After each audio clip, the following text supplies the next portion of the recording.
Chapter 26, Bedwetting Nighttime in Yuki's room. The little girl was dreaming, but her furrowed brow and occasional murmurs suggested she was likely having a nightmare. Suddenly, she opened her eyes, looked around groggily, rubbed her eyes, and murmured, "I need to pee." Saying this, she sat up intending to go to the bathroom. But just as she was about to throw back her covers, a cold breeze swept through, making her shiver and instantly waking her up from her grogginess. "Ooh, no, ooh." The little girl let out a cry like a small animal, quickly diving back under her covers and burying her head deep inside. The ghost story her dad had told her flashed through her mind, scaring her terribly. But she wriggled under the covers. She couldn't hold it in much longer. She slowly poked her head out, revealing only half her face, her eyes scanning around. It was pitch dark all around, and the room was so quiet. The eerie silence and darkness made it difficult for the little girl to adjust. Swallowing hard,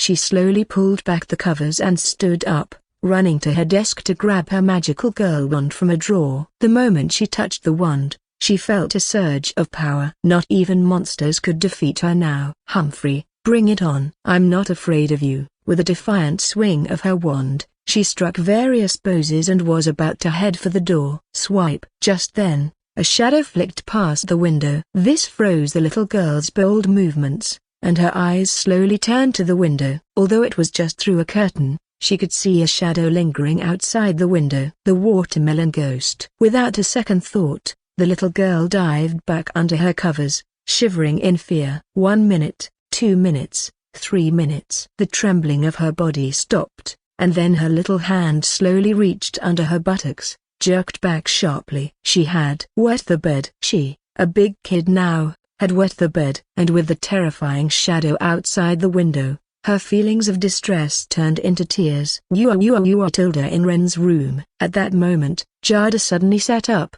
looking around in confusion. She thought she heard something. Could it be a thief? Although it was unlikely in such a high-end community, it still tightened Jada's chest. She slowly sat up and nudged Ren, who was lying on the floor like a dead pig. "Wake up." "What's up?" "Did you hear something?" "What sound?" Ren, whose dream had been interrupted, squinted his eyes to listen, then casually waved his hand. "It sounded like a little girl crying, but it's nothing."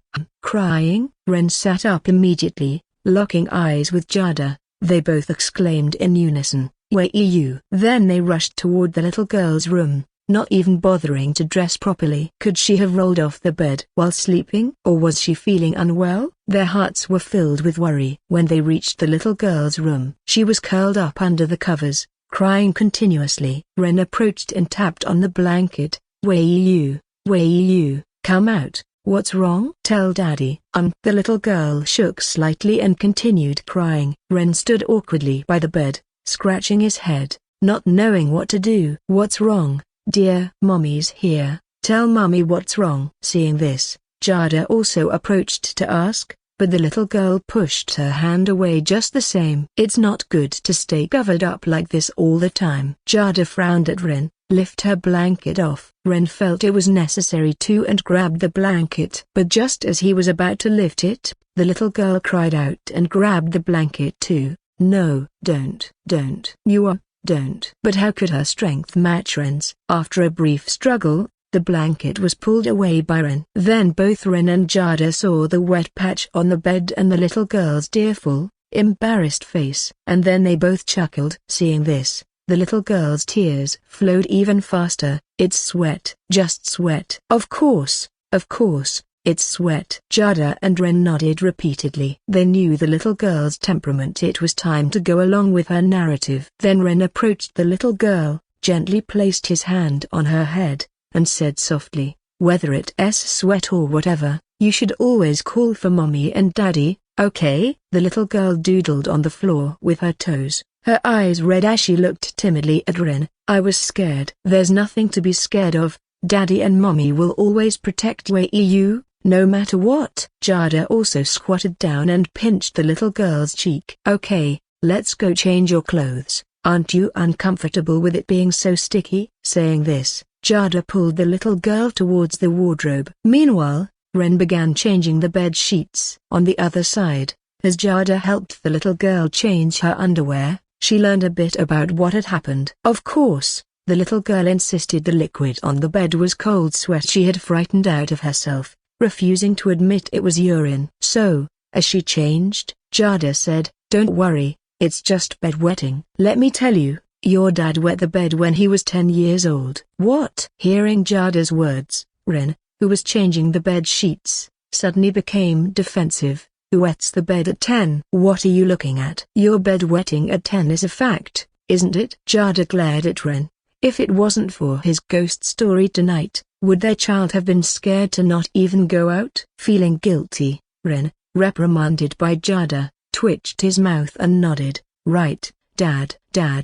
Wet the bed at 10. No choice, he had to sacrifice his pride for his child. Really? Hearing this, the little girl's eyes sparkled, but she quickly shook her head and said, "I didn't wet the bed." Chapter 27. The little girl cried from anger. It took a while to calm the little girl down. However, she insisted on sleeping in her parents' room. Though reluctant, Jada eventually gave in to the little girl's adorable gaze and her look that seemed to say, "If you don't agree, I'll cry for you to see." Just as they were about to leave, the little girl suddenly remembered the dark shadow she had seen outside the window and told Ren about it before shyly hiding behind him and peeping out. It was that shadow that seemed to steal her magical girl powers. Otherwise, she wouldn't have been scared of any watermelon ghost. "A shadow?" Ren paused, then walked over to the curtains and pulled them open. "Holy crap!" Ren exclaimed as he fell to the floor. "It's just a bird. An owl." Seeing the owl that had been startled into flight by Ren suddenly opening the curtains,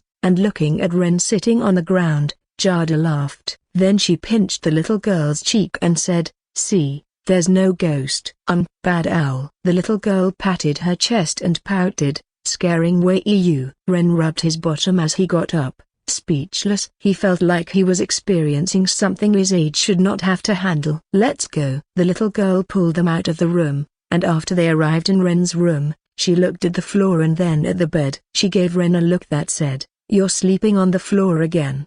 This left Ren speechless, but at least he was finally able to sleep in a bed, so he didn't complain further. Though he never mentioned it, honestly, who would want to sleep on a hard floor when they could sleep on a bed? Just as Ren was about to get into bed, Jada kicked him. "What for?" Ren looked at her, puzzled. "All the trouble tonight came from the ghost story you told, and you still want to sleep in the bed?" "It's not like I made it happen," Ren protested pitifully, then gave the little girl a pleading look. HMPH. The little girl hadn't thought about it until Jada mentioned it, and suddenly it seemed reasonable. It was all because of the bad daddy's ghost story that scared her. Otherwise, how could Wei-Yu, such a big girl, still produce so much cold sweat? Without a word, the little girl sprawled out, taking up half the bed space, effectively leaving no room for Ren. Looking at this cunning little one, Ren decided on the floor that he needed to speed up his efforts with Jada. To have another child,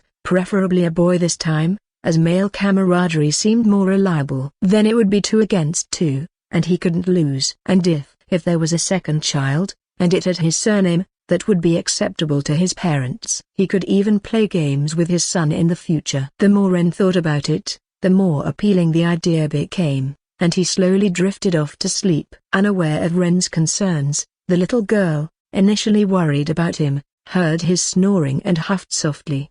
She thought her daddy hadn't repented at all since he fell asleep faster than her. But all of this was unknown to Ren. That night, he dreamed a happy dream of a family of 4 living joyously, with frequent visits from his parents. As days passed, Ren's life was quite simple, mostly taking care of his little girl and occasionally surprising Jada. He felt if their relationship could be measured in terms of affection points, on a scale of 100, they must be at least in the 70s or 80s by now. As time went on, the 3rd issue of Your Name was successfully released. This time, Jada's company erupted in cheers again because the sales volume was even higher than before, reaching their company's peak levels. Accordingly, online discussions about the work also increased. Finally, they went back. "But what I want to know is, after 3 years, does the kakikomaizake taste good? If you can't even drink the saliva of the woman you love, how can you say you love her?" Man, I think Taki still has some issues. There were 2 bottles of Kakikomaizig, and he only drank Misuha's. What about her sister Yotsuha? If I were there, I would have taken them all. But isn't the key point that scene where they swap bodies again? I laughed so hard. A touching moment turned into sobbing while groping. I didn't know whether to be moved or laugh. I noticed that the author really likes to touch that spot. In the office, Jada rubbed her nose bridge as she read the comment. Yeah, does that guy really like touching breasts that much? She hadn't minded before, but now she wondered if that guy was always looking at her chest. Gross, what a pervert. A rare blush appeared on Jada's face. She thought maybe she should tie him up tonight, otherwise, he might grope her while she was asleep, and she might not even know. Aku. At home, Ren, who was leisurely playing Black Myth, Wukong with his legs crossed, suddenly sneezed. What beauty is thinking about me? Ren had no idea that trouble was brewing for him at home. His future wife was actually considering tying him up. Otherwise, he might add some demands, like sitting on him, perhaps. Cough cough. Daddy. Just as Ren was lost in thought, the little girl burst into his room. She looked panicked and said urgently, Daddy, there's a thief in our house. A thief in such a high-end community? Were the security guards slacking off? Hearing this, Ren immediately sat up, grabbed the life-sized replica of Frostmourne by his side, and asked the little girl in a low voice, where's the thief? I don't know. The little girl shook her head. You don't know? Ren was puzzled, then asked weirdly, then how do you know there's a thief? My cheese sticks are gone. Hearing this, Ren's hand trembled, his expression changing slightly. But the little girl didn't notice Ren's reaction and just continued, counting on her fingers. Not just that, my chocolate, beef jerky, potato chips, and yogurt are all gone too. With each item the little girl mentioned, Ren's hand shook again, his expression growing more bizarre. This made the clever little girl notice something. She looked at Ren with her big watery eyes, curious. Daddy, why do you keep shaking? Are you cold? Then sit down. Saying this, the little girl pushed Ren into a chair, planning to get a blanket to cover him. However, her peripheral vision suddenly caught a familiar package. Looking closely, wasn't that the bag for her cheese sticks? Then she followed the trail to the table, only to see an opened bag of chips, a bitten beef jerky, half-drunk yogurt, and a chocolate with teeth marks. A yen diaresis superscript 1 a yen. The little girl was dumbfounded. She never expected her daddy to have eaten her treats, especially the chocolate, which she had been saving for today. Her little mouth puckered, and tears immediately welled up, and the next moment she ran out of the room, crying as she went, Daddy, you big meanie. Wei-Yu will never talk to you again. No, Wei-Yu, listen to me explain. It's these snacks that seduced me first. Chapter 28, The Rebellious Little Girl. In the evening, Jada sat on the sofa while the little girl, Yuki, chattered endlessly beside her, embellishing the tale of the crazy things Ren had done that afternoon. After listening to the little girl's account, Jada dismissed the parts that were obviously impossible and ended up staring at Ren, speechless. He had actually stolen his own daughter's snacks. Could he really do something so outrageous? Why are you looking at me? It was the snacks that started it, Ren muttered under his breath when he noticed Jada staring at him. It really wasn't his fault. Who could resist when those snacks were lying so temptingly on the table, just like a beautiful woman lying naked in front of a man, making all sorts of provocative poses. Ren felt that very few men could resist that. Even if they didn't go all the way, their little brother would surely stand tall and proud, right? He, Ren, had simply made a mistake that any man might make. So, what were you thinking? Jada crossed her legs, her toes wrapped in black stockings swaying enticingly before Ren's eyes. Ren thought he could worship those legs for a year until they broke. Of course, he'd only show such bold thoughts after they were officially married. For now, he had to act the gentleman in front of Jada. That's how men are. Before marriage, they hide their flaws and magnify their virtues, then slowly reveal a little more after the wedding, and once accustomed, they show everything.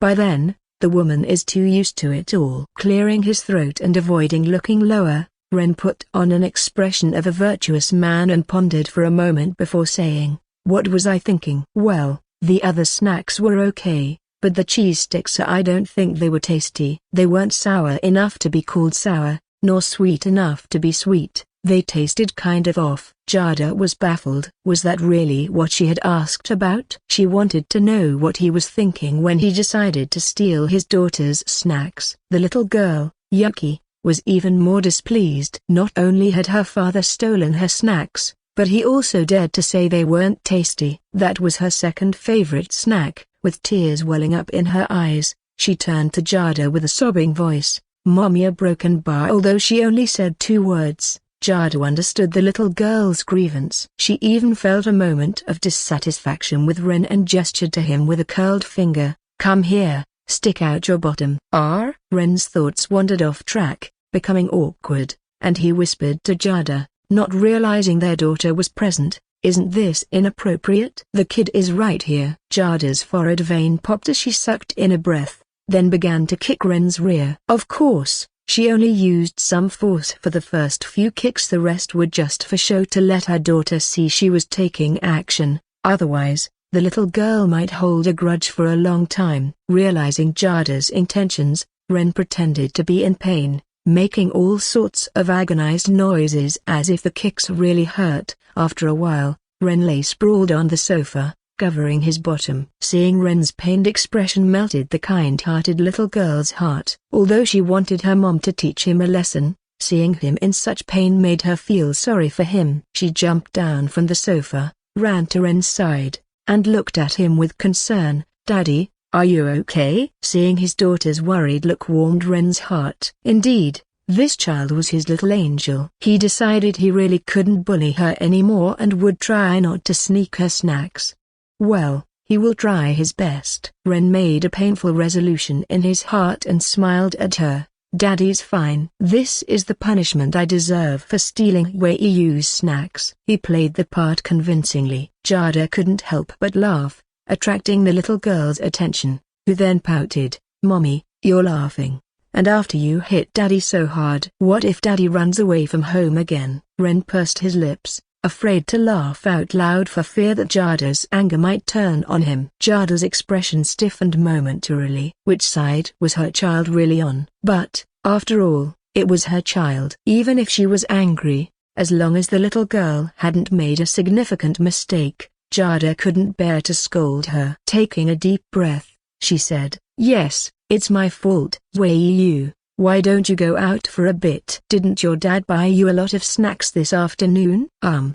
"Oh yeah." The little girl's fingers wandered to her mouth as she remembered the big bag of snacks inside the house, cheering as she ran out. Left alone in the living room with Ren, Jada kicked him lightly with the tip of her toe. "Still acting?" "Hey." Ren chuckled and quickly sat up. "Is there something you want to talk about?" Since Jada had sent their daughter away, Ren figured it must be something work-related. And the only possibility he could think of was about the comics, right? Everyone who read his comics knew they were likely coming to an end. "Do you want me to start a new series?" Ren asked. Jada shook her head, smiling. "If you want to draw, of course, I'd be happy, but it's okay if you don't want to. After all, I've found a famous manga artist. I just want to say thank you." Only a genius knew how tired she had been managing the company she had taken over from her late parents, struggling up to this point. When the company was losing people massively,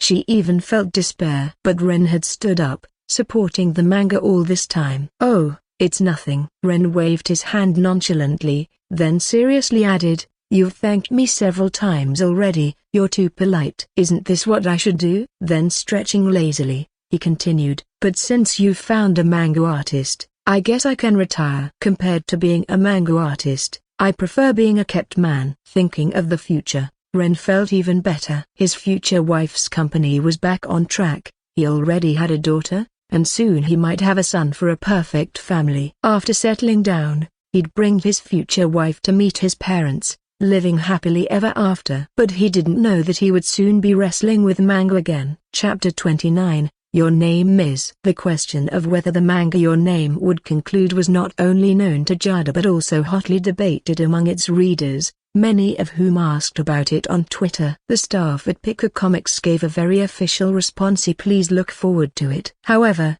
everyone believed that the story would end within 3 or 4 chapters because it was visibly approaching its conclusion. In this atmosphere of anticipation, Ren's Your Name finally introduced its latest chapter. This chapter is actually the final one. Everyone who got the new manga issue rubbed their eyes in disbelief after seeing the words "final chapter" on the cover of Picker Comics. This was probably the shortest popular manga they had ever seen at just 4 chapters. Although each chapter was sufficiently lengthy, they felt it wasn't enough. But maybe it's for the best? Commented the critic Daniel as he read the manga. In his view, while there are ways to extend a manga, forcibly adding to the story could ultimately lead to a poor ending, with the plot falling apart. For a manga to end perfectly like this is honestly the dream of many manga artists. Daniel, as a manga critic, had seen many popular mangas dragged out by publishers unwilling to let go of their popularity, usually leading to one of 2 outcomes: either the plot becomes terrible, or the series keeps its fans despite numerous bugs, with the former being far more common. Still, Daniel admired the manga artist, Porter, and Picker Comics for their decision to conclude the series. It was surely Porter's idea, but the surprising part was that Picker Comics agreed. Daniel knew the state of Picker Comics well. Although they had recently attracted a famous manga artist, which company wouldn't want more pillars? If he were the boss at Picker, he probably wouldn't have agreed. But now, back to the story. Daniel lamented Porter's resolution and read on attentively. Despite being the final chapter, the quality didn't drop. Porter's panel layout and artistry were truly artistic. It was just a manga, yet it offered a visual delight akin to watching an animated movie. On a cliff, the 2 characters who had swapped bodies arrived at the same place, synchronously stopping in their tracks despite being in different times and spaces. This disparity in space and time could not stop these 2 souls from connecting. At dusk, with their bodies returned to them, they transcended time and space. They talked across mountains, separated by time yet connected in spirit. Even Daniel felt happy for them, especially when the topic of touching chests came up, which made him laugh aloud. However, the next development took his mood from heaven to hell. After parting ways, they forgot each other's names and the things they had done for each other. Although Taki saved Misuha, they became strangers to each other. Could it be? Despite seeing Misuha saved, Daniel felt heartache. No, it can't end in tragedy. Many readers thought the same at that moment. Such a touching story couldn't end tragically, could it? But their hearts sank, knowing how some authors of youth romance mangas tend to elevate their works with tragic endings. If the author dares to do this, I dare to send a razor blade. I'll give it 1 star on the website. Bad review. I will never read his mangas again. Many readers made up their minds as the manga left its suspense until the last moment. Now adults, the 2 met on the steps. Here it comes. Whether it's razor blades or gifts depends on this. Everyone feared that on those stairs, after surviving life and death, they would end up as strangers. As they passed each other, everyone's heart dropped, then held onto a sliver of hope as they turned the page. In the drawing, Taki, having reached the top step, took a deep breath, turned around, and mustered the courage to say, "I think I've seen you somewhere." Though Cleach A tilde copyright, at that moment, all the readers felt exhilarated. Misuha, now an adult, paused, turned around, and with tears streaming down her face, replied, "Me too." "Your name is?" they asked each other, their gazes locked as the frame froze there. While the ending seemed ordinary, it touched everyone with its genuine portrayal of heartfelt romance. At that moment, everyone expressed their feelings online, and it with a bang. Holy, I thought it would be a tragedy. Thank goodness, otherwise, I was about to stake out Picker Comics for Porter. That last look back at me, a guy, in tears. This is the best youth romance manga I've ever read, bar none. +1 +10,086. But really, Porter has the guts to end it like this? Picker Comics too, knowing how they're short on big names and still agreeing to end such a pillar manga? In a smaller company, they would have forced the author to continue. Better to end it well than drag a masterpiece into the mud, right? It's going to be lonely without this manga. Where can we find such a great romance manga again? Many readers shared these sentiments. Though the manga was brief, its high quality and exquisite art won their hearts. Unfortunately, it had come to an end, leaving a bittersweet feeling of loss. Chapter 30. Jirong. Everyone has a curious nature, and with word of mouth, the sales of Your Name saw a slight increase in the days that followed. It was almost a small miracle that a single work boosted the entire magazine's sales and pulled Picker Comics out of dire straits. Moreover, since its release, the manga Your Name had already been rated on ZNet, achieving a score of 8.9 from over 100,000 ratings. Considering scores above 8 are considered high, surpassing 90% of the movies on the market, and 8.9 is nearly a 9. It's a record-breaking achievement for a manga by a newcomer with only 4 chapters. Most of the reviews were overwhelmingly positive. Amazing, the best youth romance manga of the year. It's concise and beautifully done, especially the final scene of their meeting, which moved me to tears. Incredible. Is this porter really a newcomer? His paneling skills surpass many established manga artists. Full marks. Perfect art, perfect storyline, and all the unexpected twists in the middle. Thanks to the porter for the perfect ending. Besides the general public's comments, there were more analytical reviews focusing on the manga itself. Each frame is not only beautifully detailed enough to be a wallpaper, but the dreamy, fantastical storyline touches the viewer's emotions as though each moment resonates with life itself, leading us through a journey of self-redemption, as if the manga itself interprets romance through the depths of the soul. Throughout the 4 chapters of Your Name, from its simple beginnings to its intricate end, it wasn't trying to convey a profound philosophical metaphor, but rather a pure love so simple yet so often overlooked or forgotten, a love untainted by any impurities. Despite many rational adults accustomed to realistic films not being moved by its fantasy romance, possibly pointing out some illogical bugs, sometimes immersing ourselves in such imaginative, heartfelt, and lifelike manga can be a form of leisure and relief in our modern urban lives. The fleeting beauty in front of us may one day be destroyed or slowly fade,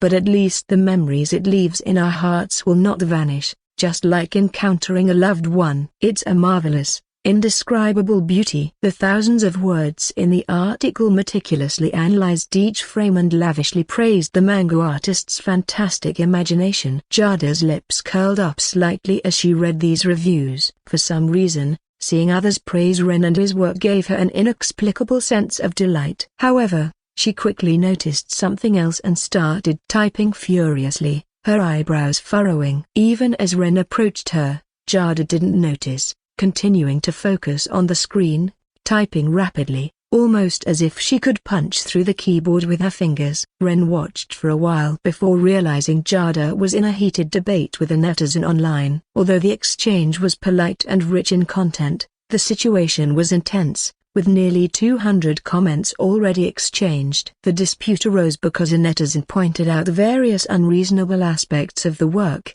nitpicking minor details. "Why are you wasting time arguing with these people?" Ren said, noticing Jada defending his work against others. This made him feel a bit flattered. Startled by his sudden voice, Jada turned around, only to find Ren at her side, and then she gritted her teeth and said, "I can't let it go today. I have to win this argument." Too infuriating. "My manga and I aren't like currency. How can everyone possibly like us?" Ren chuckled, placing a hand on Jada's shoulder and began massaging it, then asked, "Is everything really okay with the new manga at your company? If there's a need, I can keep drawing." His prestige was already substantial, and since he hadn't bought this month's manga yet, he could easily afford to create one. "It's nothing." Jada relaxed, a look of pleasure on her face. "I've checked out the manga artist we found, and they're quite good." She glanced at Ren and added, "Of course, not as good as you." Meanwhile,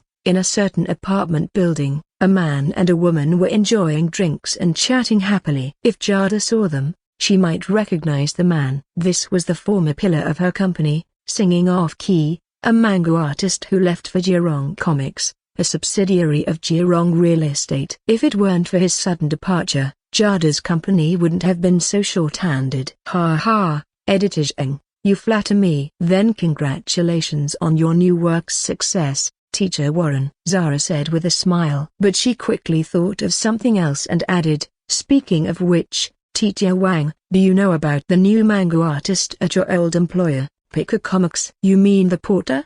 Warren's expression was neutral. I know, the art is indeed good, but of course, it falls short compared to mine. Although he said this, he was quite depressed inside. He never expected that after leaving the company, Jada could find such a talented manga artist. Every time he thought about Jada's refusal, Warren subconsciously clenched his fists. It's just one work. PFFT, manga like this often runs out of steam. Maybe this porter's next work won't be anything special, Warren tried to reassure himself and his editor. That's true, and with Picker Comics only being so large, maybe that porter will be poached soon too, Zara replied, her lips curling up slightly. She didn't deny Warren's words. After all, there are many one-hit wonder manga artists who fade into obscurity. But it seemed the rumors were true. As a woman, Zara enjoyed a bit of gossip, and seeing Warren's reaction, she knew the rumors were accurate. This made her feel even better. If not for that incident,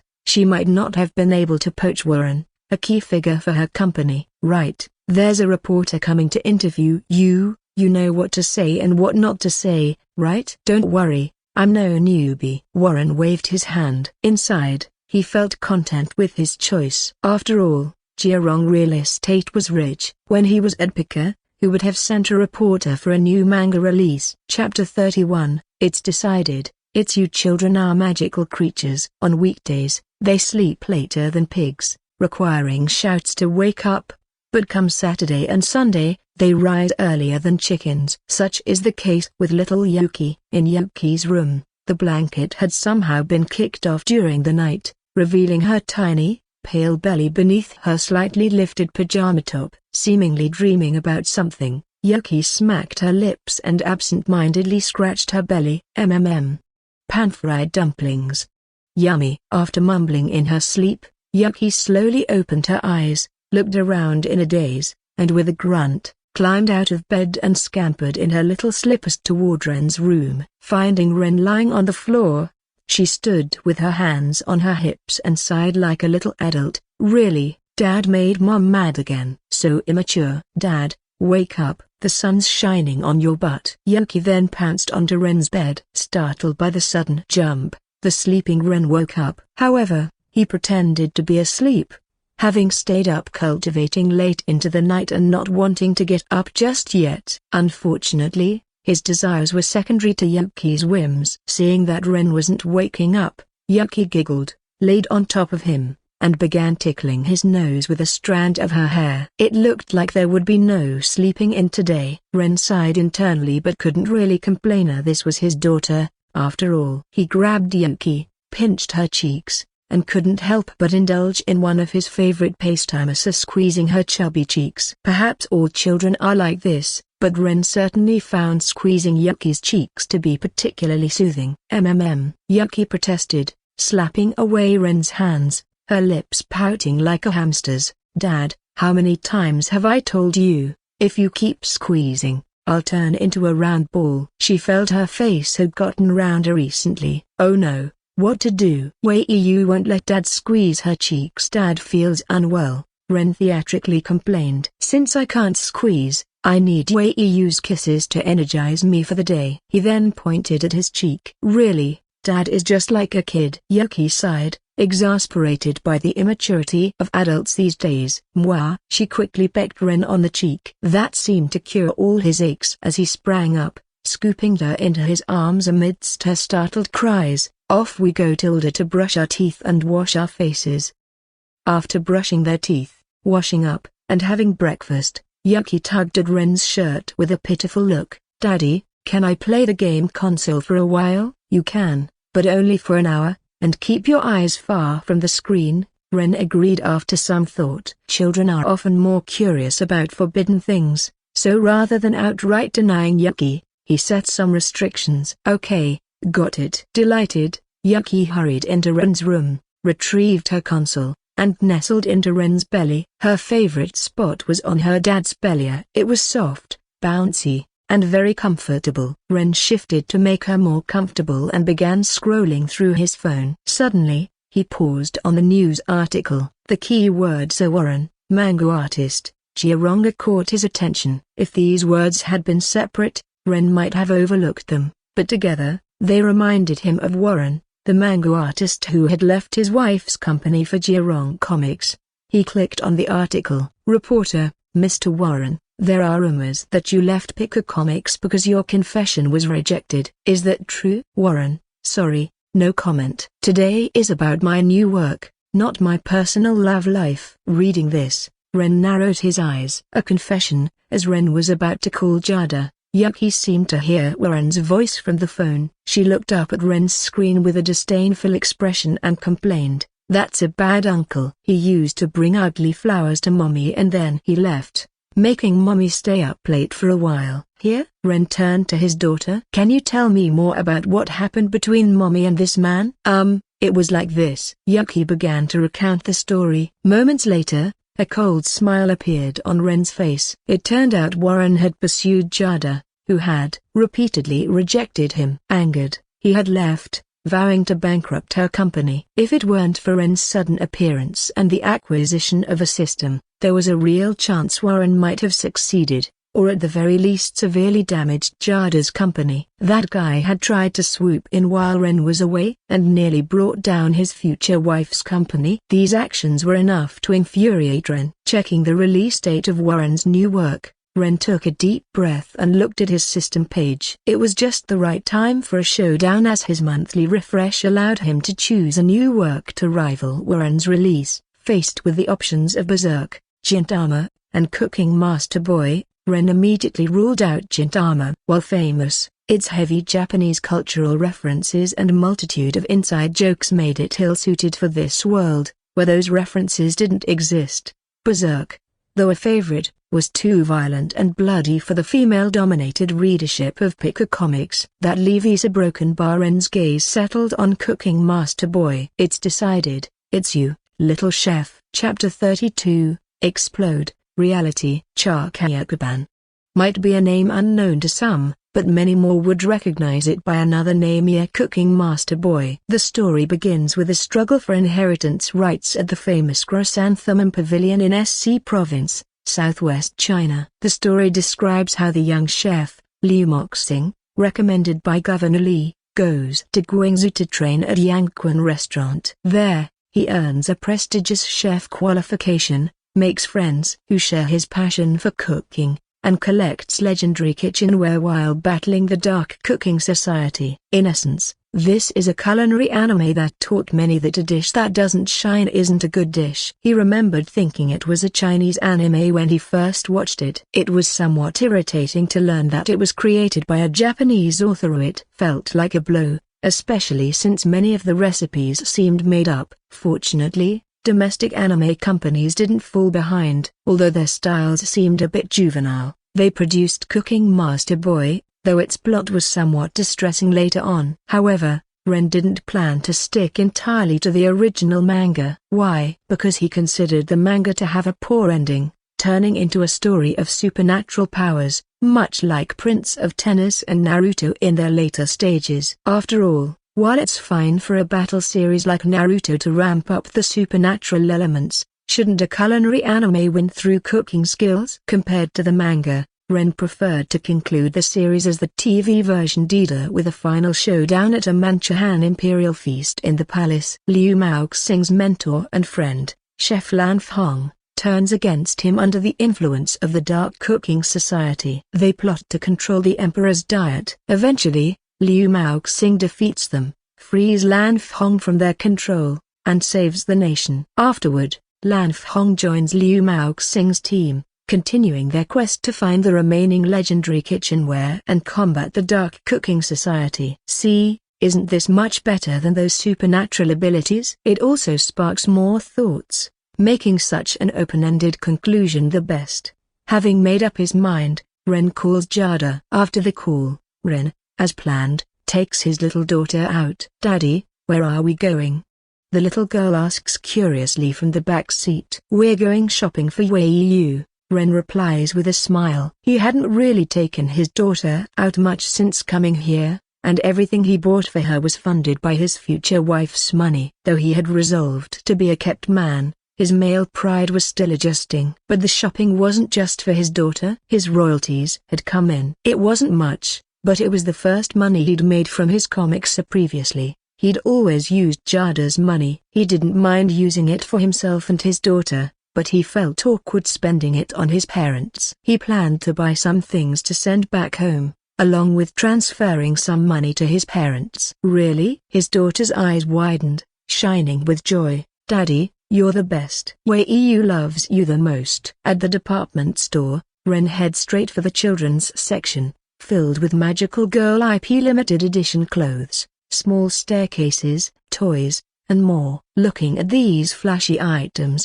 Ren couldn't help but remark on how easy it is to make money off childry in a simple piece of clothing costing more than an adult's, despite using less material of the same brand. No wonder people are reluctant to have children. The cost is too high. Just then, his daughter's eyes light up. She breaks free from Ren's hand and runs excitedly ahead, calling, "Daddy, Daddy, this one." Ren looks and sees a black Lolita dress. Layered ruffles and delicate lace adorn the well-tailored black dress, with a purple rose atop a black feathered headpiece adding a touch of elegance. "Wow, young lady, you have great taste. You've picked out the latest dress, co-branded with the villain Lily Asfiel from the popular magical girl Lily Asfiel, The Chronicles of Darkness." The saleswoman, spotting the pricey clothes on the girl, hurried over to make a sale. Ren ignores her chatter, focusing on his daughter's hopeful eyes. "Let's try it on," he smiles. He doesn't care about the sales pitch regarding materials or designer names as long as his daughter likes it. He'll try to accommodate her within his means. Idiosis inverted question mark pound a 1/2 idiosis inverted question mark pound o a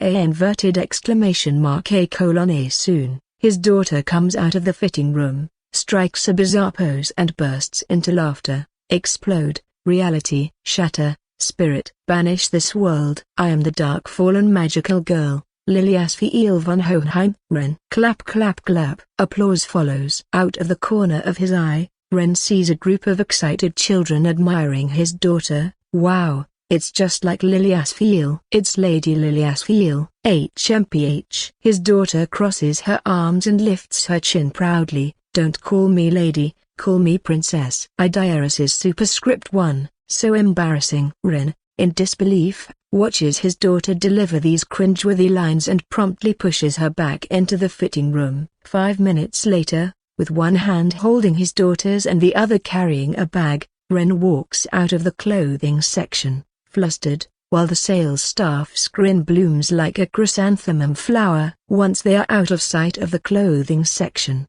Ren exhales and looks at his daughter, pondering. "Wei-Yu, can we not loudly recite anime lines in public?" Children are innocent, but attracting that much attention in a moment was too much for him. Huh? His daughter is curious. She often did this at kindergarten. But since Daddy says so, she'll reluctantly listen. Chapter 33, Giving Gifts. Although little Wei-Yu was just a child, she was still a girl, and Ren experienced for the first time the crazy enthusiasm of shopping with a girl. Almost every store they passed, Wei-Yu would dash excitedly inside and spot clothes she wanted. Initially, Ren was the one leading her by the hand, but it wasn't long before Wei-Yu was the one pulling him from shop to shop. Princess dresses, Lolita fashion, magic wands. They bought many things Wei-Yu wanted, which made her feel incredibly happy. "Miss Ren?" Just as Wei-Yu was about to pull Ren into another store, two figures emerged. "Miss Xena." Ren was a bit startled. This was the woman he had met on the mountain.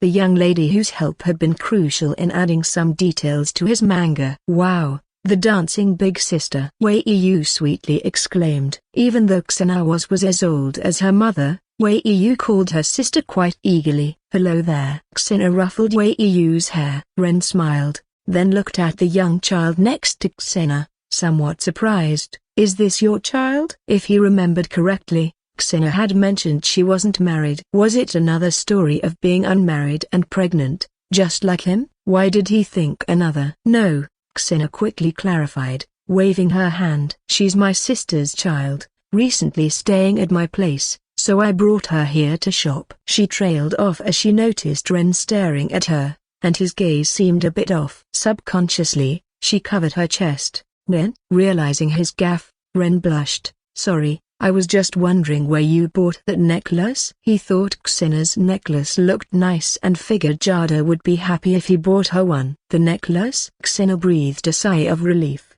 Having thought Ren was staring at her chest, even though he was handsome and a manga artist, he was a married man, and she, as a company owner, was not about to disrupt a family just because she was thinking about marriage. She then told Ren where to find the necklace. Upon learning it was available in the same mall, Ren's face lit up with joy. He quickly bid Xina farewell and headed to that floor. 20 minutes later, Ren and Wei Yu, carrying bags, headed home. That evening, Jada parked her car in the garage, walked up to the door, took out her keys, and opened the front door. Entering the living room, she immediately saw the meal Ren had prepared on the table, feeling a surge of happiness. "Back already?" Ren brought over a dish with a smile. "Just finished cooking. Let's eat together." "Okay." Jada set down her bag, washed her face and feet, and then sat at the dining table. She had grown accustomed to this kind of life without realizing it. At that moment, Wei Yu, smelling the food, came out of her room. Seeing Jada at the table, Wei Yu's eyes brightened, and she quickly ran over, starting to talk about how Ren took her out that day.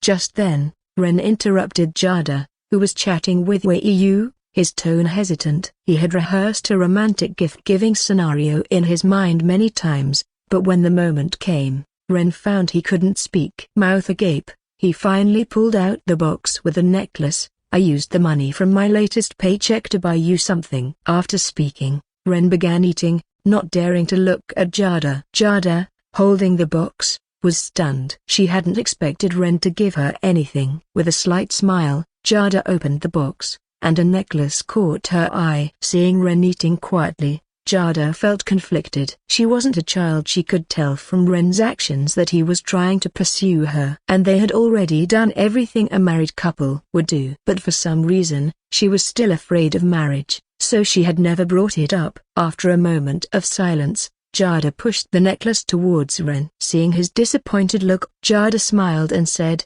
"What's wrong? Shouldn't a man help a lady put on her necklace?" Ren was startled, then quickly stood up and went behind Jada to help her with the necklace. His heart pounded as he did so. What did this mean? Did she have feelings for him, or was it just politeness? "How does it look?" Jada turned to face Ren, pursing her lips and quietly asking. "Yeah, very cute." Ren earnestly nodded. "But it's not the necklace that's cute. I think you are." As soon as he spoke, Jada's cheeks reddened, even feeling a bit warm, as she awkwardly fiddled with her hair. A broken bar. "Then, what about Wei Yu?" "What about Wei Yu?" Wei Yu, not understanding the situation, saw her daddy complimenting mommy, and forgetting about her, which she did not approve of. She immediately broke in between them, puffing up indignantly. This disrupted the atmosphere between Ren and Jada.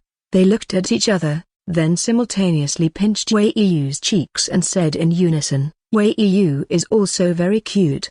Wei Yu could only mumble with her cheeks pinched. Just then, Ren's phone rang. Seeing it was his mother's call, Ren shrugged at Jada and walked into another room. "Hello, Mom, what's up?" Ren, why did you send so much money? We can't do anything illegal."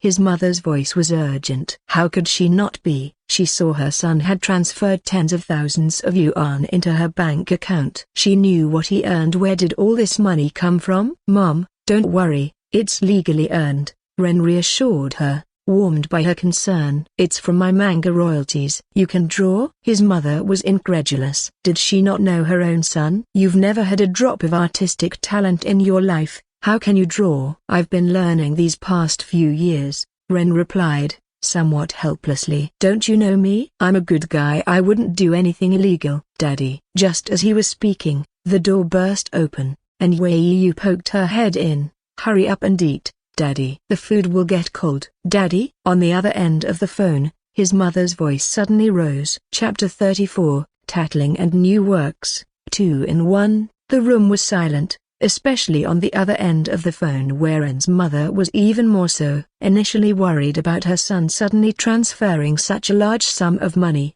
she had immediately called to inquire. To her utter surprise, she heard what seemed to be a little girl calling her son Daddy.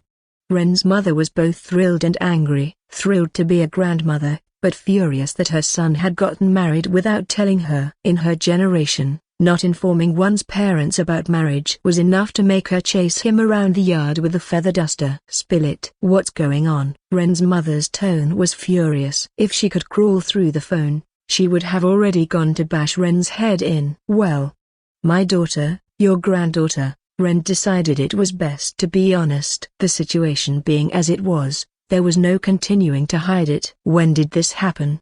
She asked sharply. The child was already calling someone daddy fluently, clearly not a newborn. She must be 3 to 5 years old at least. So, had this scoundrel gotten married right after graduating from university without telling her? But that didn't make sense. The household registration book was at home. How could he have gotten married? About 5 years ago, Ren said softly, glancing at his daughter. Go play, baby. Daddy needs to speak with Grandma. Grandma? Wei Yu blinked her large eyes and then suddenly clung to Ren, tugging at his clothes. Wei Yu wants to see Grandma. I want to video call with Grandma. For Wei Yu, she was curious about what her grandmother looked like. She had always heard her friends talk about their own grandparents, yet she hadn't even met her father until recently. Ren's mother, still fuming, melted a bit when she heard Wei Yu's milky voice crying out to see her grandmother. Which grandparent wouldn't look forward to their children settling down or to cuddling their grandchildren? However, being sweet to her granddaughter didn't mean she was soft on her scoundrel son. Give your phone to my granddaughter. I want to talk to her, she demanded. It was all his fault she hadn't enjoyed the pleasures of being with her granddaughter. Thank goodness her husband wasn't around, or he would have blasted this scoundrel too. Okay, Ren sighed, handing the phone to Wei Yu. Wei Yu, beaming, took the phone and sweetly called out, Grandma Tildoa. Although Ren's mother couldn't see what Wei Yu looked like, she could imagine a cute little girl holding the phone. At that moment, she regretted not having a smartphone like her husband, which she remembered might have a video call function. But hearing Wei Yu's voice was still wonderful. You're called Wei Yu? What a lovely name. Do Mommy and Daddy treat you well? If anyone bullies you, you must tell Grandma. Upon hearing this, Wei Yu's lips pouted immediately. Grandma, let me tell you. Daddy ran away from home for several years and only came back recently. Wei Yu missed him so much. And Daddy is so naughty. He always messes up Wei Yu's hair and pinches my cheeks until they're round. He even steals my snacks. Hearing this,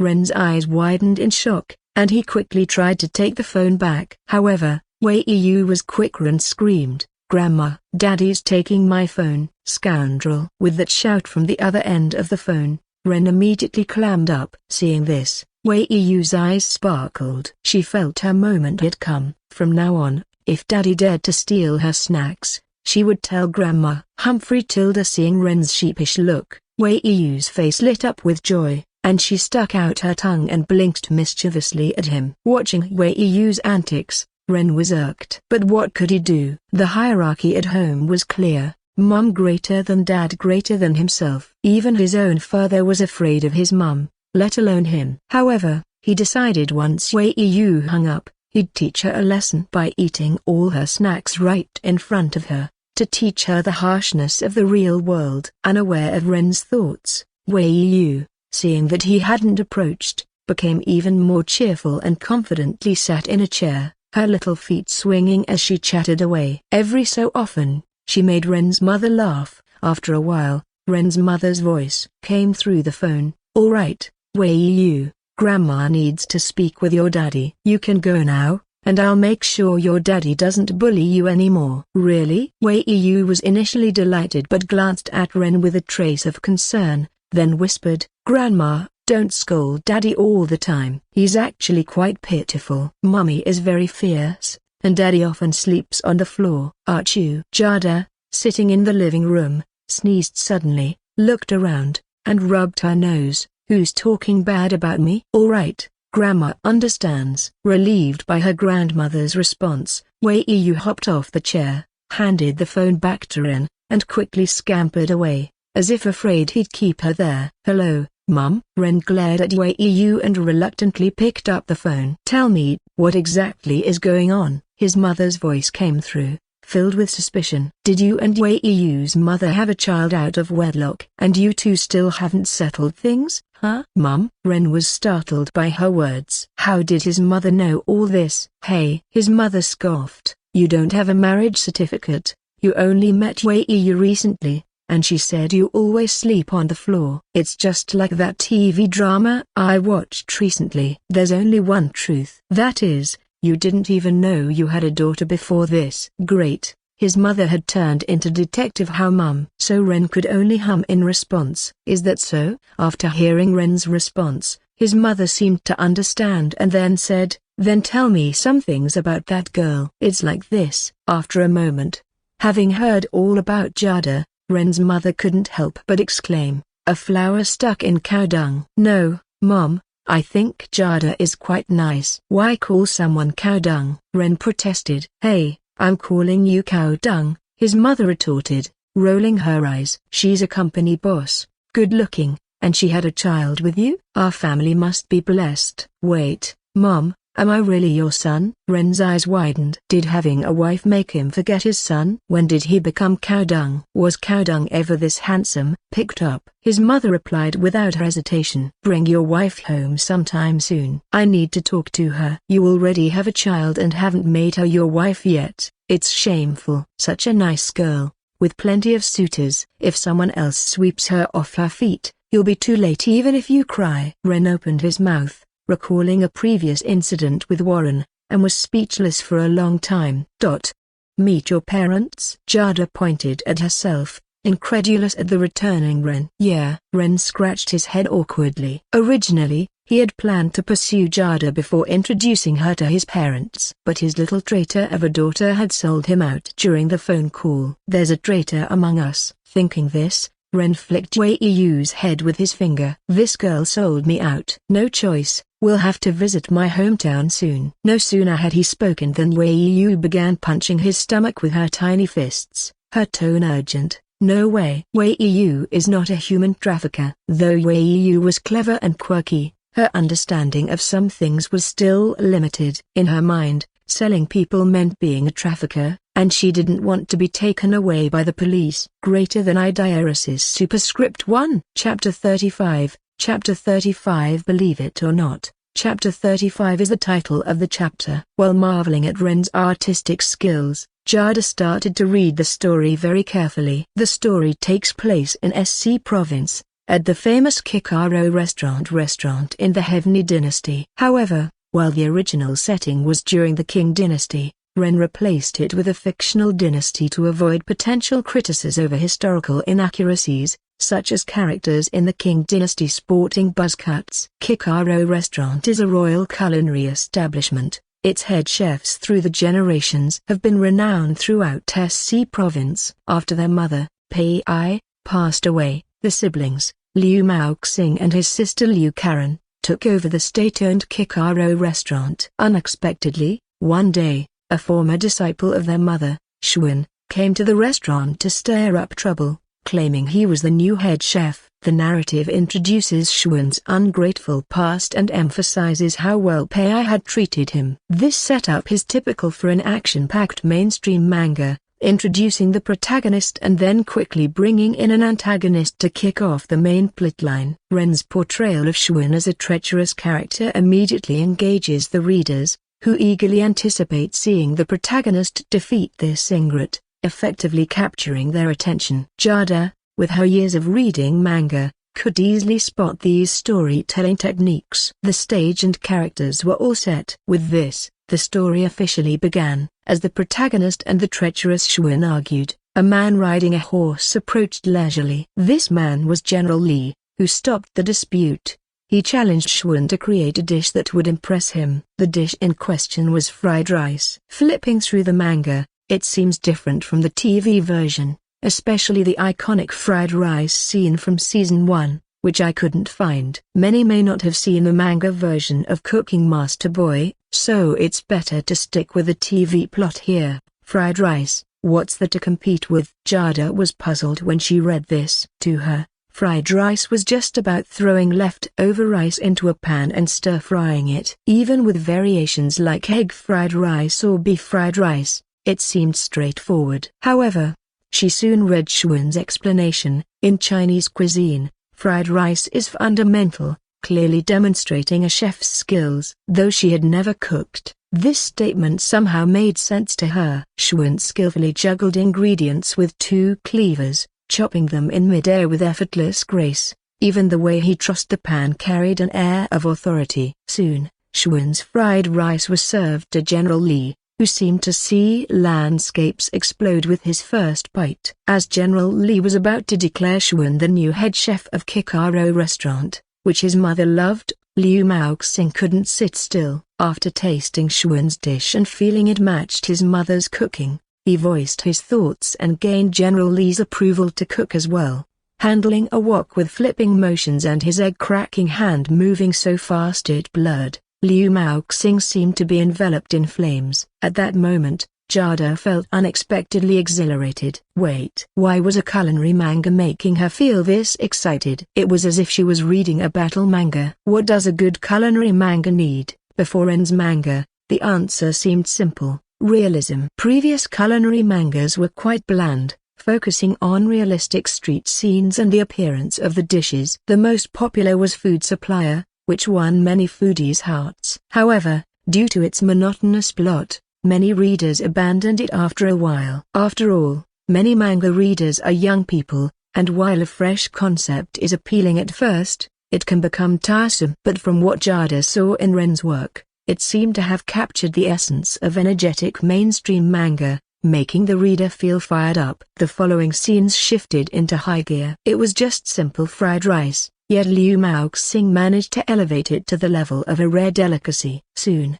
Liu Maoxing's fried rice was ready. As General Li lifted the lid, there was a burst of golden light, significantly enhancing the dish's presentation. Is the dish glowing? Jada was stunned by Ren's audacious technique. But as the food entered General Li's mouth, he closed his eyes. The familiar taste filled his mouth, bringing nostalgic tears to his eyes. Simply put, it was delicious enough to make him cry. Despite the exaggerated depiction, Jada didn't feel it was out of place. When Liu Maoxing produced a golden fried rice that reminded him of his mother's cooking, Jada felt a profound sense of satisfaction. In one word, thrilling. Unfortunately, it was still just fried rice. Xuan, unconvinced, challenged Liu Maoxing to a written test. If one failed, they would lose their qualification as a chef forever. Under General Li's supervision, they agreed. The theme for their culinary showdown was a mapo tofu. This wasn't just any mapo tofu, but a magical mapo tofu. General Li even explained it. Typical mapo tofu incorporates 5 flavors, but the magical mapo tofu he described combined 6. This grand statement left Jada feeling inexplicably impressed. She searched on her phone what 5 flavors meant: a spicy, aromatic, colorful, hot, and numbing, but could find no mention of what the 6th could be. And she doubted most people knew what the 5 were. This made her glance at Ren. He seemed to know a lot of odd things, from Kukikami's to the 5 flavors, but mostly, it was his manga that fascinated her. At that moment, Jada's curiosity and anticipation surged, eager to learn what this 6th flavor was. This brought the first chapter of Cooking Master Boy to a climactic close. However, it also signaled the end of the first chapter. Jada flipped the page and breathed a sigh of relief to find more. If it had ended there, she probably wouldn't have been able to sleep. Chapter 36, Tasting Liu Maoxing's Tofu. As Jada delightedly turned to the second chapter of Cooking Master Boy, she felt that Ren's culinary manga was different from others, becoming more interesting as she read on. Eagerly, she continued to the next part. This chapter described Liu Maoxing returning to his home kitchen,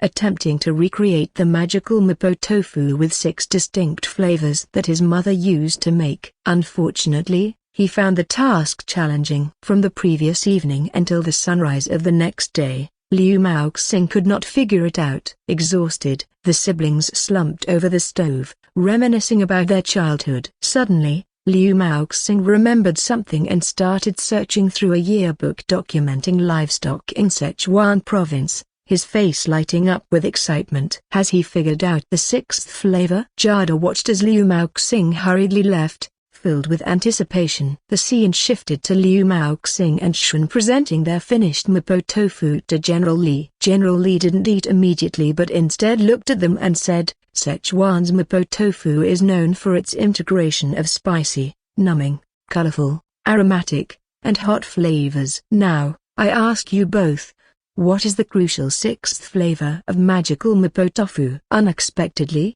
both Liu Maoxing and Shun simultaneously responded, "Crispiness." Their unanimous reply made them look at each other in surprise. As General Li lifted the lid of the dish, light burst forth. When the brilliance subsided, the mapo tofu finally appeared before everyone. The tofu cubes, resembling white jade, sat in the dish, tightly enveloped by bright red chili oil, interspersed with finely minced meat-like substances and topped with green onions, making the dishes look like works of art. "I'm so hungry." Jada found herself salivating at the sight of the 2 plates of mapo tofu on the screen. Somehow, she felt as if she was in General Li's place, able to smell the pungent aroma. It was just a manga, yet it inspired thoughts and feelings she had never experienced before. So torturous. Jada wished she could pull General Li out of the page and take his place herself. When she saw General Li stacking Shun's tofu cubes without them collapsing and praising Shun's tofu as a top-tier combination of tofu and meat, Jada remembered her purpose. She was here to read the manga. Taking a deep breath, she continued reading, feeling concerned for Liu Maoxing, but then she remembered, this is an action-packed mainstream manga. While it's common for the protagonist to lose occasionally in such manga, there was no way Liu Maoxing would lose here. If he lost this competition, he would be banned from cooking forever, and the story would essentially end. However, Jada frowned. From the current development, it seemed Shun also discovered the sixth flavor, implying both dishes were essentially the same. The competition would now hinge on culinary skills. Considering Liu Maoxing's sister mentioned earlier that he hadn't really learned cooking, but Shun was a top-level chef, it seemed improbable for Liu Maoxing to win without some miraculous intervention. However, recalling the plot of Your Name, Jada believed Ren wouldn't make such a fundamental mistake. She kept reading. General Li's expression was unreadable as he picked up a spoon and tasted Liu Maoxing's tofu. But his face remained unchanged, and he calmly set down the spoon. This made Jada's heart skip a beat. Had Liu Maoxing failed? Impatient to know what happened, she eagerly turned the page. The expression on General Li's face after setting down the spoon was very odd, as if he had been constipated for 30 days, sweating profusely and his features contorted. However, Jada's lips curled up slightly because this signaled a turning point in the story. As expected, General Li suddenly picked up the spoon again and started devouring Liu Maoxing's tofu, even lifting the plate. He was reminded of eating Pei's tofu in the past. It didn't take long for him to finish off a large plate of tofu. This satisfaction and happiness made Jada grit her teeth. She was so hungry now. Ultimately, General Li announced the winner of the competition. As expected, Liu Maoxing won. However, Liu Maoxing's victory wasn't due to a superior culinary technique as Jada had thought. Instead, it was because Shun misunderstood the concept of crispiness. Though both knew the sixth flavor was crispiness, Shao applied it to the tofu, making it overly springy. Liu Maoxing,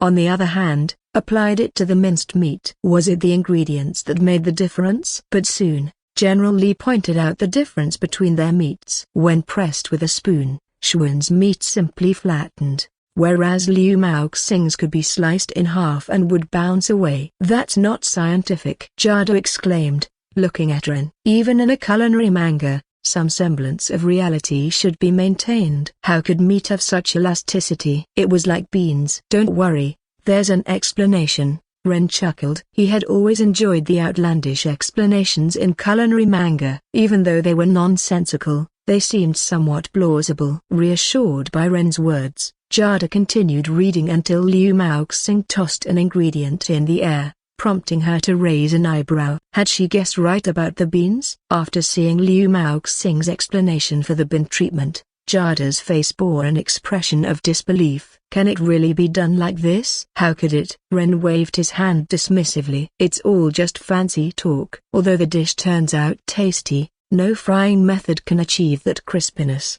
I knew it. Jada nodded knowingly. Such a method was unheard of, yet the manga detailed every step of the cooking process so professionally that it almost seemed feasible. She had a feeling that if this manga were released, it would spawn a host of bizarre culinary experiments. Jada continued reading until the very end, just before Liu Maoxing was declared the new head chef of the Kikaro restaurant. General Li gave him a task to go to Guangzhou to learn and achieve the qualification of a special grade chef. As she turned the page, hoping for more, Jada's face fell. Ren had done it again, ending at a critical moment. Seeing Ren's smiling face, she suppressed the urge to hit him and closed the manga with a deep breath. Excellent work. If she had to rate it, Jada felt this work would definitely be a hit. But are you sure about releasing it at the same time as Warren?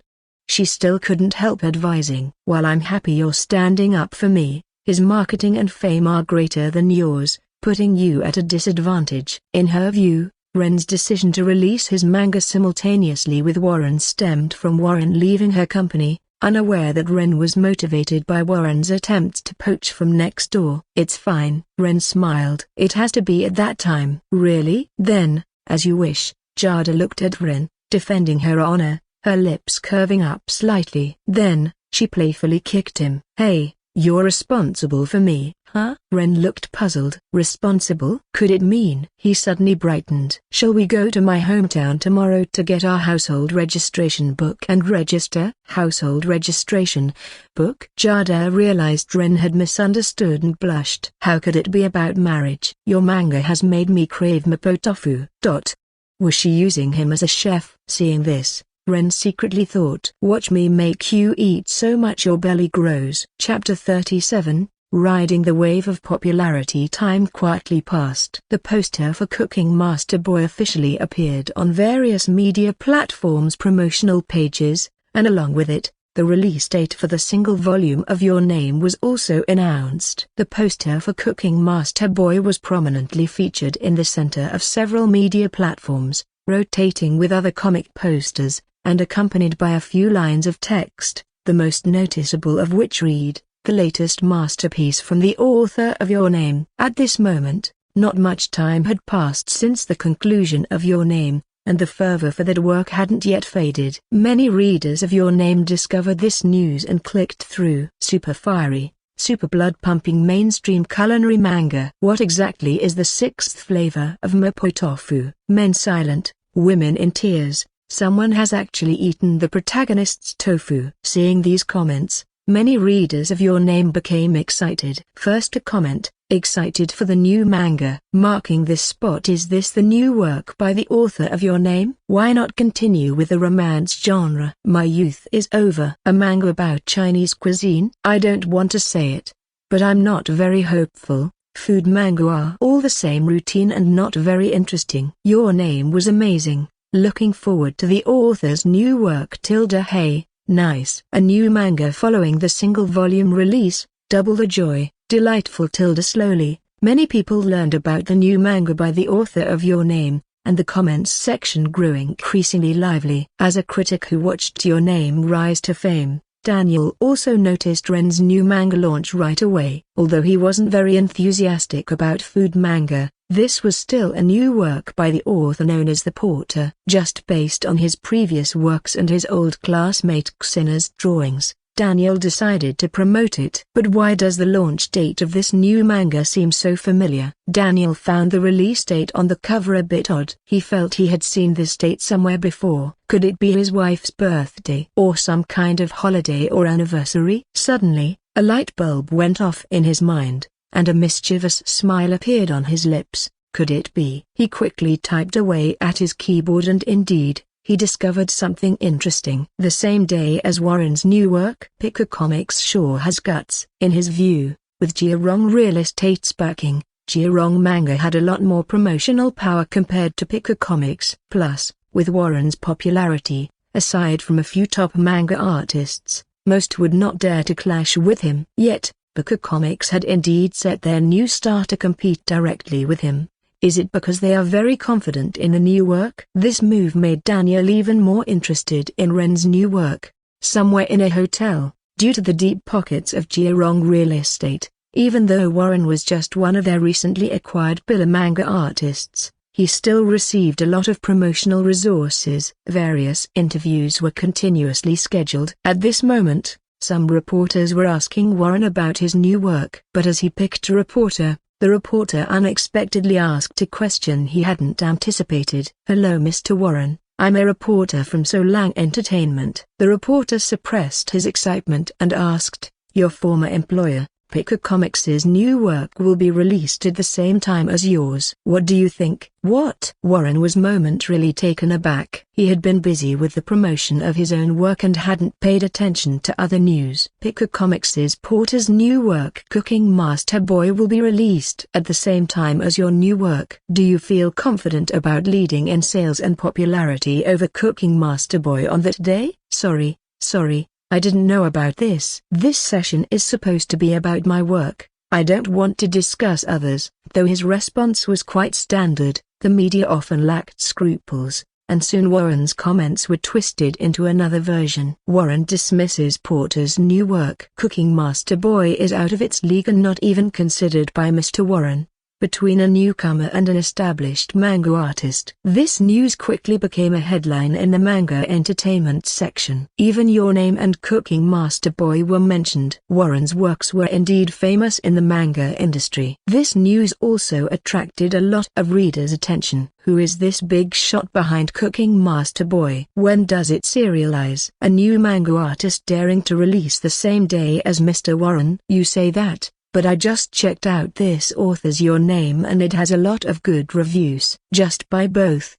No problem. A culinary manga? A passionate one at that? I'm somewhat excited. I'm tired of those bland types. +1, and based on the name, it should promote our country's cuisine, right? So many mangas are about foreign foods these days. It's annoying. Doesn't our great nation have anyone who can create a dedicated manga about our cuisine? Seriously? Daring to release on the same day as Mr. Warren, that's seeking death. Exactly, too audacious. Riding on Warren's coattails, coupled with the many positive online reviews of Your Name, this news quickly drew much curiosity. However, with the good came the bad. Some of Warren's fans started to harshly criticize. But this did not dampen the enthusiasm. If anything, it only heightened it. Meanwhile, Jada sat in her office, looking at all the news, and dialed a number. "Thanks, old classmate, don't mention it, I just rode the wave too." A cheerful voice came from the other side of the phone. After chatting for a while, they hung up. Jada hummed a tune happily. Indeed, the reporter was one of Jada's classmates. She knew her own company couldn't compete with Jeorong Real Estate in terms of promotional strength. Plus, with Warren's skills and popularity, even if Ren's work was excellent, directly beating the competition was highly unlikely. After all, this era still valued packaging. So, knowing her friend might interview Warren, she made a call to ride the wave a bit, never expecting Warren to actually pick her friend. Imagining Warren's possible frustration made Jada's long black legs quiver with delight. Chapter 38, Release Day. The day of the new book release arrived quickly. After school in the afternoon. "Hurry up, Unsio. Today is the release day of Porter's single volume." Claire, with her backpack on, urged her little best friend anxiously. "What's the rush?" Unsio, hands on her knees, gasping for breath, looked at her friend who was unusually impatient today. "Even though you've already read Your Name, why buy the single volume? Wouldn't it be better to just strip out the pages you want from the manga and bind them together?" Unsio didn't understand the point of buying the single volume. After all, they had already seen it. "Isn't buying something you've already seen a waste of money? If you love something and it doesn't affect your life, you definitely should support it," Claire said assertively. "If authors don't make money, they might stop writing." "Look at Porter's manga. The frames are as beautiful as wallpapers. He must have hired assistants. Even if they aren't given room and board, the salary must be quite substantial." Hearing this, Unseo nodded. She agreed about the artwork quality of your name, having seen some interviews where authors mentioned what they pay their assistants. And those assistants' skills aren't even as good as Porter's, so it must be expensive. However, looking at the bookstore, it was packed at the moment, and she worried if they would even get a copy. Luckily, about 10 minutes later, it was finally their turn. Claire had been eyeing the bookshelf for a while and quickly grabbed 2 copies. Why did you buy 2? Are you collecting one and using the other for preaching? Unseo was surprised. She didn't know her friend had the money to buy one to keep and one to give away. How could I? Claire's head shook like a rattle drum. I don't have that much money to do that. This is Porter's new work. New work? Unseo's tastes differed from Claire's. Claire liked beautiful, heartwarming works, whereas Unseo preferred action-packed stories for boys. So she paid less attention to these types of works. About your name, she appreciated the art style more than anything. It's about cuisine. Cuisine? Unseo's little antenna twitched. Aside from the battle-type manga she enjoyed, Unseo also had a passion for eating. She liked niche food literature too. After hesitating, she ultimately didn't buy one, uncertain if it would be good. After all, didn't her friend just buy one? Why spend the extra money? But, Claire, aren't you buying Mr. Warren's work? It's also his release day. Unseo knew her friend used to buy from Picker Comics primarily for Warren's works. Now, had seeing Porter's good work changed her mind? Oh, women. Mr. Warren, huh? Claire sighed. There's no way. Who made him ruin his reputation? If he had finished his previous work and then changed companies, that would be one thing, but he didn't finish his work and switched companies for money. I can't accept that. True, anyone would be upset by that. Spending money on manga only to have it unfinished is frustrating. Evening. Picker Comics Company. How many copies of your name have sold? Should be out by now, right? An editor quietly asked another. It's over 70,000 now. Quite astonishing, isn't it? We only issued 200,000 copies. It looks like we might need a reprint. 70,000 and a reprint. Hearing this, the inquiring editor was taken aback. Just one day in, and already 70,000 copies? What would a week bring? Surely it would exceed 200,000. If they sold out early, they would need to request a reprint from the printing department. Can you believe Porter is a newcomer? His first single volume is achieving these numbers. What about Porter's new book? It's also reached over 100,000 in sales so far, and it's scoring 9.6 on ZNet, constantly receiving praise. Although it's just the initial sales, the popularity is high. Porter is really amazing. Everyone couldn't help but admire Porter's ability. After all, 2 mangas with continuous high ratings aren't usual for a newcomer. Speaking of which, has anyone seen what Porter looks like? This sparked everyone's interest. Although Porter had been published in the company's magazine for so long, no one had seen him in person. Who knows, but the boss definitely knows since she always brings Porter's manga. I bet it's a shy cute girl. No one else could produce such delicate, wallpaper-like artwork. I think so too. You can tell Cooking Master Boy was drawn by a girl foodie, but I have to admit, reading that manga got me pumped. Let me tell you, the chief editor joined the conversation, shaking his head, drawing everyone's gaze. Could it be, chief editor, you know? The chief editor coyly raised his head, producing a cringeworthy coquettish sound. Tell us. Quickly, an eager editor fetched some tea. According to our building's security guard, apparently, a man was seen leaving the company with our boss, just a few days before we got your name.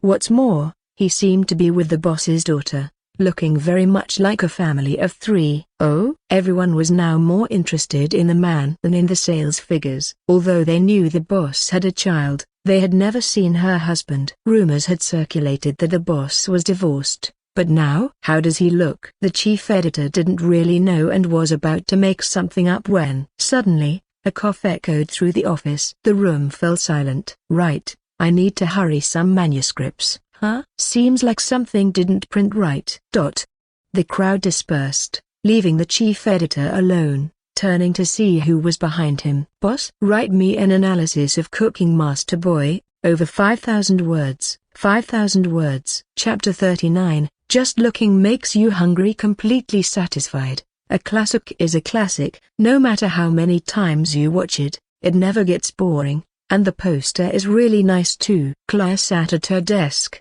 closing the single volume of Your Name and carefully examining the poster she had just unrolled. For her, her favorite part was Porter's scenery. The art is incredibly beautiful, and although many skilled artists online create similar works, none capture that unique charm quite like Porter's. After putting up the poster on the wall, Claire picked up the latest issue of Picker Comics. Seeing the cover featuring a young boy tossing a wok, Claire couldn't help but feel excited. Who doesn't like to eat? Although she rarely indulges, so mainly because she can't afford to. Claire felt that if she had the means, she would definitely turn into a little dumpling. With eager anticipation, Claire opened the comic. She really liked Porter's comics and naturally didn't want to see him flop in this culinary comic. But as she read, Claire realized she was just getting hungry. I feel a bit hungry. Watching the dishes in the comic, Claire couldn't help but hold her stomach and swallow her saliva. Despite the exaggerated glowing dishes,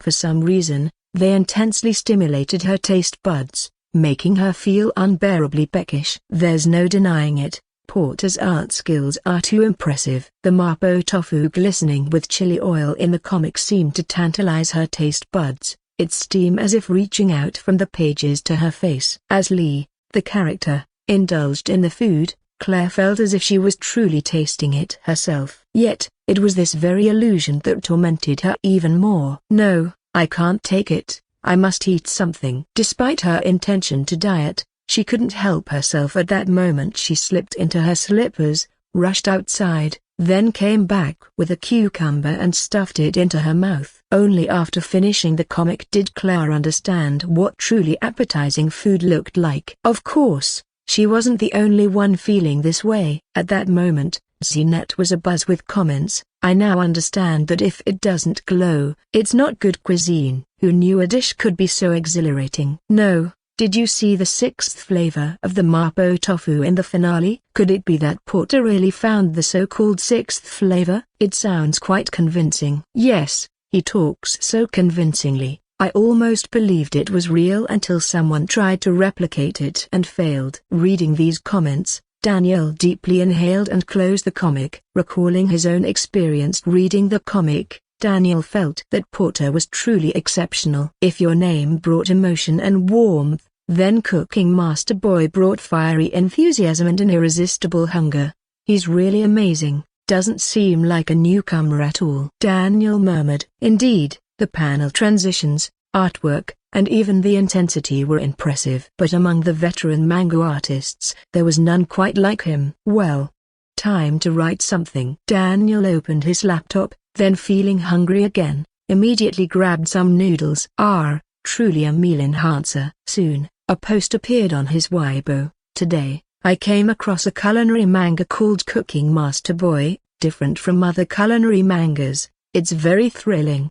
It might initially seem just a culinary manga, but if you think about it, it's actually a classic battle manga disguised with cuisine. From elements like superior chefs to special grade chefs, it's all similar to power levels in battle mangas. The only difference is, in typical battle mangas, the protagonist impresses by fighting others, thrilling readers with exhilarating victories, while Cooking Master Boy achieves this through cooking, conquering various formidable opponents, whether they be skilled colleagues or picky eaters. The joy of triumph is the same, not to mention the inherently intoxicating nature of culinary works. Of course, that's not all. The ultimate twist lies in the author's bluffs, which seem plausible at first, almost convincing me. This analysis wasn't wrong. Cooking Master Boy is a highly commercial culinary manga. The reactions of the diners and even the glowing food, even tofu getting an upgrade, should be seen as just fantasy shock value, typical of thrilling narratives. The eternal theme of surprise is a key ingredient for success, also making this manga exceptionally popular. Due to Daniel's popular Money Talks account, the comment section exploded shortly after the post went live. I've never seen such an exciting culinary manga before. After seeing the food in the manga, I looked at the instant noodles in my hand and suddenly didn't find them appetizing. It's just too bad. It's not enough. Meanwhile, Wang Tao wasn't looking too happy, not because his sales were poor. With a solid fan base and heavy promotion by Jiarong Comics, his sales hadn't just maintained, they had increased compared to his past works. He had been ready to celebrate with some wine and mahjong after hearing about his manga's success. But after reading Cooking Master Boy, his good mood evaporated. Truth be told, he found the manga excellent. Whether it was the art, the framing, or even the intensity, it was all captivating. Had this been a work by one of the top 5 manga artists, he wouldn't have said anything. But knowing that it was Picker Comics' new release, and that its performance was comparable to his, annoyed him. He had left Picker Comics to make Jada realize that her company couldn't succeed without him. Yet, how had the tables turned? Picker Comics seemed to have risen even without him. Simultaneously, the entire manga industry was buzzing about Cooking Master Boy and Your Name. Analyzing and evaluating these 2 works, they were also scrambling to dig up information on Porter, aiming to poach him. After all, with 2 such successful works, he was definitely worth the attention. Chapter 40, Ready to Go Home. Although Ren didn't personally experience the waves his comics were making in the outside world, or how many people were despairingly comparing their instant noodles to the tofu in his comics, he could roughly tell from the comments online and some articles in the media that his single volume Your Name and Cooking Master Boy had definitely made his name known. Yes, keep the praises coming, that's how it should be. Ren nodded in satisfaction as he browsed through comments about himself on his phone. Everyone likes to be praised. However, Ren's satisfaction was short-lived as he stumbled upon a headline claiming, "Shocking, the real identity of Porter is Hema-Warren.jpg. TCH, what kind of journalists are these? Clearly not as handsome as me." Ren sighed. At least the journalists could choose some better-looking photos, right? At that moment, his daughter, Yuki, was playing with her daddy's belly when she heard his sigh and immediately stood up, her little head inching closer to check the photo on Ren's phone and then looked at him. The look of disdain was evident on her little face. Ren caught this expression and teased, "Hey, little one, are you saying your dad isn't as handsome as him?" He then grabbed her cheeks and playfully rubbed them. Handsome. Daddy is better looking." Yuki couldn't resist much and betrayed her true feelings. Once Ren was satisfied and let go, Yuki quickly stood up, ran about 5 or 6 meters away from him, stuck out her tongue and yelled, "Daddy is a monster." Blah blah blah.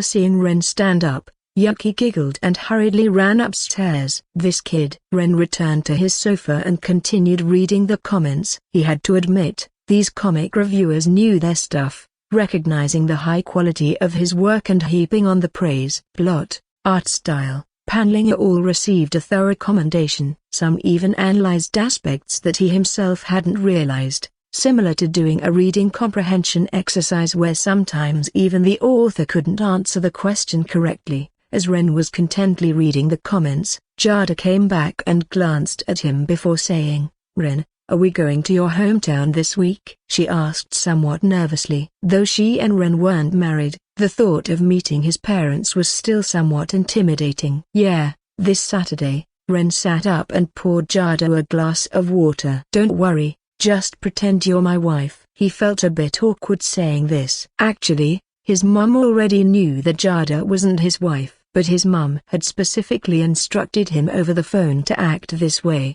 making Jada think his mom believed she was his wife to create an opportunity once they got there. Though Ren felt it wasn't quite right, he went along with his mom's plan. If it really went too far, he'd just tell the truth. "We'll be counting on you then," Ren added. "It's nothing, after all, since you're Yu's dad. I've been expecting this day." Jada's words weren't wrong. After all, Ren was a man, and it would be too much for him to continue without marrying. She felt that his parents wouldn't accept it easily. Pretending to be husband and wife seemed fine. They even made a fake marriage certificate just in case Ren's parents found out. Time ticked by, and soon it was Saturday. In the city of Shi, Ren packed some things into the car, and little Yu eagerly helped, though most of what she carried were her toys. "Ren, is this all we're taking?" Jada asked as she placed a box of wine in the trunk. worried that it might not be enough. After all, even if it was a pretense, it should look convincing. She thought Ren should bring more since it was rare for him to go home. "Don't worry, my parents would find it troublesome if you brought too much," Ren reassured her. Although his mum was scheming a bit this time, wanting to use the misunderstanding to push him and Jada together, it was still out of good intentions. After all, in his mom's view, Jada and he had done everything a married couple would do. They even had a child. Wouldn't it be a pity if they didn't end up together? A child should indeed be raised by their own parents. Otherwise, if the two of them didn't end up together, whose child would it be? Reassured by Ren's words, Jada stopped objecting and got into the car with him. "Let's go." The excited little Wei waved her arms from the back seat, her sweet voice easing Jada's nerves. The child had been excited since the night before. After all, she had never seen any relatives other than her mum. She had been up all night asking what her grandparents were like and if they would like her. And now, she started asking again. "Daddy, Daddy, do you think Grandma and Grandpa will like Wei?" She had been looking out the window, but suddenly turned her little head and asked timidly, "Wei, why do you keep asking that?" Seeing her through the rearview mirror, Ren was curious. After all, when he and Wei first recognized each other, she hadn't been this worried. Wei's eyes darted around before she whispered, "In kindergarten, Shovana told me some grandparents prefer boys over girls. Since Wei is a girl, maybe Grandma and Grandpa won't like me." Understanding her concern, Ren laughed and said, "Don't worry, our Wei is so adorable.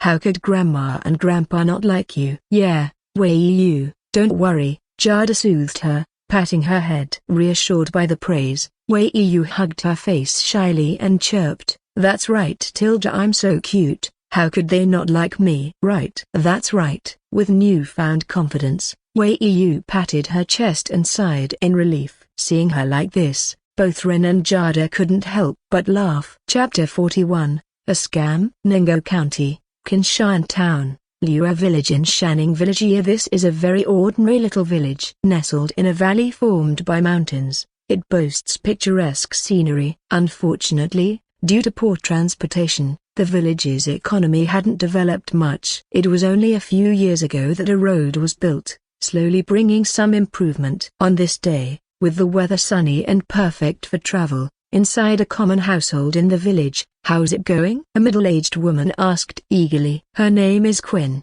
Ren's mother in this world, who was looking at Ren's father, Xavier. "They're already on the way, should be here soon." Xavier put down his phone and replied honestly. "That's good, that's good. I really want to meet Wei soon," Quinn said with a relieved smile on her face. She was looking forward to finally meeting her granddaughter. Although she hadn't met her in person, from the sweet voice over the phone, Quinn could tell her granddaughter was a lovely child. "Wei, what a nice name." Xavier also looked happy. Although he was somewhat displeased with how his son had handled things, what parent doesn't wish for their family to continue? Bringing someone home was, after all, a good thing. "But, hearing you talk, she's a big boss from the city." Seeing a home like this, Xavier's words trailed off. But Quinn understood what her husband meant. They feared that the city girl might disdain their humble setting. "That's why we need to help our son." Quinn glanced at her husband, slightly displeased. "That kid hasn't managed to win her over yet. If it were up to me, they would have." She stopped, about to say had a child already, but then she realized they indeed had one, and she was already 5 years old. "Anyway, as parents, we definitely want the two to really come together," Quinn continued, waving her hand. "You know what your childhood was like. You probably don't want our granddaughter to go through the same, do you?" Xavier didn't object. He was silent. He had grown up with divorced parents, living with his father. Life in a single-parent family had its troubles. "Get some things ready," Quinn smiled. "Ren's future wife is a big city boss. City food must have bored her by now. We need to give her something different, something like, what's it called on the internet? Shake something?" "It's called rural tourism." Xavier smiled proudly, as if saying ignorance is scary. Just as he wore a proud look, he suddenly shivered. Quinn gave him a cold look and snorted, laughing. If she sees you spending all day on TikTok watching girls sing and dance, she'd laugh her head off. Shameless. Saying this, she twisted Xavier's waist, causing a series of gasps to echo through the room. Meanwhile, on the road, Ren was driving with Jada and their daughter, heading home. Approaching home, Ren felt apprehensive, not because he hadn't been home in a long time, but this trip was different. He was bringing his daughter home. Jada felt nervous beside him. Meeting a partner's parents is nerve-wracking for anyone. The only one not nervous was probably their daughter. She was busy watching cartoons on her phone, occasionally striking various poses and making loud exclamations. "Ren, how much longer?" Jada asked, looking concerned. "Not much longer, just follow this road to the fork, turn left, and then—" Holy crap! Ren abruptly hit the brakes. A man had suddenly burst out of the bushes beside the road. "Is this a scam?" Ren said, uncertainty. "Maybe." Even Jada was stunned. Thinking it over, Ren rolled down the window and called out, "Hey, are you trying to kill yourself?" "Even if it looks like a scam, what if I hadn't stopped in time?" Sorry. The man got up, apologizing profusely. "I'm not trying to scam you." He was about 30, dressed in worn clothes, his face unshaven and unkempt, as if he hadn't taken care of himself for a long time. He kept bowing and apologizing to Ren. "I just need a favor," the man said, pointing to the roadside bushes, where he had hidden a motorcycle. "My bike ran out of gas. I've been pushing it for a while and can't move it anymore. Could you please give me a ride to the gas station?" "Please." Seeing the man's desperate state, Ren hesitated. Was he a criminal on the run, too busy to clean up because he was being chased? "I'm sorry, I have things to do." "Maybe wait for someone else." Ren decided to drive off. While the man looked pitiful, Ren couldn't risk it, especially with his daughter and Jada in the car. As Ren prepared to drive away, the man suddenly knelt down. "Please, I'm begging you." "There are so few cars on this road, and those that pass by refuse to help." "But I really can't waste time pushing my bike." Ren was interrupted as Jada tugged at his sleeve and pointed out the window. Following her gaze, Ren fell silent. Wei, leaning over the back seat, added, "Daddy, teacher said we should help others. This uncle looks so pitiful, let's help him." After a pause, Ren got out of the car. "Hurry up, help me lift your bike." "I can't move it alone. The gas station is still a long way from here." "Thank you, thank you." The man's eyes teared up as he bowed deeply to Ren again. Chapter 42, Searching for someone in the car. Jada was driving, with the little girl in the passenger seat, while Ren sat in the back next to the strange man they had picked up. Although they had guessed that the man was harmless before letting him in, they were still cautious. At this point, Ren was pretty sure the man was not a suspect. The man, holding his face in his hands, was crying continuously. "It's all my fault. I was only on the phone for 5 minutes, just 5 minutes, and my child was gone. It's all because I was too caught up in my work." The man wiped away his tears while speaking mournfully. Ren handed him a tissue to blow his nose, and the man continued, "I reported it to the police, but it's been 2 years, and there's still no news. I've been searching day and night for these past 2 years. I went from Jit province to Quan province, and from there to Jiang province, but I haven't found him. My child is gone, my family is broken up, and my wife blamed me so much she divorced me. So, I have to keep looking. I need to see him alive or find his body." With these words, the man's head hit the car window hard, as if punishing himself. "If I can't find him here, I'll go outside the province. Even if I die on this road and become a ghost, I still have to find my child." As the man recounted his ordeal, Ren didn't interrupt but listened quietly, occasionally handing him a tissue. "Uncle, don't cry." The little girl's voice suddenly filled the car. "When my daddy left home for 5 years, Wei, you never cried." The little girl scrunched up her nose. "Uncle, how can you cry? Maybe the little brother will come back someday." Wei, Jada driving the car couldn't help but scold her. Seeing her mom getting angry, the little girl shrank her head and pouted. "No, it's okay." The man waved his hand. Although he didn't understand what the little girl meant by her father leaving home for 5 years, He looked at her and thought of his own missing child. After wiping his tears and taking a few deep breaths, he tried to smile at the little girl. Yes, Uncle shouldn't cry. He couldn't let his emotions affect the child. That's right. Seeing the man's reaction, the little girl's eyes curved into crescents, and she proudly told Jada, "Daddy always said, there's no hurdle we can't get over." "Yes, you are right," the man chuckled, which made the little girl even prouder. She even teased Jada with a raised eyebrow. "Do you have a photo of your child?" Ren finally spoke. "Let me see it. The more people who know, the better." "Oh, right. Here it is." The man handed over a meticulously made flyer. Unlike other missing person flyers, everything was in color, including a high-resolution photo. The photo showed a 3 or 4-year-old boy in dungarees, his chubby hands in his pockets, looking quite cool. Besides, there were specific details like what the child was wearing when he disappeared and a jade pendant with the character Gia on it.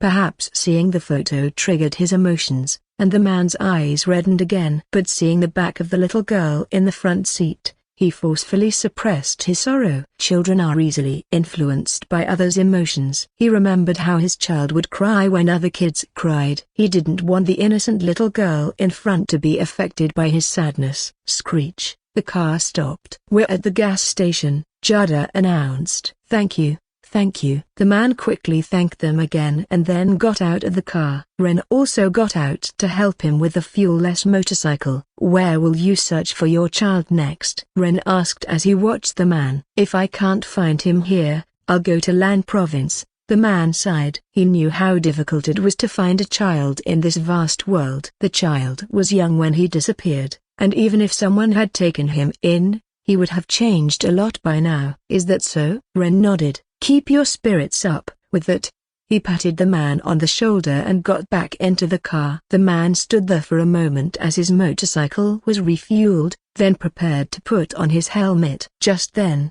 several red bank notes fell from it onto the ground. The man looked surprised because the dropped items were a few hundred-yuan bills. He turned around, but Ren's car was already out of sight. Picking up the money, the man was silent for a moment, tears falling again as he bowed repeatedly in the direction Ren had driven off. There are still many good people in this world. Meanwhile, back in the car, the mood had become somewhat somber. Being parents themselves, they understood the desperation of the man they had just met. If they lost their child, they would probably be just like him. "Jada, why don't we use a page in the next issue of the comic for a missing persons notice?" Despite knowing it could be troublesome, Ren couldn't help but suggest. Jada nodded silently. She knew initiating this could be problematic as it might set a precedent. If other parents seeking their children saw it, it could lead to endless requests. But still, she agreed, driven by compassion. Glancing at her daughter,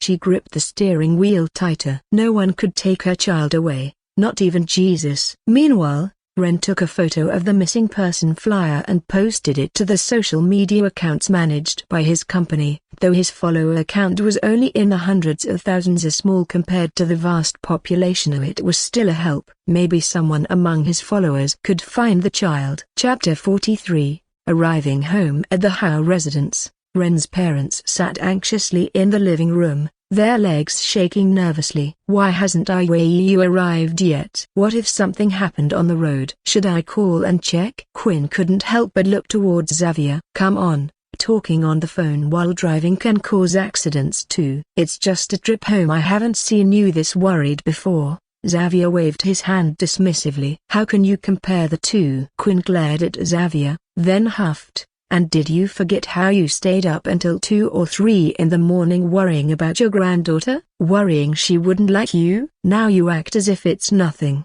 Xavier didn't respond, pretending to ignore her comment and started watching dance videos on his phone instead. Just then, the sound of a car horn came from the yard. Both hurried outside. Through the gate, they saw a car they hadn't seen before parked at the entrance. Peeking through the car window, they could vaguely see their son's profile. The car door soon opened, and 3 people got out. The elderly couple exchanged glances and quickly went to greet them. "Old Dad, old Mum, this is my wife." Previously, he had only referred to a future wife in private. Now, suddenly announcing Jada as his wife in front of his parents. Ren found it somewhat awkward. This introduction made Quinn and Xavier's eyes immediately turn towards Jada, causing her to stiffen up, feeling almost suffocated by the nervousness, even though she knew she was pretending to be Ren's wife. However, she managed to greet them politely without going blank. "Uncle, Auntie,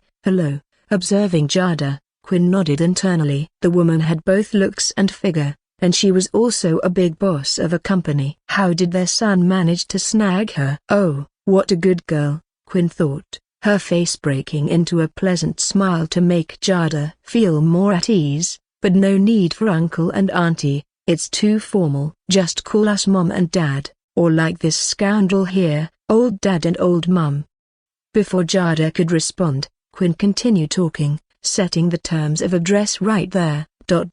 Dad, Mum. Overwhelmed by Quinn's direct approach, Jada nervously complied, though part of her worried this was just part of their act. "Ah!" Quinn exclaimed happily upon hearing the word Mum, "so pretty." "How did you fall for our son?" Looking at Ren, she warned, "If you dare mistreat your wife, beware, I'll beat you." Then she turned back to Jada, "If he ever bullies you, just tell me. I'll set him straight." Confused and a bit lost, Ren protested, "Mom, am I not your own child?" "Thank you, Mum." Jada smiled. Granny, do you know who I am?" The little girl, feeling ignored by the adults, suddenly interrupted. Stepping in with her little round toe shoes, she tried to make her presence felt. Quinn scooped her up and playfully tickled her nose. "How could I not know my precious granddaughter?" Giggle. The little girl clung to Quinn's neck, her eyes darting around curiously. She found everything unfamiliar and intriguing,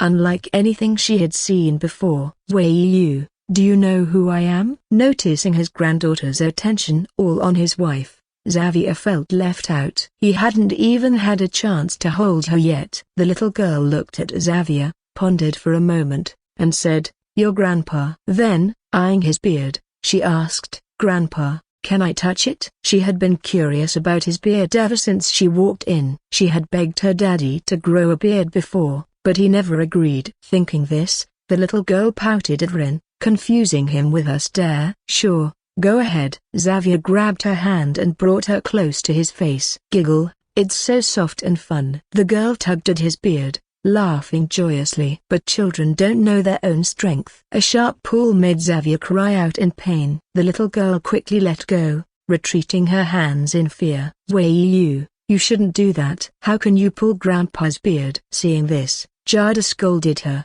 "Apologize right now." "Grandpa, I'm sorry." The little girl timidly apologized, then performed a little charm she learned at kindergarten. "Ouch, ouch. Fly away." The teacher said it helps. "It's okay, I've been thinking about shaving it off anyway," Xavier reassured her, though he quickly changed the subject. "Wei Yu, are you hungry? Let's go eat." "Your grandma made lots of delicious food." Watching Xavier's awkward diversion, Quinn couldn't help but laugh. But she didn't undermine him and handed the girl back to Jada. "Girl, go inside first. I need to talk to your husband." "Okay," Jada agreed, her heart slightly relieved. It seemed her daughter's grandparents weren't biased against girls, a worry she had harbored before arriving. "Mum." Left alone with Quinn, Ren felt apprehensive. Why not just say it directly? "What do you mean directly?" Quinn twisted his arm, her tone tinged with irritation. What was all that about one-night stands? Luckily she's a decent girl. What if she had been ill? What would you have done? Ren remained silent, knowing he had been too impulsive at the time. But this turned out quite well. Quinn admitted she liked Jada, then glared at Ren. "I've set my heart on this girl for you. If you can't make it official with her, don't call me mom anymore. And you better hurry up and have another child. But this time, the child should carry your surname." Although she didn't prioritize sons over daughters, she cared about the family name. Chapter 44.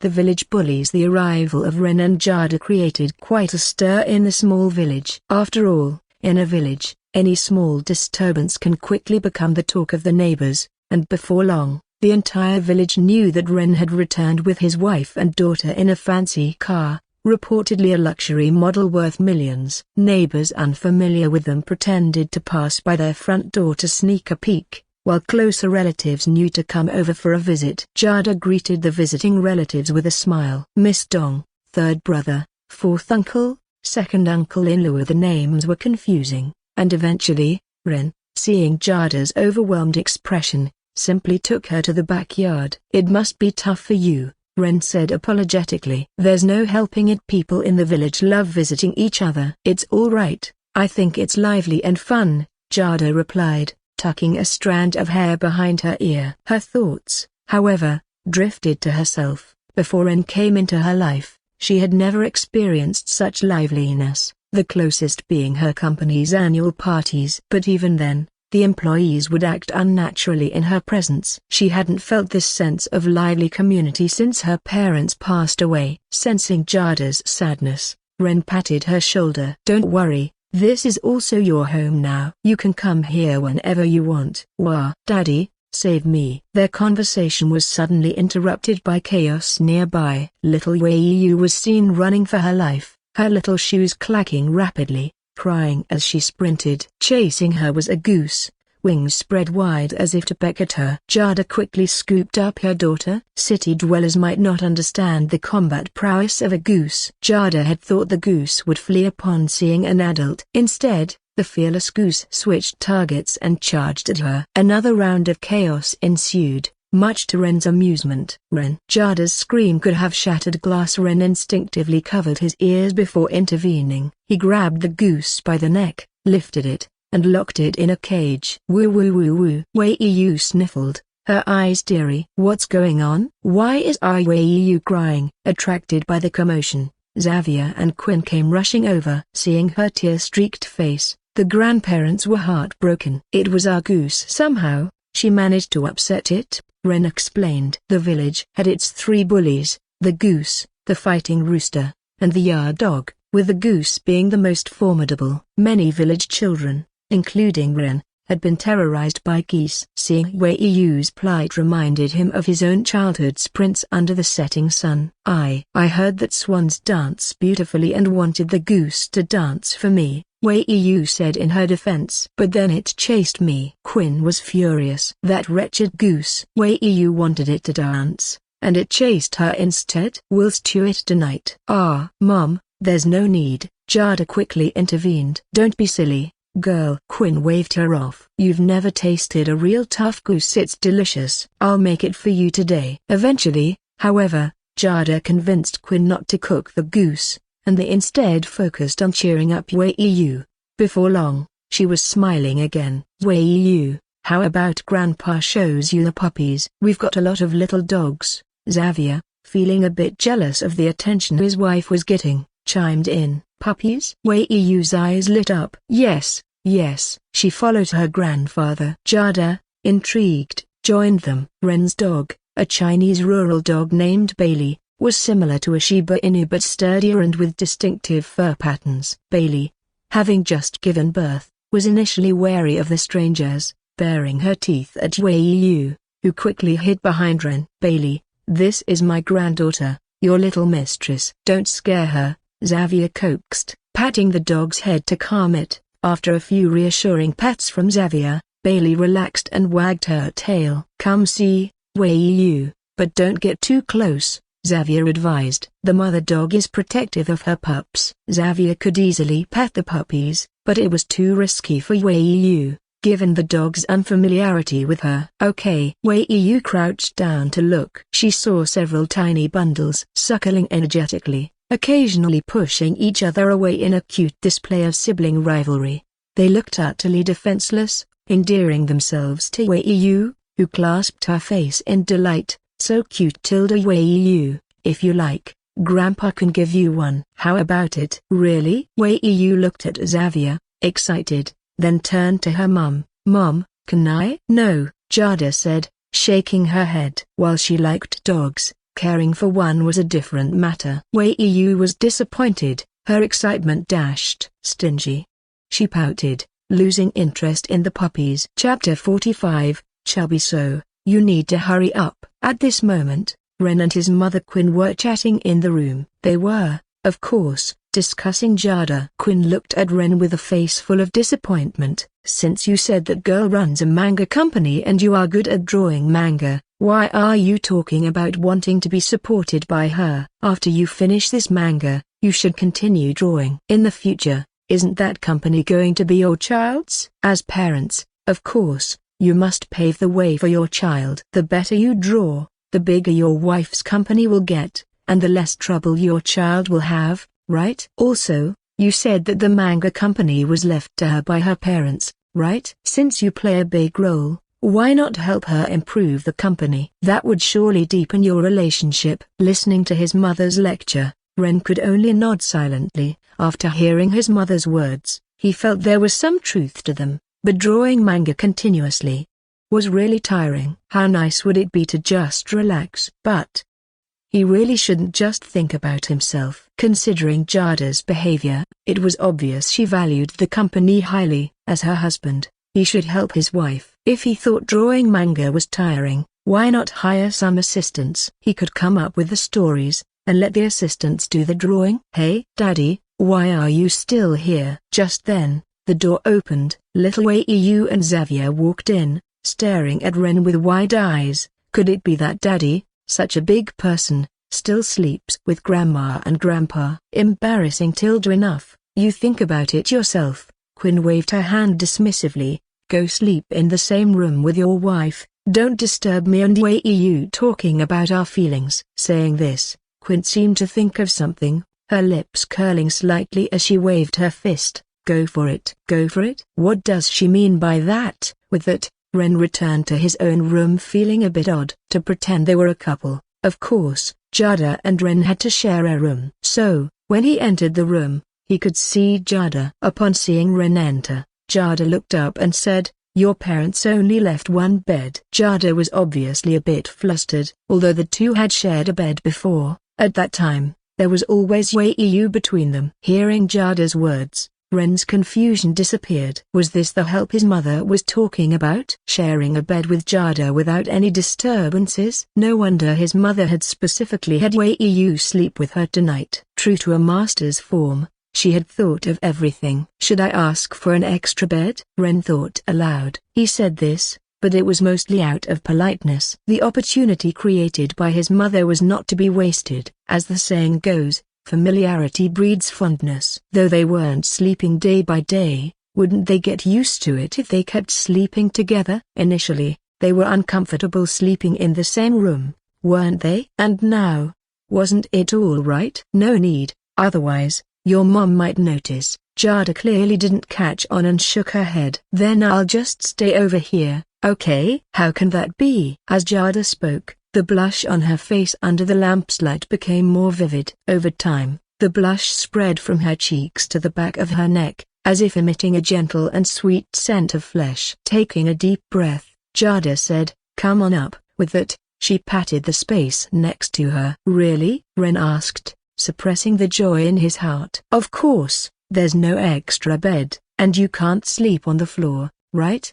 Besides, this is your home." Jada gently bit her upper lip and added softly, "But don't cross this line." Saying that, Jada, like a petulant child in elementary school, drew a line on the bed. "Okay," Ren nodded. "I'm really coming up." "Come on up," Jada said, turning her head aside softly. At her words, Ren leapt up, and the force almost sent Jada flying off the bed, turning her initial shyness into indignant embarrassment. "Lighter." "If the bed collapses, where will you sleep?" "Nonsense, you're the heavy one." "If it collapses, we both share the blame, right?" Ren laughed. "Chubby?" In an instant, Jada was so angry she wanted to strangle Ren. Where was she chubby? At most, she was full-figured. There are three things women hate to be commented on: their age, their weight, and... What exactly did the newspaper say? Ren dared to mention one of the most taboo topics. Unforgivable. Jada's eyes seemed to blaze with fire. "But hey, this bed is pretty sturdy. Even if we're heavier, it should hold up, right?" Ren didn't know what Jada was thinking and just continued to talk. No sooner had he finished speaking than he saw a pillow flying toward him. Fortunately, Ren was agile and dodged the pillow attack, but Jada didn't let him off the hook. Since she couldn't hit him the normal way, She decided to kick Ren off the bed. Positioned against the wall, she used it for support while kicking towards Ren. Under the force, Ren was pushed to the edge of the bed, with nowhere to retreat.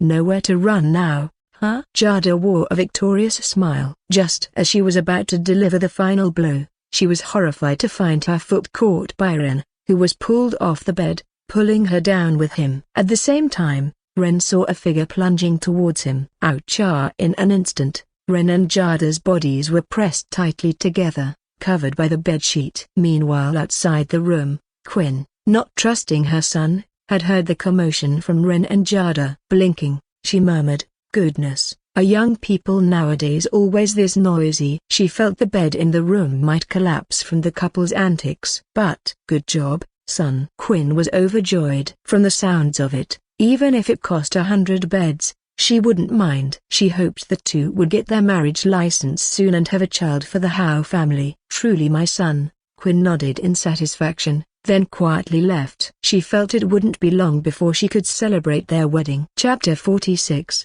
revised many times. At this moment, the atmosphere in the room froze, and time seemed to stand still. The body heat of both individuals was escalating to its limits. Jada was lying on top of Ren, their faces only a few centimeters apart, allowing them to clearly feel each other's breaths. Both were stunned, neither having anticipated this turn of events. Their figures were reflected in each other's eyes, and Jada could distinctly feel the rapid beating of Ren's heart. Ren couldn't sense her heartbeat, but he could feel the pressure of their closeness. Their inner turmoil began to stir as time passed. However, how many men could restrain themselves in such a situation? Certainly, Ren found himself unable to. Consequently, he had the typical male reaction. Ren's response also made Jada immediately aware, snapping her out of the eerie atmosphere. Many people think girls don't understand certain things. On the contrary, some girls know more than boys, enough to be considered experts. Although Jada wasn't particularly knowledgeable,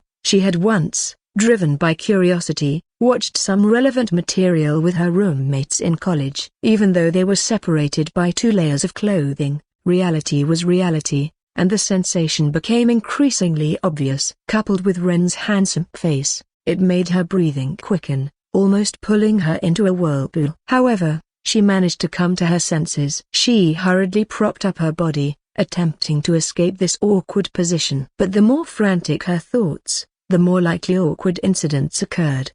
Just as Jada managed to get up, she unexpectedly fell hard onto Ren again. The sudden impact made Jada grunt. However, the sensation wasn't pleasant for Ren. Below pain, that was his only thought. The abrupt impact was hard for any man to bear. With her newfound experience, Jada wasn't hurried this time. She slowly got off Ren, her skin flushed from the ordeal. Both sat up on the bed, the room filled with an awkward silence as neither knew what to say. Ren's gaze wandered around, then he changed the subject. "It's gotten late, huh? I'll turn off the light." The room darkened, and the atmosphere grew quiet. With their backs to each other, they could even hear each other's breathing. At this time, Jada, with her eyes closed, tried to sleep but found it impossible. For some reason, the thought of having another person in her bed, the events that had just transpired, all her thoughts were filled with Ren. She had enjoyed her time with Ren recently, coming home to a table full of dishes he cooked, having someone to talk to when she felt weary, someone to care for her. His comics had also helped at the office. Unknowingly, had Ren become an integral part of her life? What exactly was he to her now? A friend? Wei Yu's father? An actor they hired? Or perhaps a broken bar her husband? Jada couldn't help but feel puzzled, but she knew that if Ren left her life, she would probably struggle to adjust. Maybe she should just settle? Jada thought. After all, they both already had a child, and their recent interactions had been pleasant. Marriage seemed like a good option. "Jada, are you asleep?" Just then, Ren asked softly. This caused Jada's heart to race. Asking if she was asleep at this time, what was he planning? Was he taking advantage of the night? A broken bar. With a thought, Jada inexplicably remained silent. "Seems like you're asleep." After a moment, Ren spoke again, then there was no more sound. This made Jada even more curious, feeling an urge to ask, but ultimately, she did nothing. Meanwhile, Ren sighed in relief. Actually, just now, he had been on the verge of confessing his feelings. But the moment he spoke, he decided against continuing his confession. It wasn't that he chickened out, mainly. There was no right atmosphere. In Ren's view, at least he should give Jada some gifts when confessing. Thinking about it, the day they first met seemed like a good choice, and it wasn't too far from now. A broken bar with a thought, Ren slowly closed his eyes and drifted into sleep. Ren had a dream. In the dream, he became Ultraman, battling an octopus monster. Unfortunately, the opponent was too strong. No matter how he attacked, his rays couldn't harm the monster at all. Eventually, the Ultraman that Ren had become was tightly bound by the monster. Its enormous tentacles attacked him. No! As the chest indicator blinked, Ren suddenly woke up, opening his eyes. Seeing the familiar ceiling, he let out a sigh of relief, muttering, "It was all a dream." But why did it feel so suffocating? This made Ren instinctively look beside him, and he broke into a sweat instantly. It turned out Jada was holding him like an octopus. No wonder it was so terrifying. After all, a woman in her 30s is like a wolf. Of course, her holding him wasn't the main issue, it was her leg. At that moment, her leg was pressing down on him. This provocation made his little brother ready and on alert. Fortunately, Jada was still asleep. Ren breathed a sigh of relief. Otherwise, it would have been even more awkward. Then, he slowly shifted his body, trying not to wake her. The friction as he moved made Ren squint his eyes. But fortunately, he knew this wasn't the time to enjoy it. After a while, Ren finally moved out from under her leg and got dressed. As he was about to leave the room,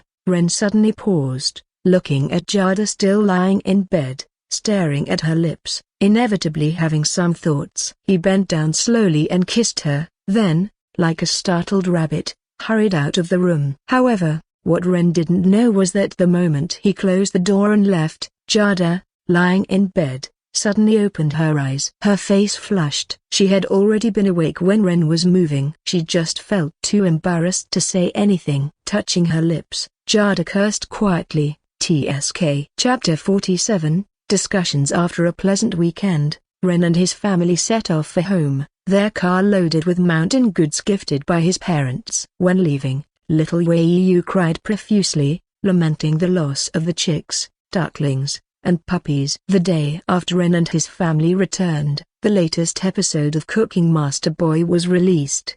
Perhaps due to many online recommendations, the number of people purchasing this issue of the manga was slightly higher than the previous one. No wonder. After all, China is a nation of food lovers. If we talk about the foundation of food lovers, it is undoubtedly high. Ren's Cooking Master Boy is published 2 episodes per issue. In the new issue, following the orders of General Li, the Liu Maoxing arrives in Guangzhou to refine his skills and attain the qualifications of a master chef. Unfortunately, in Guangzhou, unlike the Kikaro restaurant, and known as the capital of Mei food in anime, the rookie chef Liu Maoxing is defeated in his first attempt at stir-frying Qingjiang vegetables. However, just when Liu Maoxing is disheartened, he unexpectedly encounters an old man. With deliberate guidance from the old man, he finally identifies his shortcomings and eventually, with a dish of stir-fried Qingjiang vegetables, is accepted as an apprentice. There it is. The classic old man from online novels. I think this old man is not simple,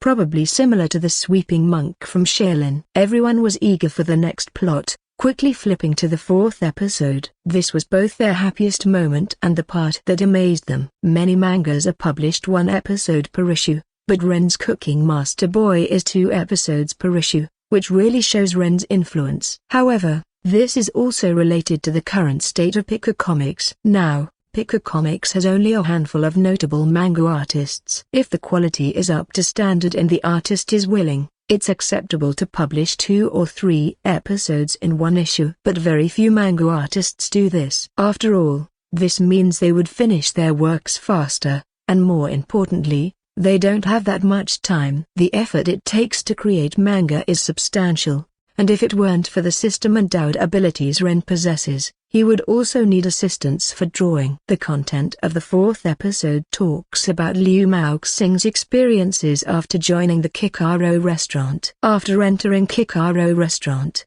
Liu Maoxing faces bullying by another senior apprentice. Various sabotages make Liu Maoxing miserable, stirring righteous indignation among the readers. It was later revealed that Kikaro Restaurant has a rule: if one person joins, another must leave. Although Liu Maoxing was bullied, isn't this typical for protagonists in passionate mangas? They often confront malice with righteousness. From the senior's attitude of secretly practicing hard at night, Liu Maoxing believes the senior's passion for cooking is second to none, and during a conversation after both fell into the water, Liu Maoxing finally learns of the senior's background. From childhood, the senior was rigorously trained in culinary skills under his father's strict discipline, facing either beatings or scoldings. Many readers in China could relate, and soon a comment on Z-Night quickly resonated with many. This plot voices the sentiments of many students, expressing the frustration and resentment of those who study hard every day yet never excel,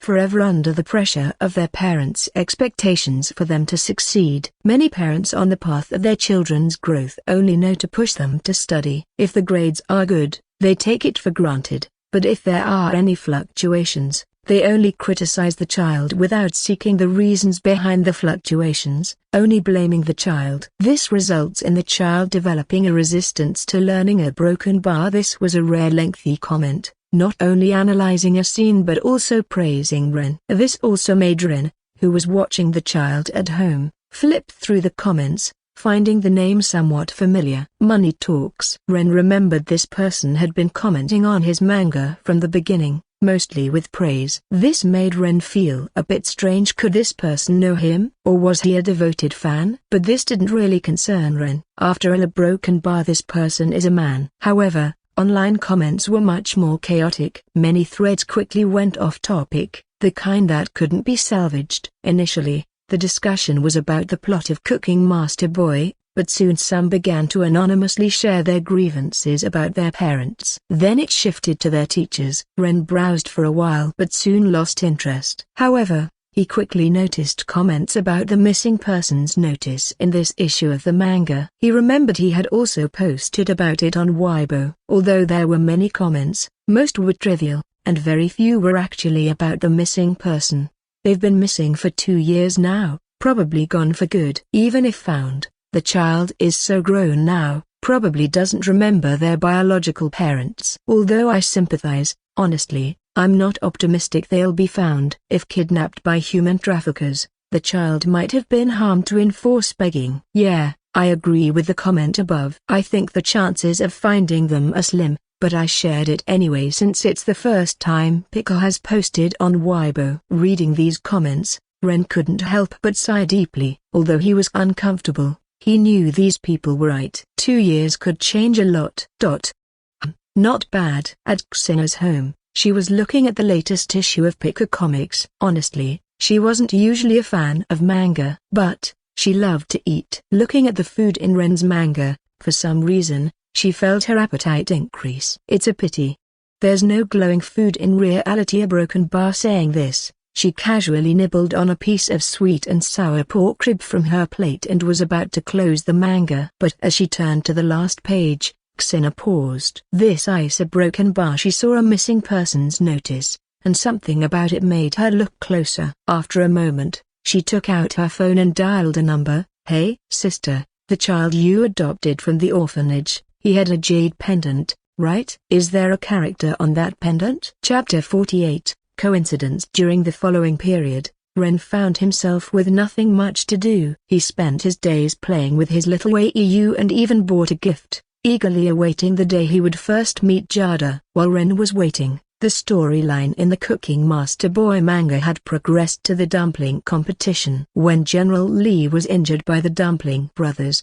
the young chef stepped forward to compete against the despicable Dumpling Brothers. Unfortunately, the Dumpling Brothers had tampered with the young chef's pan-fried dumplings. Undeterred, the young chef immediately made a new batch, and just in the nick of time, the legendary Master Lang unexpectedly appeared, making the young chef's remade dumplings a hit. This allowed the young chef to continue the competition with the Dumpling Brothers. Eventually, the young chef's ascending dragon dumplings triumphed over the Dumpling Brothers' giant dragon dumplings. This dumpling competition was indeed the climax of the story. Even this part alone thrilled many readers, especially when the dumplings made by the young chef appeared to fly like a real dragon. Not only did the spectators in the manga gasp in amazement, but so did the readers. After all, people are genuinely interested in the culinary techniques mentioned in the manga.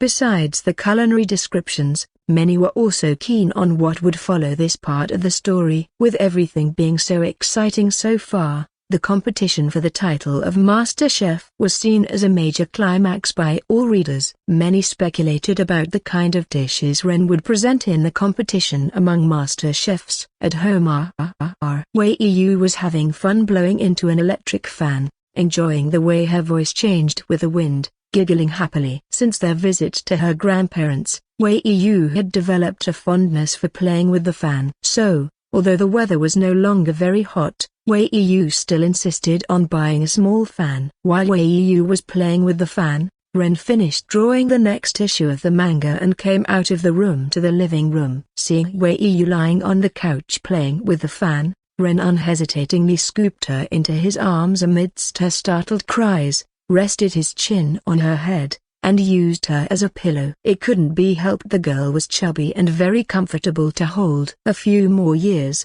and like many girls, she'd care about looking slim and lose that cuddly feel. Unhappy about her daddy's embrace, Wei Yu tried to wriggle free with her little hands, protesting, "Daddy, let go of me, Tilda, be careful, I'll dimple you." "Come on, dimple me." Ren playfully squeezed her soft cheeks and laughed. "Ha ha ha, I'm not afraid of your dimples. I'm the ultimate villain, Tilda." Wei Yu couldn't even speak properly because of Ren's squeezing. She felt so frustrated. She hoped to grow up fast so that she could squeeze her daddy's cheeks and show him that it's not fun at all. "Come on, bring it on." Just then, Ren's phone rang. Looking at it, it was Xena calling. As Ren picked up the phone, Wei Yu took the opportunity to escape his embrace. She grabbed the magic gun from the coffee table and went on a pretend shooting spree. Watching Wei Yu play, Ren feigned a chase, making her scream and scramble to her room. After reaching upstairs, she even stuck her little butt out and slapped it in a mocking gesture at Ren before running back into her room. This girl. Ren shook his head and smiled. He had to admit, having a child was fun with Wei Yu around. He found himself laughing much more often. Then Ren answered the call. "Hello? Is this Mr. Hao?" "This is Xena. Remember me?" came Xena's voice over the phone. "Of course, Miss Zhao is so beautiful. What man could forget?" Ren complimented her. After all, compliments cost nothing, and if they make someone happy, it's worth it. "Really, Mr. Hao, you're quite the smooth talker." Women like to be told they're beautiful, and sure enough, Xena sounded much happier than before. Then she got straight to the point. "Mr. Hao, you remember the missing person notice you posted before, right? That child is actually the one my sister adopted, and he has now been reunited with his biological parents." "Your sister? Is that the child we saw at the mall?" Ren was slightly startled, recalling the little boy with Xena when they met at the mall, and he felt a sense of surprise. "Yes. They adopted him from the orphanage." Xena laughed. "It's such a coincidence to see the notice in the magazine." "It is quite a coincidence." Ren felt a bit awkward, hesitated, then ventured, "So, how are they now?" He couldn't finish his sentence, feeling very awkward. After all, anyone who has raised a child for so long would undoubtedly have a strong attachment, and having the biological parents suddenly show up must be painful. Right? Though Ren didn't complete his thought, Xena seemed to understand his dilemma, and responded nonchalantly, "Don't feel awkward. My sister didn't hesitate to call them. If she didn't want to, the family couldn't have found the child anyway." Although they indeed were reluctant to let go, the biological parents said they would often bring the child to visit my sister and them. "Oh, that's good then." Ren breathed a sigh of relief, but then another question arose. "So, why did you call me?" "It's like this," Xena continued. "Since you helped my sister's child find his biological parents, I wanted to invite you to see Liu. It's almost time for the dance performance, and there will be fireworks at night. It's quite beautiful." "Sure, Which day? Ren agreed without hesitation. After seeing Xina's solo dance last time, he was curious about the group dance. Such a grand scene must be captivating, right? Next month, the 17th. The 17th? Upon hearing this date, Ren paused. What's wrong? Nothing, it's settled then. Okay, goodbye. After hanging up, Ren stood still for a while before shaking his head wistfully. What a coincidence. That day just happened to be the day he and Jada met. Chapter 49, Magical Girl. Little Wei Yu attacks. Saturday. A silent road in a dimly lit environment. This was a secluded alley, an area with few sources of light,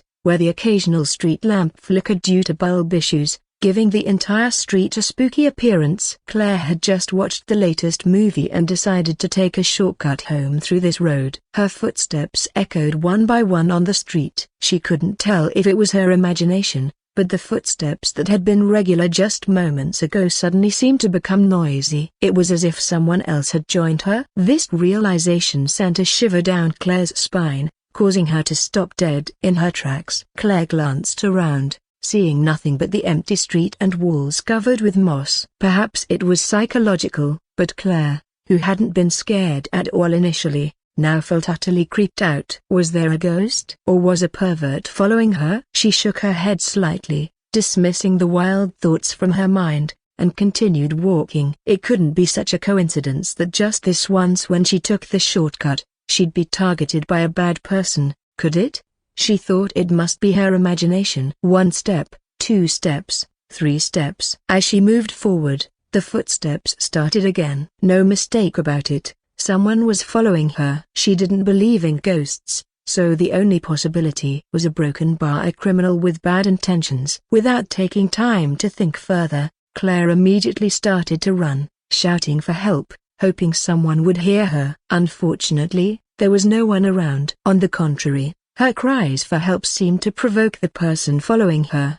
The pursuer also started to chase her with quick steps. In terms of physical strength, women indeed tend to be less robust than men. The distance between them closed rapidly until Claire felt someone push her from behind, causing her to fall to the ground. Huff huff huff huff. For broken bar, the person flipped her over so she was facing him. It was a middle-aged man with a disheveled appearance and narrow eyes that held a crazed look. He was breathing heavily and started to laugh maniacally at Claire. "Behave, and I won't kill you," he said as his hand reached towards Claire's body. Terrified, Claire thought she might not escape today. Tears streamed down her face as she frantically grabbed a handful of dry dirt from the ground and threw it at the approaching man.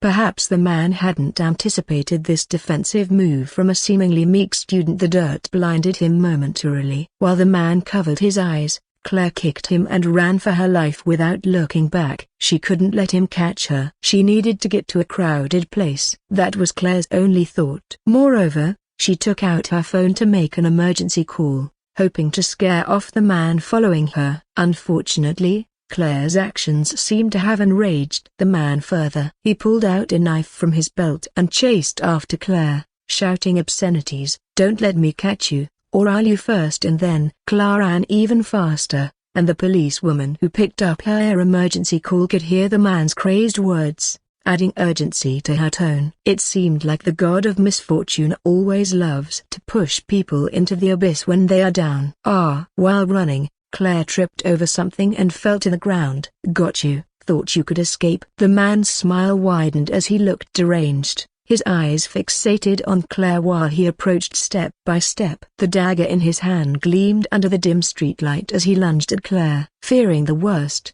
Claire instinctively closed her eyes, bracing for the impending doom. Until a rush of footsteps approached her rapidly. "Hey, broken by Wei Yu, how was it? Did you like it?" Ren held Wei Yu's hand and smiled, asking her. "It was great, Tilda," Wei Yu said joyfully, holding a magic wand in her hand. Not only had she seen a magical girl movie today, but she also enjoyed lots of delicious food. She still felt her stomach was full. This made Wei Yu subconsciously rub her belly. If only every day could be like this. However, as they passed a secluded alley, they suddenly heard rapid footsteps and frantic cries for help coming from within. This made Ren stop in his tracks. "Daddy, Someone is screaming for help. Wei Yu also heard the voice and waved her magic wand, ready to rush into the alley. She wanted to defeat the bad guys. Protect the world. Magical girl little Wei Yu attacks. Ren was frightened and quickly held her back,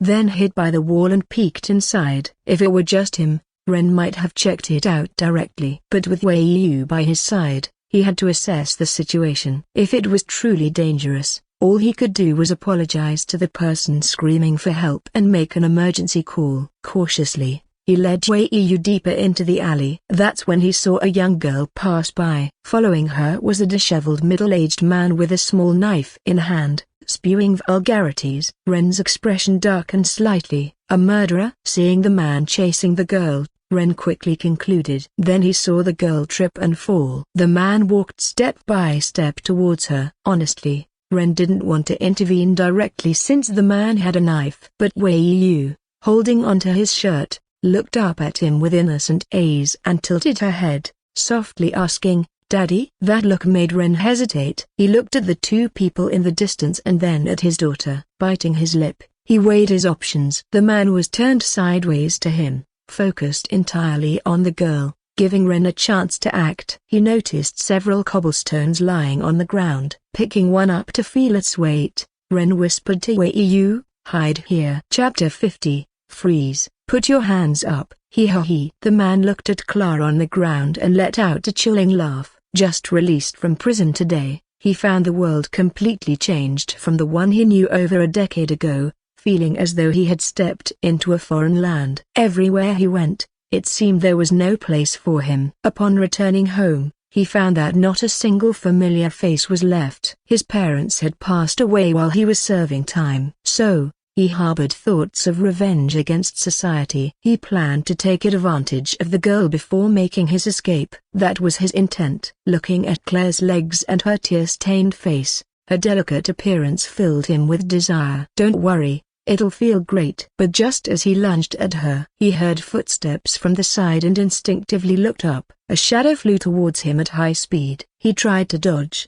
but it was already too late. Bang! The brick struck the man's head hard, knocking him to the ground. "Did I hit him?" Ren's face showed relief. He hadn't expected his random throw to knock the man out, but it worked out well, ensuring his own safety. He walked over with another brick to check the man's eyes were closed, and blood was oozing from his forehead, seemingly knocked unconscious. "Are you okay?" Ren kicked the man lightly to check for a response. Finding none, he assumed the man was out and quickly took away his knife, finally breathing a sigh of relief. He then hurried over to the girl on the ground and helped her up. "I'm a broken bar. I'm okay." Claire was pale, obviously still shaken by the ordeal. Her carefully chosen white outfit was covered in dust, and her knees were scraped, clearly injured when she fell. "Daddy, be careful of the big bad guy." At that moment, the voice of the little girl echoed unexpectedly in the alley. Ren had a bad feeling and instinctively pushed the girl beside him away while ducking to the side himself. Splash! Blood splattered. Although Ren and Claire managed to dodge the attack,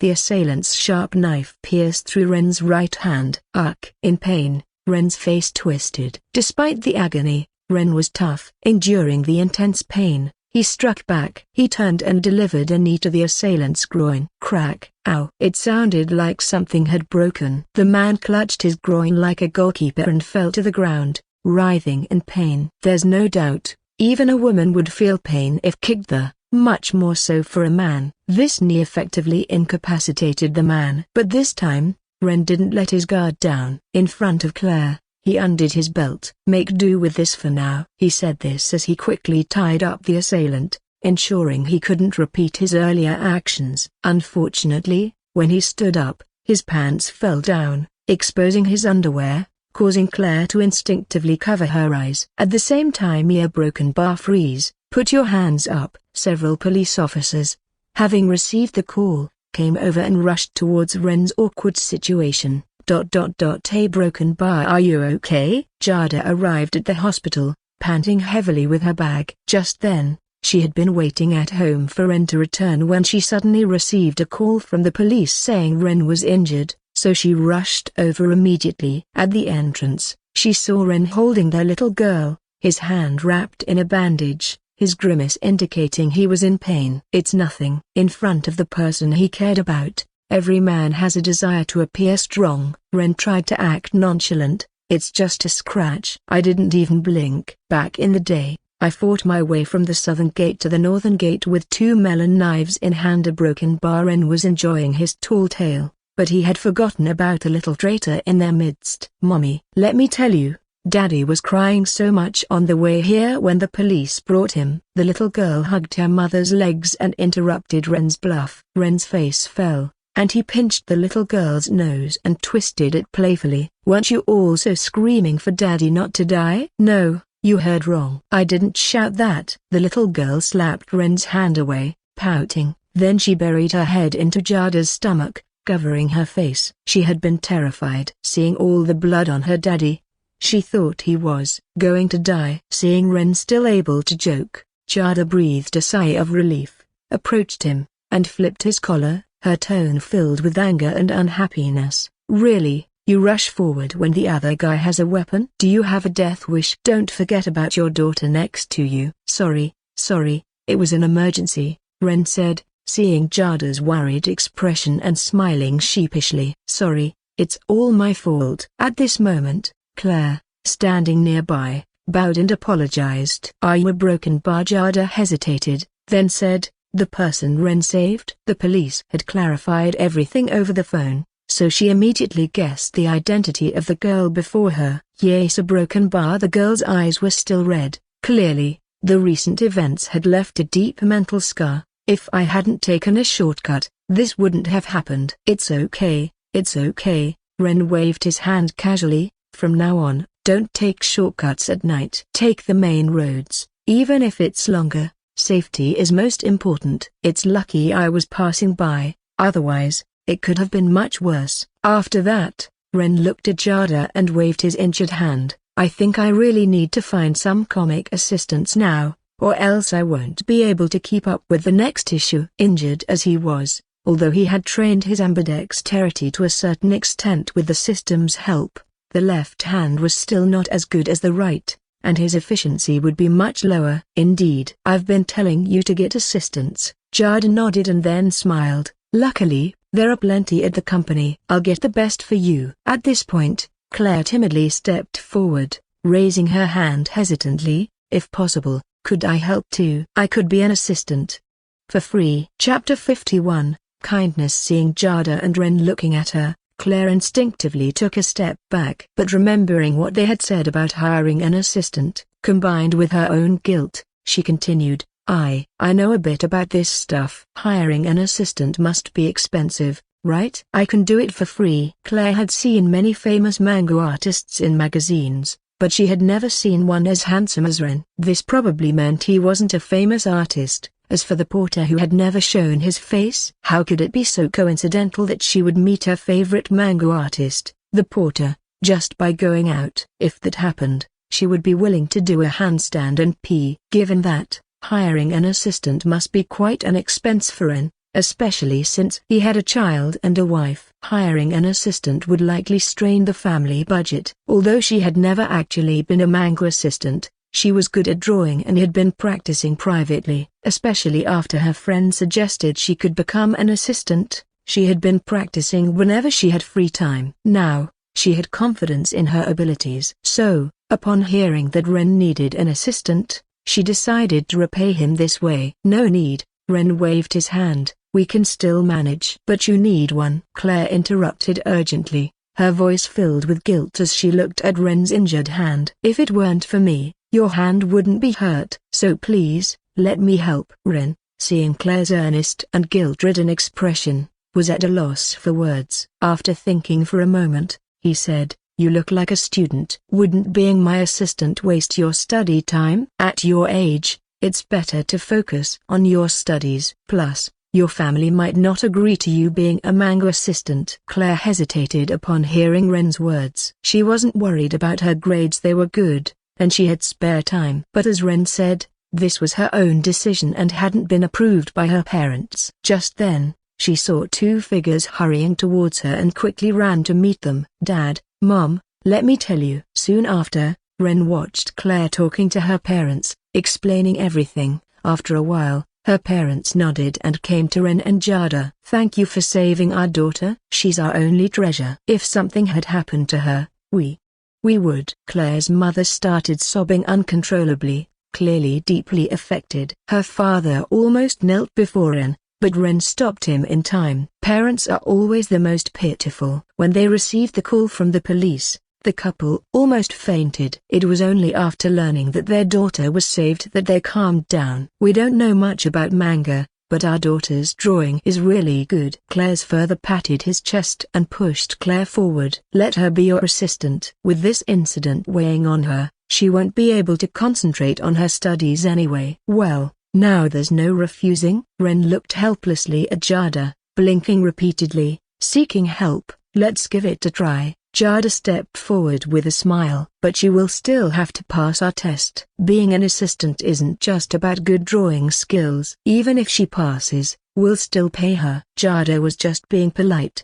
She thought that a student's so-called good drawing skills were probably not that impressive. Even if this girl had the skills of a manga assistant, what kind of company did she run? Right, a manga company. Short of assistants? That's a joke. So, this girl was destined not to become an assistant. "I'll work hard." Claire clenched her fists, her eyes burning with determination. "Also, this is to show our gratitude." At this point, Claire's parents came forward, holding a stack of cash. "I can't accept this." "No, you must." "You saved our child." After much back and forth, Ren and Jada finally managed to refuse the money from Claire's parents and left quickly.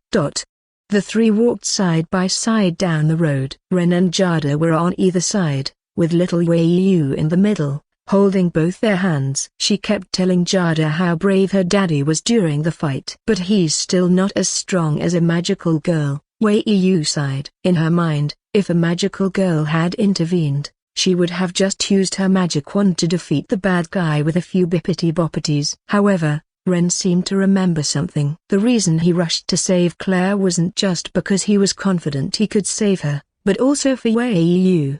He had once come across a question: should we teach children kindness? There were many answers, but the one that resonated with Ren the most was, while society teaches them harshness, it's up to you to teach them kindness. So, Ren charged in. But this kindness was not without wisdom. A broken bar. He looked at Wei Yu and gently asked, "Wei Yu, what should you do if you encounter someone in trouble like that big sister today?" "Of course, I'll be just like Daddy." Wei Yu kicked her little legs. "I'll beat up all the bad guys." Tilda as expected a broken bar, but before Ren could educate Wei Yu, Jada stopped and knelt down, placing a hand on Wei Yu's head. "No, Wei Yu. You should look for nearby people and ask for their help." "Didn't Mommy give you a phone?" "If no one is around, find a safe place and call the police. Always ask the police for help first." Some families tell their children that the police will take them away if they misbehave, but Jada strongly disagreed with this. It only makes children afraid of the police. Normally,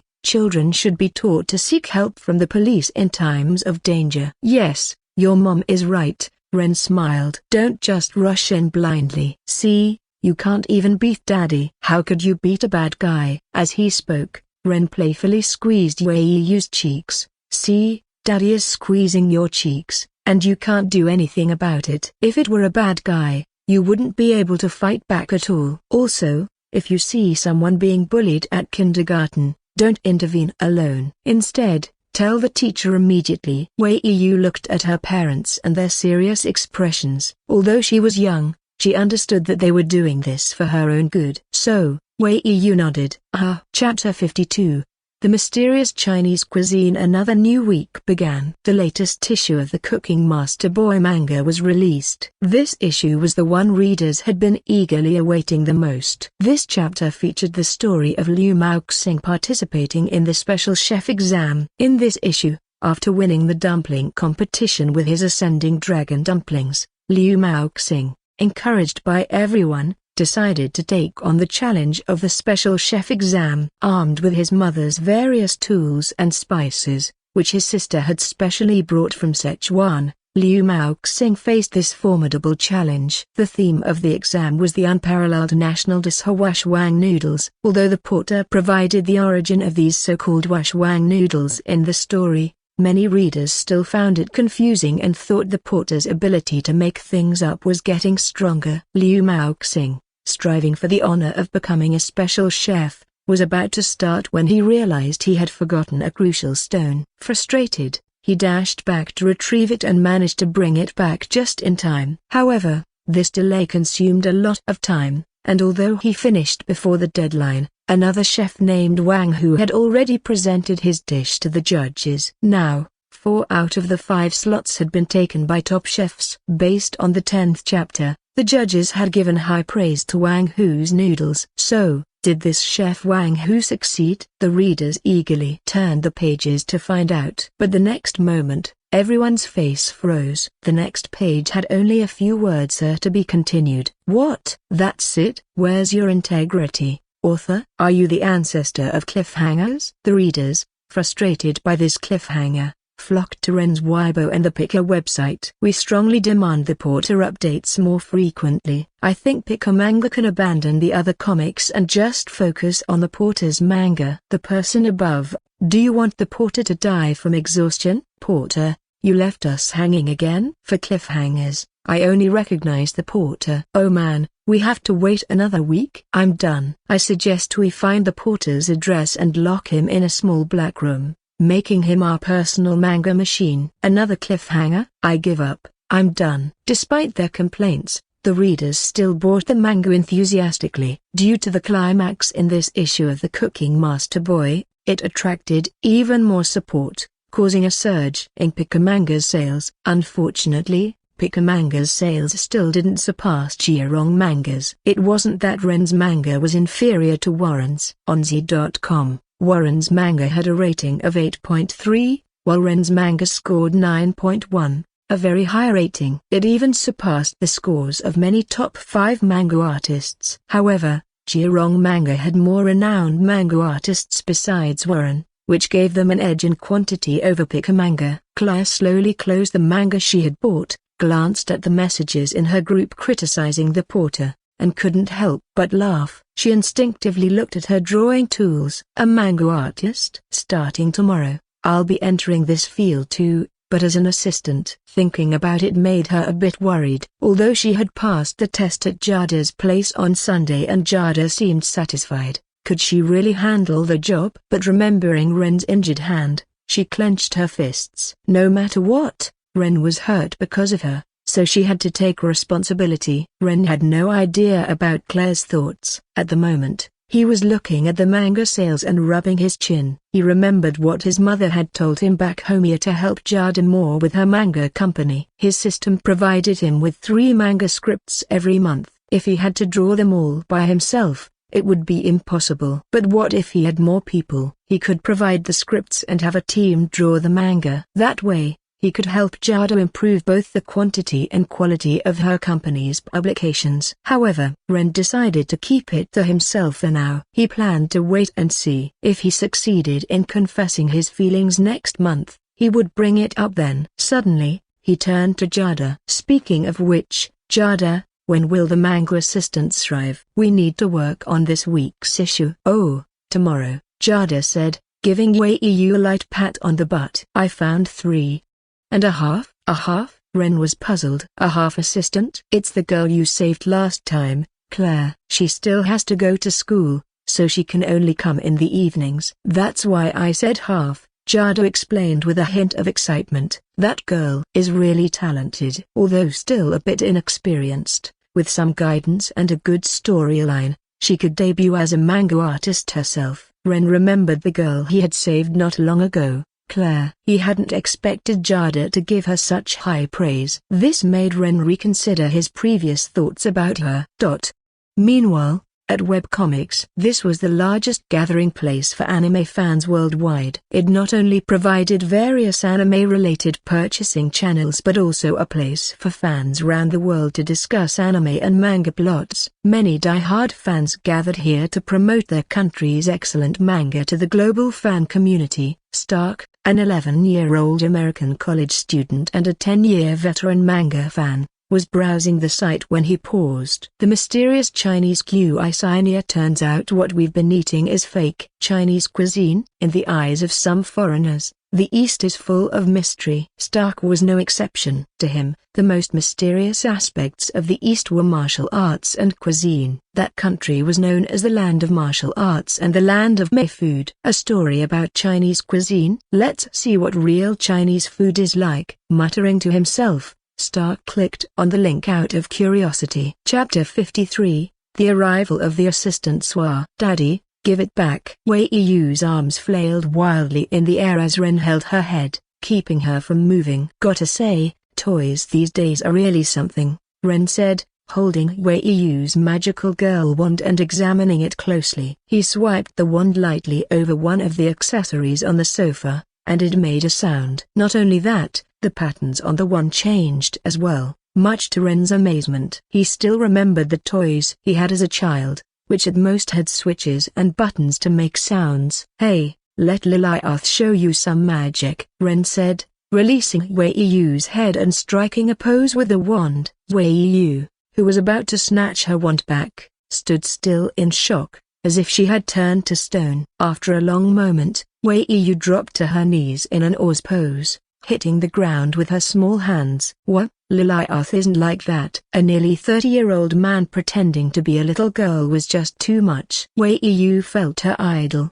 Lilith, was being ruined by her own daddy. Just then, the front door opened. Wei Yu's crying stopped abruptly as she looked towards the entrance. Jada walked in, followed by 3 people, 2 women and 1 man. Seeing Wei Yu crying and Ren striking a pose with the magical girl wand, their expressions froze. This must be the porter. They never expected the famous manga artist to have such a peculiar hobby. Geniuses often have their quirks, it seems. Mommy. Wei Yu ran to Jada in her little slippers, hugging her leg and sobbing. Daddy bullied me. Jada glanced at Wei Yu clinging to her leg and then at Ren, sighing as she rubbed her forehead. Enough, stop messing around, Jada said, turning to the 3 people behind her and waving them in. Come in. The 2 women and 1 man were all relatively young. The man had short hair and a little stubble, standing about 5'7", slightly shorter than Ren. The women included one with a ponytail and the other with freckles. Both looked quite calm and composed. This is Michelle,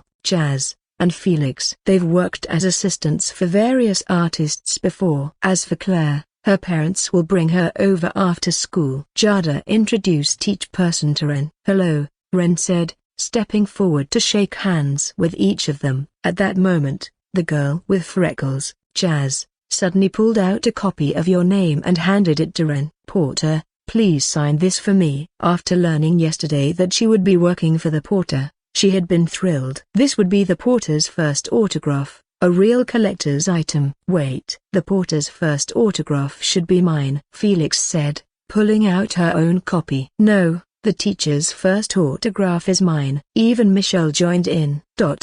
Is this the place? Looking up at the villa, Claire was a bit stunned. She had wanted to help Ren save money by offering to be his manga assistant, but she didn't expect the person who saved her to live in such a big house. This wasn't necessary at all. Was it? Taking a deep breath, Claire knocked on the door. The door opened quickly, and Jada smiled at Claire. Come in. Thanks for having me, Claire said, feeling a bit out of place as she entered the villa and followed Jada to Ren's studio. This will be your workspace, Jada said, pointing to the door. Including you, there are 4 assistants in total. But if you have any issues, just let us know. You're not expected to do this full time. Jada opened the door and called out, Ren, the last half assistant is here. Half assistant? Claire tilted her head in confusion but didn't dwell on it. She quickly looked around the room. The room was large, with several desks. 4 of them were occupied, covered with stacks of drawing paper. There was also a scanner and a computer in the room. The walls were adorned with numerous posters of your name and Cooking Master Boy. This gave Claire a sense of connection. She never expected this manga artist to also like these works. Come on in and find a seat,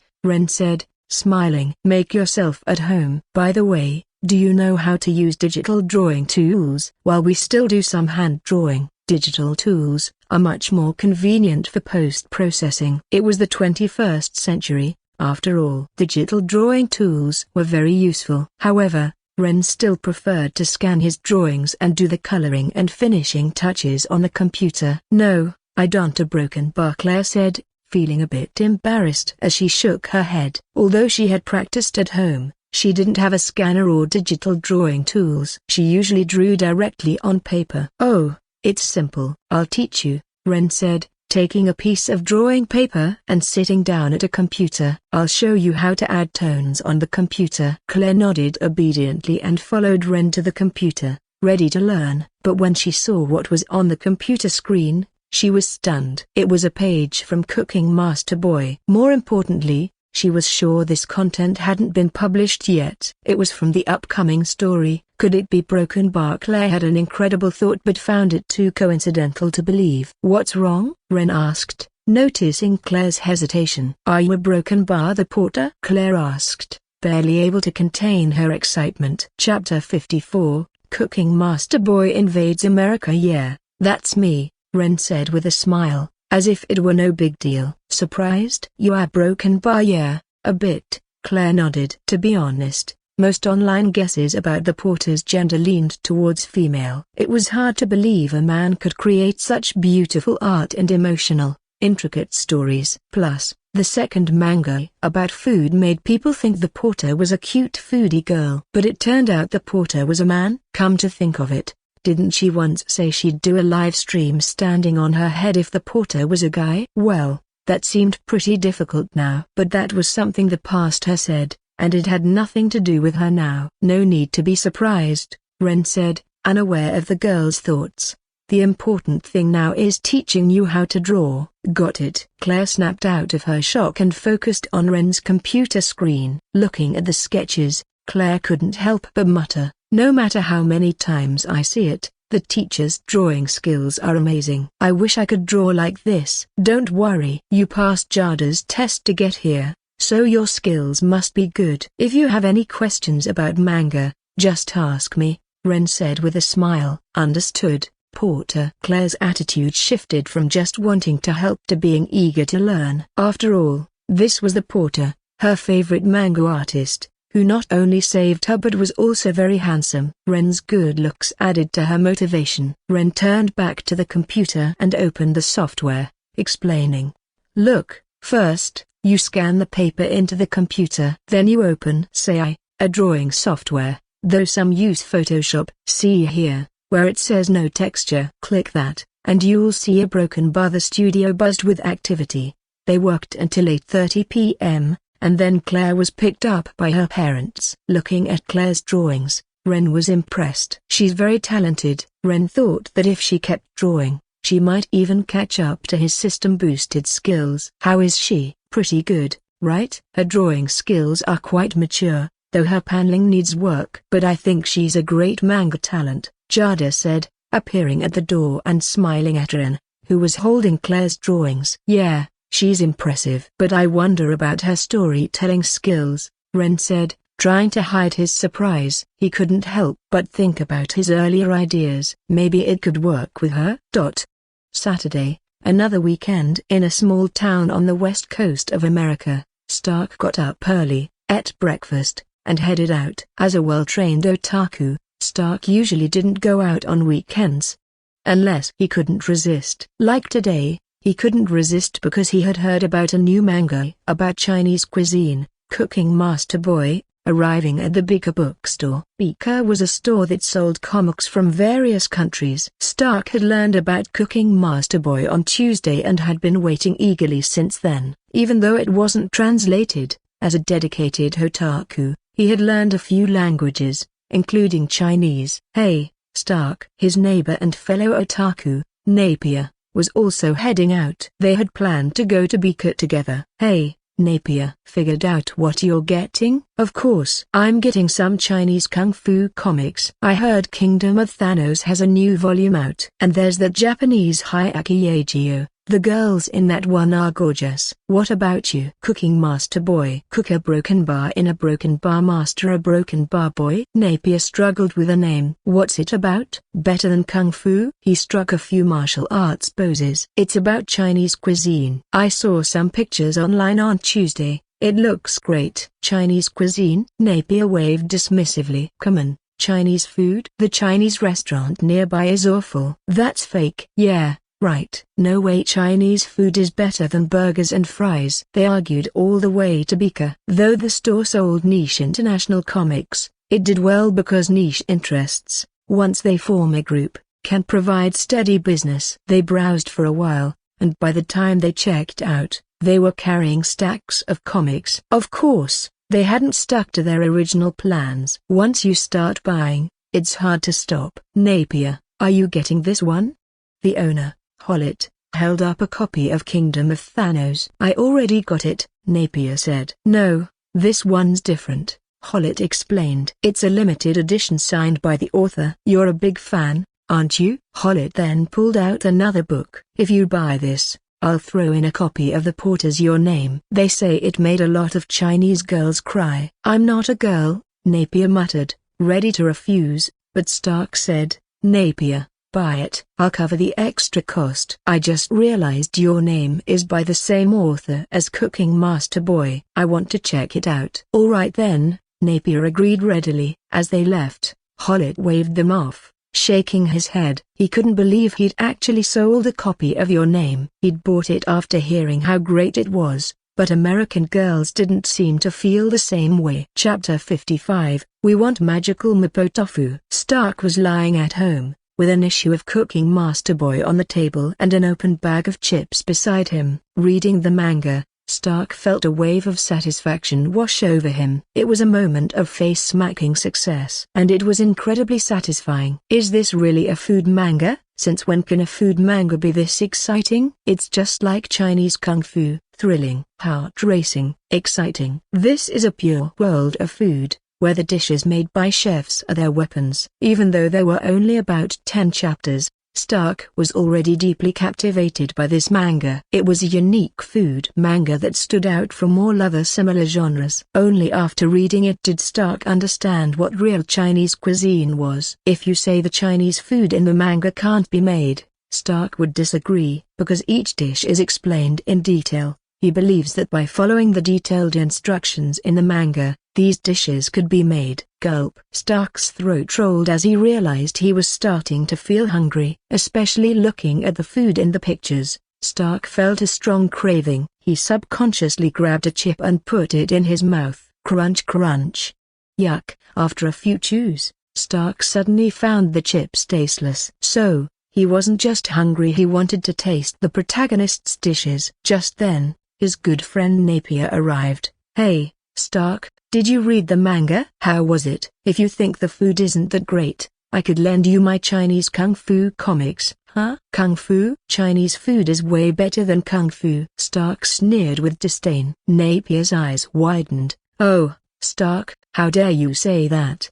In that case, I need to see what you mean by this Chinese food. If it's not good, you'll have to kiss Mrs. Susan's butt next door. He loved kung fu the most, and someone daring to badmouth it, even his best friend, was unforgivable. Ha, if it's better than kung fu, you'll treat me to authentic Chinese food tonight. Stark handed the manga to Napier and took out the volume of Your Name. He wanted to see what this manga was about.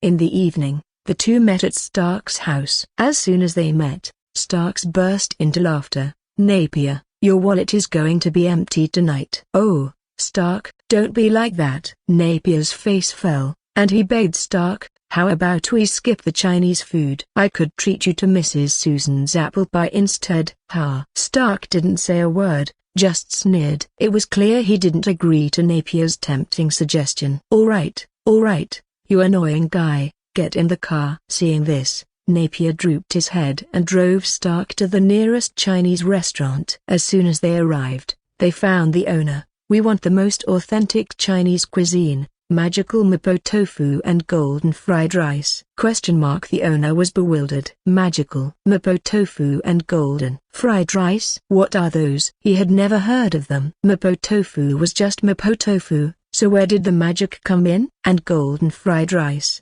He had heard of people putting edible gold leaf on ice cream or chocolate, but on rice? Hey, Stark, I remember in the manga, even that Commander Lee didn't know how to make it. Maybe these dishes, like kung fu, are secret recipes. If the owner knew how to make them, he wouldn't just be running a small restaurant. We should tell him the recipe, Napier whispered in Stark's ear. That's right. Stark's face lit up in realization. He also liked kung fu manga and knew that in China, some things were family secrets, sometimes even passed only to sons. Here, look at this. The two of them quickly showed the manga they had brought to the restaurant owner. We know that the glowing part is probably an exaggeration, but the recipes here must be real, right? We want you to make magical Mapo tofu and golden fried rice. Looking at the recipes and explanations in the manga, the owner was stunned. Although some parts seemed off, after reading the explanations, he thought maybe they could be made. After a moment of hesitation, he looked at the two eager foreigners and said uncertainly,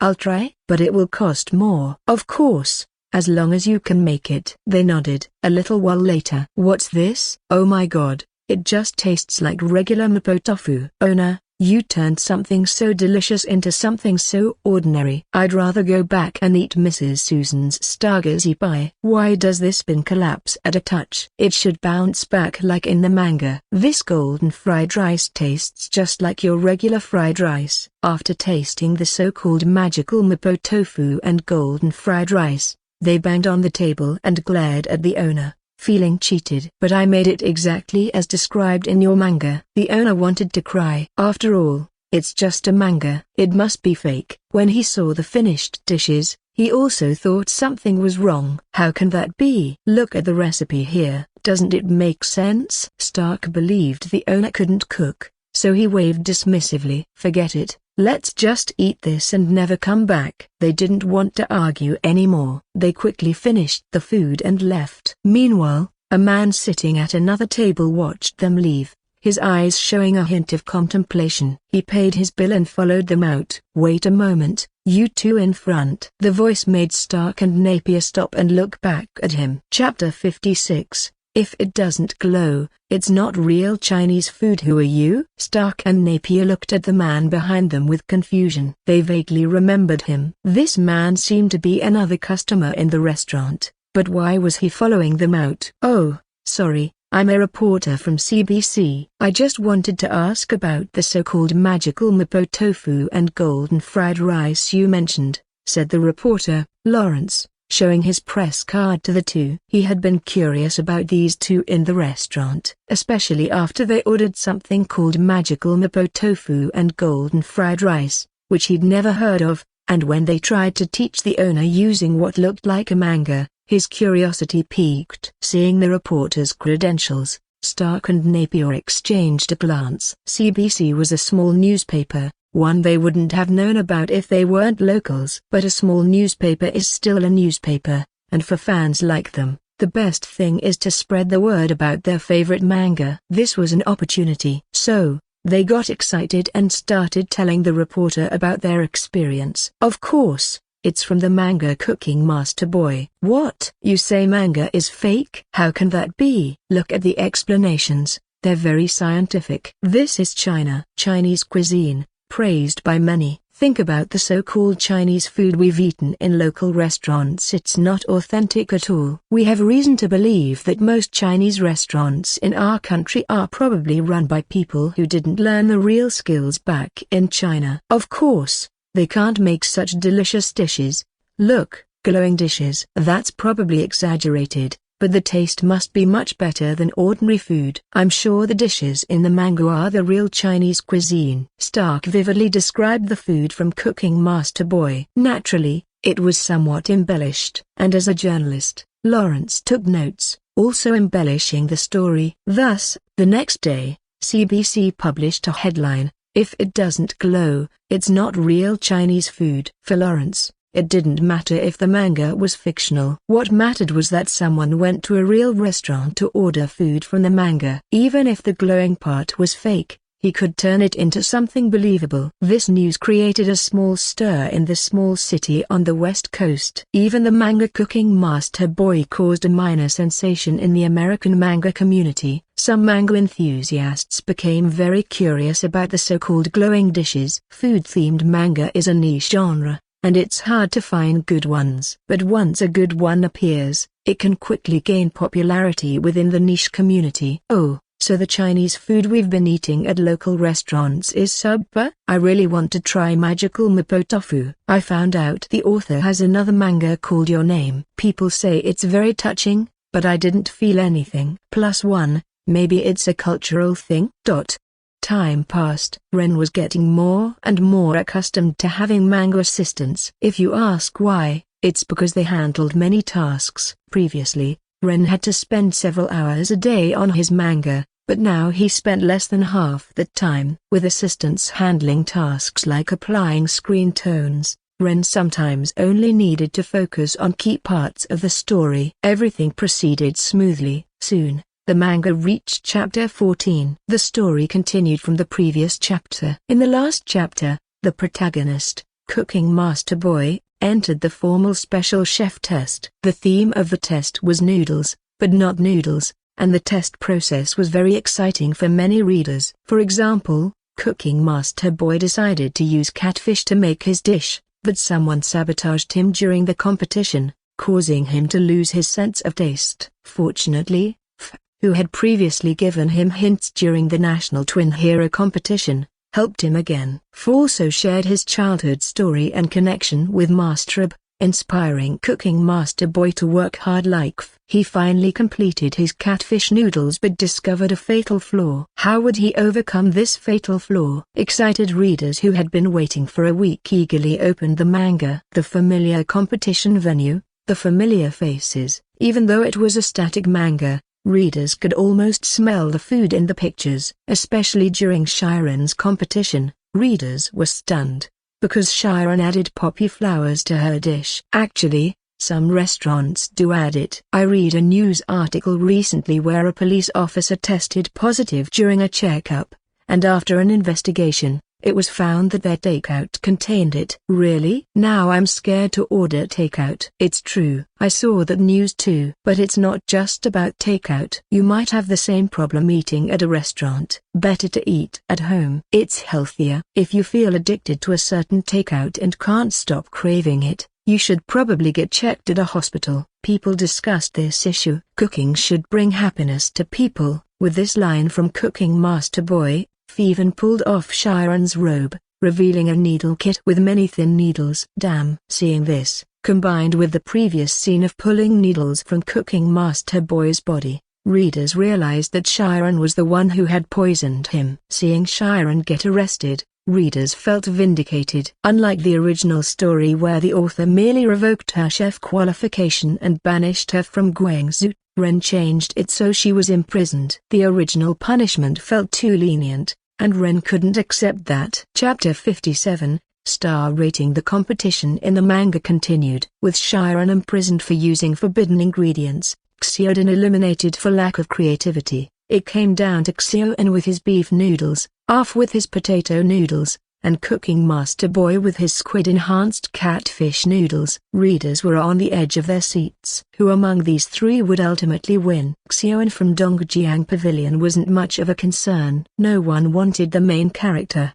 Cooking Master Boy, to lose, but what about Arf? Handsome, skilled, practically a mentor to Cooking Master Boy, and someone who had helped him numerous times, who wanted to see him lose? Yet, something strange happened in the manga. When the scores for the special chef test were announced, readers were shocked to find that the highest score didn't belong to Cooking Master Boy or Arf, but to the bald guy, Xiaodan from Dongjiang Pavilion. Incredible. Even in the manga, Cooking Master Boy and Arf were stunned. The score difference was massive. In the manga, the evaluation method was mutual scoring. Cooking Master Boy and Arf both gave Xiaodan 5 points, while Xiaodan gave them each 1 point. Could this be allowed? Would the judges accept this? Of course not. You'll have to try again in 4 years. With that, Xiaoan was disqualified from the competition, much to the reader's satisfaction. But the manga was just building up to the climax. Next was the showdown between Cooking Master Boy and Arf. Why do my hands tremble as I turn the page? I'm so excited. Some readers couldn't help but mutter to themselves. They were too excited. After 10 chapters and several weeks of build-up,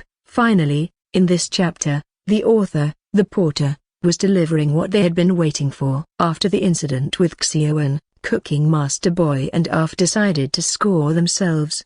Perhaps as a chef, my knowledge and skills are limited, but I've done my best and made what I believe is my finest work. As a chef, I must give myself full marks. With these words from Cooking Master Boy, the readers cheered. It made perfect sense. If a chef doesn't have confidence in their own work, how can their customers have confidence in it? As long as a chef gives their best, that dish is their perfect score. Arf also gave himself full marks. After the judges' final deliberation, because their skills were equal, both were awarded the special chef qualification. Seeing the two wearing their special chef uniforms, readers let out a sigh of relief. Ah, that was satisfying. The porter, this tricky author, finally delivered. For once, the porter didn't leave them hanging. This chapter not only completed the special chef test but also left readers in suspense as Cooking Master Boy embarked on a journey of learning. With the release of this chapter, Ren's followers on Twitter surged again. Ratings for Cooking Master Boy on the web also continued to rise. In fact, after Cooking Master Boy became a hit, many copycat works emerged, trying to create passionate food-themed manga. However, with Cooking Master Boy setting such a high bar, readers found other similar manga to be lackluster. Weekend at Ren's home, Ren was holding a pen with his left hand, continuously drawing lines. Suddenly, a scream broke the silence, making everyone look towards the source. Claire was holding her phone, a look of surprise on her face. What happened, Claire? Jazz asked. Look at the star ratings, Claire said, her neck stiffly turning towards everyone. Teacher has been promoted to a 4th-tier star. No way. Really? Hearing Claire's words, the assistants were shocked and quickly took out their phones to check the star rating website. Unlike the astonished Claire and the assistants, Ren remained calm. It wasn't that he wasn't excited, it's just that he already knew. His future wife had already informed him via phone. In this world, celebrities are rated by an authoritative organization. This rating is not only officially recognized but also respected by celebrities themselves, showing their standing. Moreover, the rating includes all professions in the cultural and sports fields. For example, athletes, directors, singers, actors, manga artists, writers, and so on. They are divided into 6 levels: Super First Tier, Second Tier, Third Tier, Fourth Tier, and Fifth Tier. Don't think being a 4th-tier star is low. How many people are there in the cultural and sports fields? How many can become star tier? Moreover, this rating isn't based on a single aspect but a comprehensive evaluation: fame, influence, fan cohesion, quality of work. It also considers whether the celebrity consistently produces good work and if they are still relevant. In short, regardless of the industry, the rating looks at overall strength. Ren's work is very popular now, but that's mainly in terms of quality. In terms of fame and influence, he still lagged behind other celebrities. However, getting on this star rating means he is now considered a pillar in the manga industry. Previously, many people called Ren a pillar, the backbone of Beaker Comics, but that was a pseudo-title. A true pillar-level manga artist is one who appears on the star rating list. Even a 5th-tier star is considered a pillar. For instance, Warren, who was a 3rd-tier star, had produced many manga. In comparison, Ren had created far fewer. This highlighted Ren's potential. Ren was just starting his career and had a long way to go. Given more time, he might surpass the 4th tier. Congratulations, teacher. You're amazing. Ren's assistants showered him with praise. Calm down, Ren said calmly. But tonight, after we finish today's work, I'll treat you all to a big meal. Yay! Chapter 58, Little White Dog Kindergarten. It was recess time. Hey, Ha ha ha. Muda. Wei Yu was wearing the same outfit as Lilias, a character Ren had bought for her. She covered one eye with her hand and laughed heartily. Surrounding her were a few little girls holding magic wands, their faces showing disbelief. How is this possible? Why? How can it block our attack? Hey, you losers, your attack is just... Wei Yu, acting as Lilias, was about to continue when she stopped and turned around. No, I was just reciting lines from the show. You don't have to bark like a dog, huh? The little girl in a flower dress, Ganunu, responded timidly, but I didn't say anything. It wasn't me, and I didn't hear any sound. Huh? Wei Yu looked even more confused. What's wrong? Did something happen? Wei Yu, what sound? We didn't hear anything. Maybe you imagined it? The other little girls asked Wei Yu as she looked puzzled. Let's keep playing. But I really did hear a sound, Wei Yu said,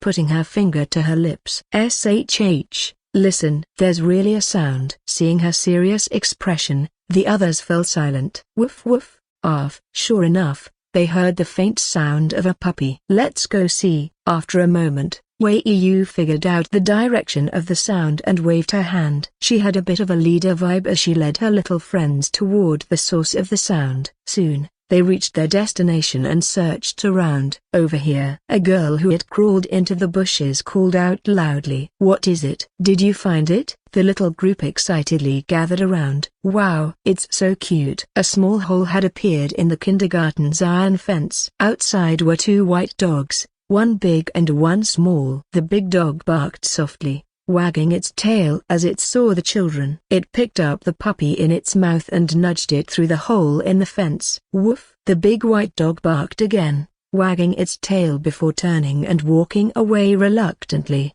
looking back at its puppy with each step. The kids were puzzled. Why did the big dog leave its puppy here? Maybe it doesn't want the puppy anymore? The poor little puppy. The girls all felt sorry for the puppy. They looked at each other, unsure of what to do. What should we do? Should we tell the teacher? Nunu suggested. She thought it was best to tell an adult about such things. No. If we tell the teacher, they might throw the puppy away. Then should we keep it ourselves? A chubby girl looked at the puppy. If we leave it here, the puppy might die. But my mom doesn't like dogs. Neither does mine. My house already has a cat. My mom won't let me keep a dog. I heard dogs eat cats. Let's keep it at kindergarten. No way. If the teacher finds out, we'll be in trouble. The kids discussed back and forth but couldn't come to a decision. Wei Yu stared at the little white dog, struggling with her thoughts. She really wanted a puppy. Her grandpa had promised her one before, but her mom didn't agree. She had given up on the idea, but seeing another puppy reignited her desire. But if her mom found out, it wouldn't be good. Wei Yu didn't know what to do. Oh, I know. Dad. Wei Yu suddenly thought of her dad. But soon, she felt downcast again. She couldn't rely on her dad. After all,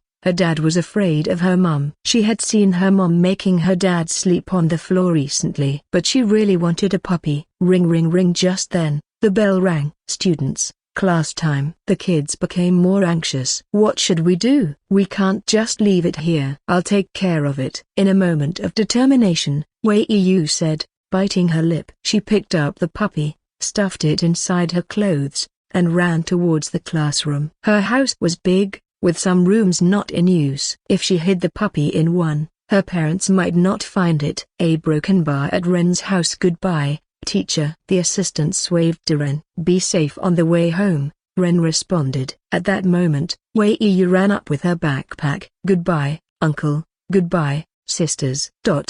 This made Ma Tao's mouth twitch. Why did this kid call the older women sisters but call him uncle? Wei Yu, can you call me brother instead of uncle? Sure, uncle. Got it, uncle. Wei Yu seemed in a hurry and ran into the house, leaving the others laughing. Give it up, Ma Tao. You look like an uncle with your 30-year-old face, Jia Yunt said, patting his shoulder. Ma Tao. Meanwhile, Wei Yu changed her shoes and rushed upstairs, glancing at Ren, who was still talking with the assistants. Seeing he hadn't noticed, she breathed a sigh of relief and patted her chest. Phew. She then went into a rarely used room and took out the puppy. Seeing the furry little body, Wei Yu giggled. So cute. She reached out and poked the puppy. Arf woof. The puppy, sensing Wei Yu's affection, wagged its little tail and started licking her hand.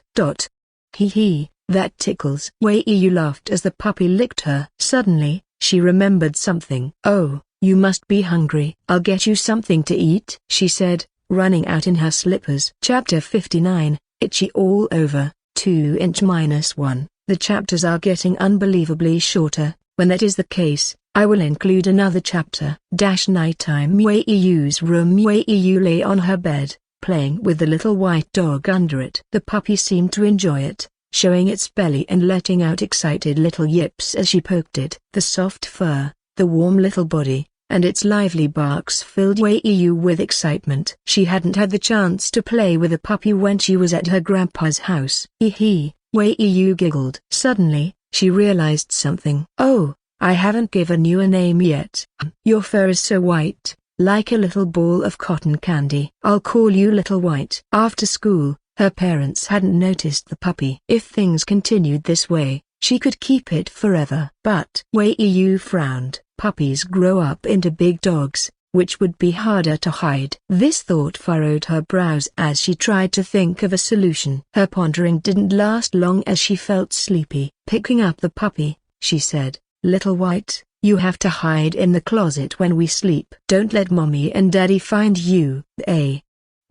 She wanted to threaten the puppy, but words failed her. To her, her parents were very kind. Her dad sometimes played with her toys and stole her snacks, but they were good otherwise. Today, she had even fed the puppy with her dad's snacks. Anyway, don't let them find you, Wei Yu finally said, putting the puppy in her closet and leaving a small crack for air. She turned off the light and happily jumped into bed. Thinking about playing with the puppy made her smile as she closed her eyes. 1 minute.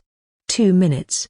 3 minutes. Wei Yu suddenly opened her eyes and sat up, scratching herself. It itches. Ren's room. Jada, freshly showered, was brushing her hair in front of the mirror. Her loose nightgown revealed glimpses of her skin, flushed pink from the bath. What are you looking at? Jada asked, glancing at Ren through the mirror.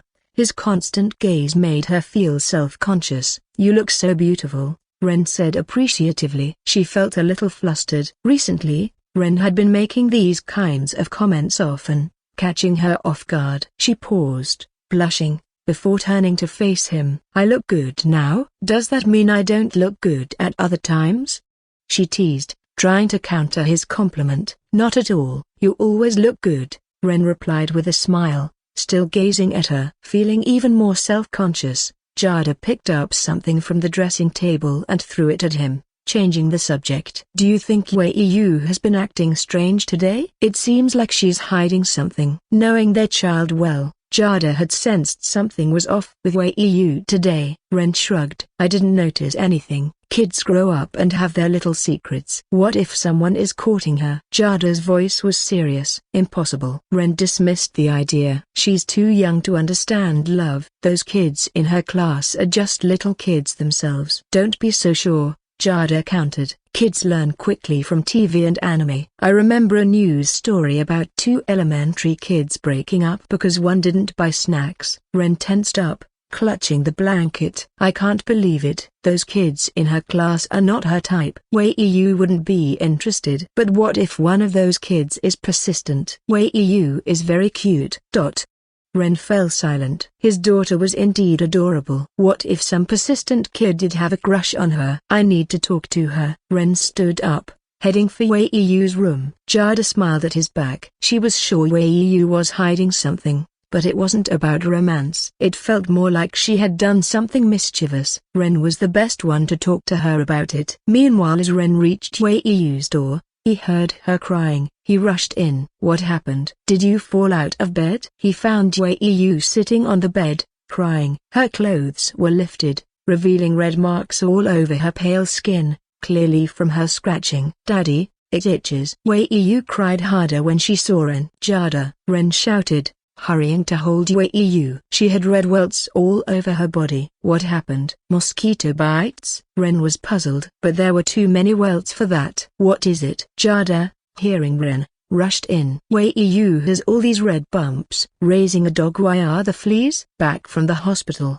Ren and Jada exchanged puzzled looks. According to the doctor, Wei Yu seemed to have been bitten by fleas or similar insects. The problem was, where did the fleas come from in their clean home? Wei Yu, did you cuddle any animals at school? Jada finally asked, considering that possibility. If the fleas didn't come from their house, they must have come from outside, and Wei Yu spent most of her time at school. I didn't cuddle any puppies. Wei Yu blurted out hastily, clearly flustered and trying to deny it. Aha, it was a puppy. Problem identified. However, Jada noticed the nervous tone in Wei Yu's voice, which confirmed her suspicion. Along with Wei Yu's evasive behavior when she returned home from work, Jada had a guess. Could it be? Jada's eyes twinkled with realization as she said slowly, "Oh, no puppies? That's good." She patted her chest in relief, adding, "The doctor said fleas from other animals are manageable,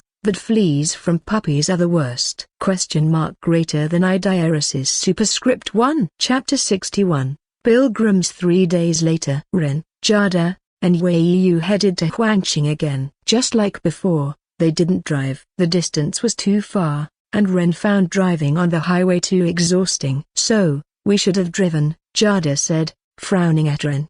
"Look, we can't even get a cab." A broken bar. Ren was speechless. Who knew there'd be so many people today? "Last time I came here." Broken bar. He paused as he remembered something. When he came before, the suburban sacrificial festival hadn't started. No wonder there were so many people today. "It's a shame Xena is busy preparing and can't pick us up. Otherwise, we could have taken her car." "Dad, Mom, stop arguing. Let's take the bus," Wei Yu said, pointing to the approaching bus. The bus arrived just in time, and Wei Yu was eager. "It's almost 9 o'clock.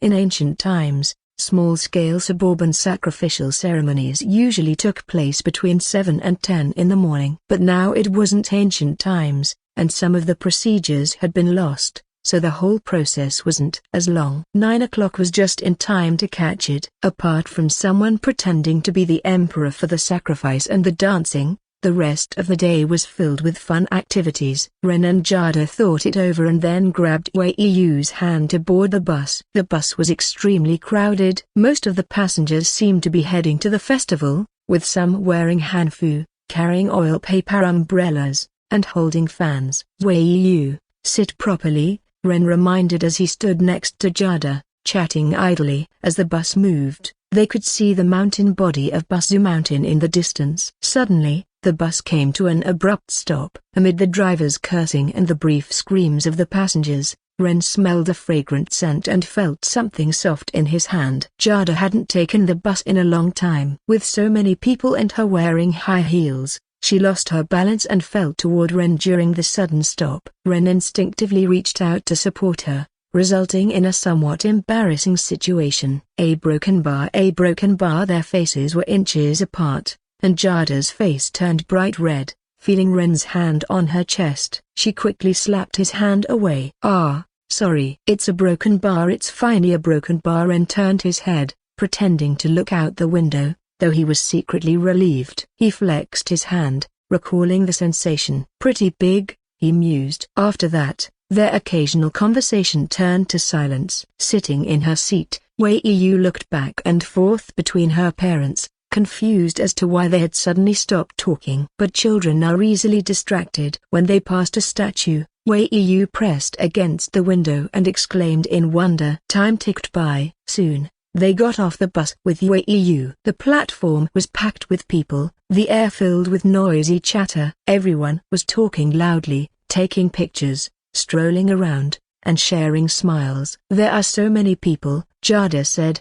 exasperated. "Yeah, I didn't expect this." Mania broken bar and frowned. If he remembered correctly, Xena hadn't mentioned such a large crowd. Maybe she didn't think this was a lot. After all, according to Xena, there was an even bigger festival during the New Year, where it would be even more crowded. Was she comparing it to that? Well, let's find a good spot. Okay. Ren and Jada moved forward, holding Wei Yu's hand tightly. In a crowd like this, they didn't want to lose her. They made their way through the throng, saying excuse me and pardon us as they went. Soon, they reached the spot Xena had told them was the best for viewing. After about 10 minutes of waiting, there was enthusiastic applause and some people whistling excitedly. One by one, graceful figures entered the central area. Ancient music began to play, making everyone feel as if they had traveled back in time. Wow, it's Sister Xena. Wei Yu, sitting on Ren's shoulders, saw a familiar face and waved excitedly, not caring if Xena could see her. So beautiful a broken bar. Jada couldn't help but admire the sight. After a while, Ren heard some people talking nearby. This pilgrimage was worth it. It's even more beautiful than in the manga, a man said, snapping photos and comparing them to a manga book. And the patterns are identical. Hey, are you here because of your name too? Yeah. Didn't Lu Xun say, he who has not climbed the Great Wall is not a true man? Nowadays, they say, he who has not seen the 6 dances is not a true manga fan. Nonsense. That was said by Zushiren. As the two chatted, more people joined in. Do you think they'll make Kuji-sake at the end? My friend said he wanted to buy a bottle to try. By friend, you mean yourself, right? Hey, a broken bar. While the boys discussed, a group of girls overheard them and looked on with disdain. That's gross. Someone actually wants to drink Kuji-sake. They have no appreciation. These clothes are the real highlight. I want to get a Hanfu custom made. Imagine the attention. Yeah, but custom made must be expensive, right? Not too bad. A broken bar. Ren and Jada listened to the discussions about Picker Comics manga and couldn't help but feel a sense of pride. At the same time, it solved a mystery. Ren now understood why there were so many people today. It seemed some had come for a pilgrimage. Without realizing it, his manga had reached such an influential level. Chapter 62, I Accept Your Life. Ultramantica, 2-1. Thank you for coming to watch, Xena said as she approached Ren and his family, having changed into casual clothes. Wow, sister, your dance was amazing. You look so beautiful today, Wei Yu exclaimed as she broke free from Ren's hand and ran toward Xena, hugging her leg. Thank you. Xena smiled and ruffled Wei Yu's hair, delighted by being called sister. Wei Yu, you look like a little princess today. How about I treat you to something delicious? There was no woman who didn't like being seen as younger than her actual age, especially when being called sister by a little girl. Thank you, sister. Wei Yu's eyes sparkled. She had been waiting for this. She had figured out that calling adults who were her mom's age sister would easily win their favor. This meant more snacks for her. Before, those aunts at home, those two sisters would often bring lollipops and chips. Although she had these at home, getting them from mothers always tasted better. Wei Yu's eyes shone with excitement as she clung to Xena's sleeve. Where should we eat? How about some candy apples? Xena suggested. The entire Buzu Mountain Square was filled with temporary stalls. One day's revenue here was equivalent to several months' earnings elsewhere. You're doing good business here,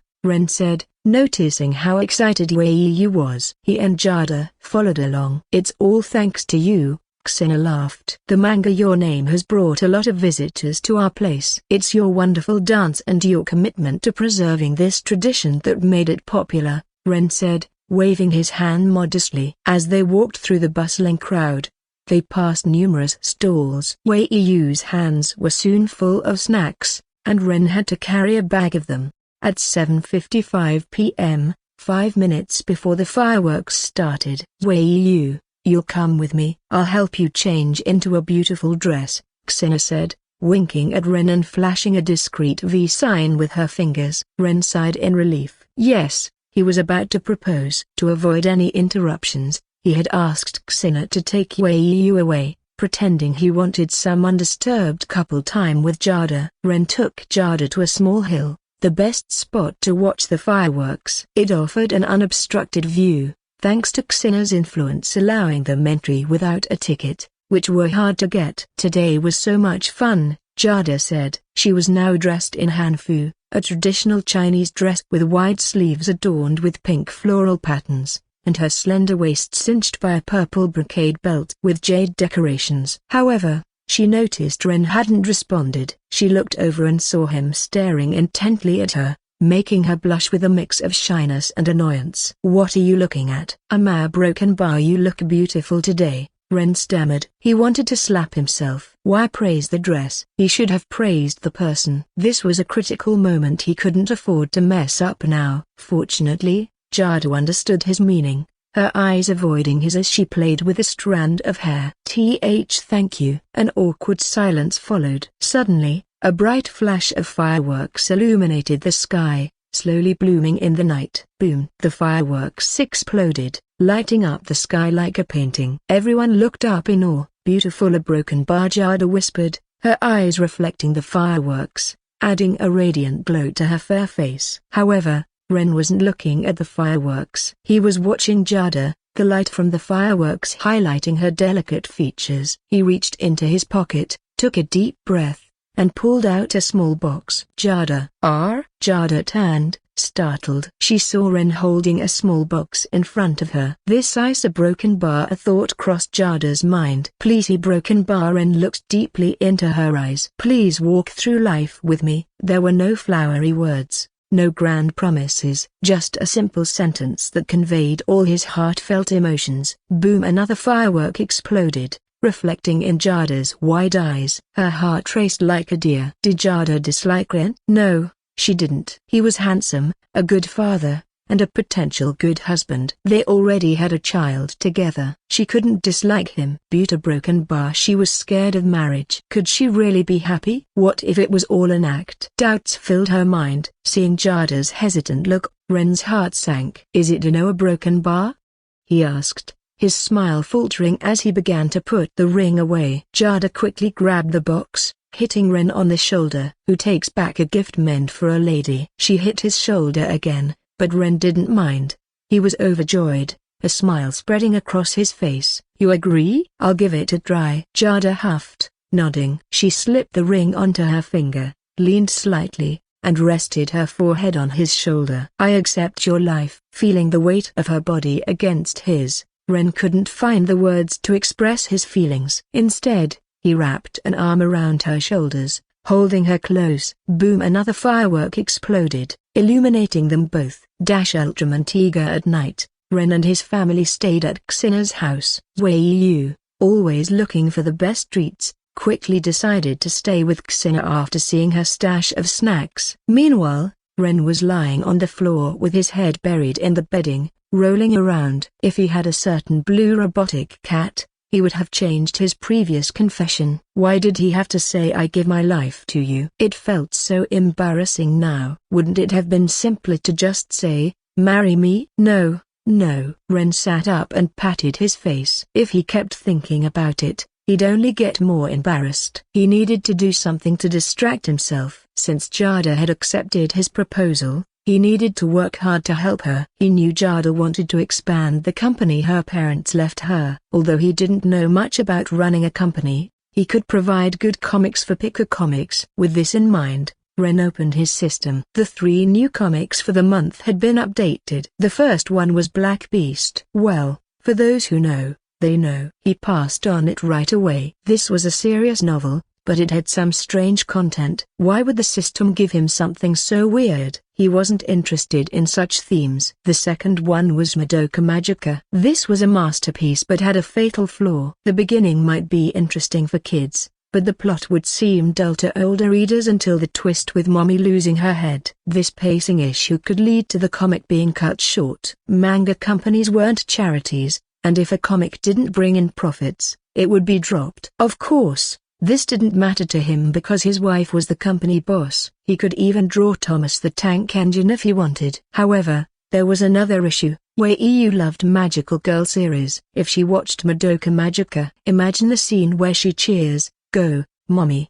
and then suddenly, Mommy loses her head. That would be quite shocking. Ren's smile became a bit twisted. He decided to redeem this comic anyway. He had enough reputation points to redeem 2 volumes of Madoka Magica. The third comic made Ren's eyes light up. Ultraman Tiger. This series was arguably the most popular Ultraman in China, without a doubt. Other Ultraman series were great, but Ultraman Tiger was broadcast on over 50 TV stations in China. The quality of this series was exceptional. Despite being filmed in 1996, many of the special effects still looked better than some movies and TV shows from his original timeline. He checked the reputation points needed to redeem it. He had enough, so he redeemed it. However, both Madoka Magico and Ultraman Tiger were originally Japanese works, so many details needed to be adjusted. The characters' names, their homes, and their lifestyles needed localization. For Ultraman Tiger, there weren't many names to change since most characters had common names like Shinjo,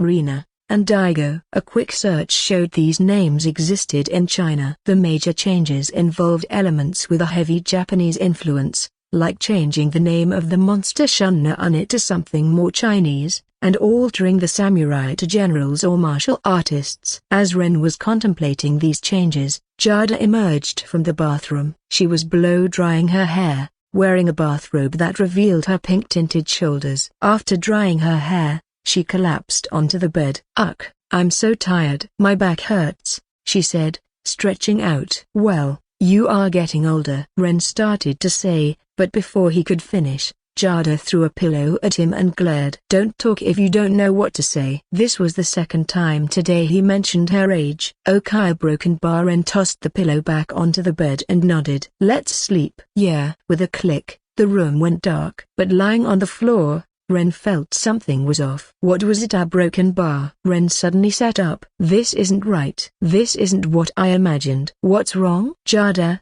who was about to fall asleep, opened her eyes. "You agreed to marry me, right? Except for not having the marriage certificate, we've done everything a couple should do, right? So why am I still sleeping on the floor?" Ren had felt something was wrong earlier. It had become a habit to sleep on the floor. A broken bar. The room fell silent again. "Come on up," Jada said, moving to make space on the bed. Ren slid into the warm spot where Jada had been lying. "Is this better?" "I'm really tired." "Good night." Jada turned to her side, ready to sleep. Ren, however, looked at Jada, her hair cascading down her back, the light from outside highlighting her fair neck.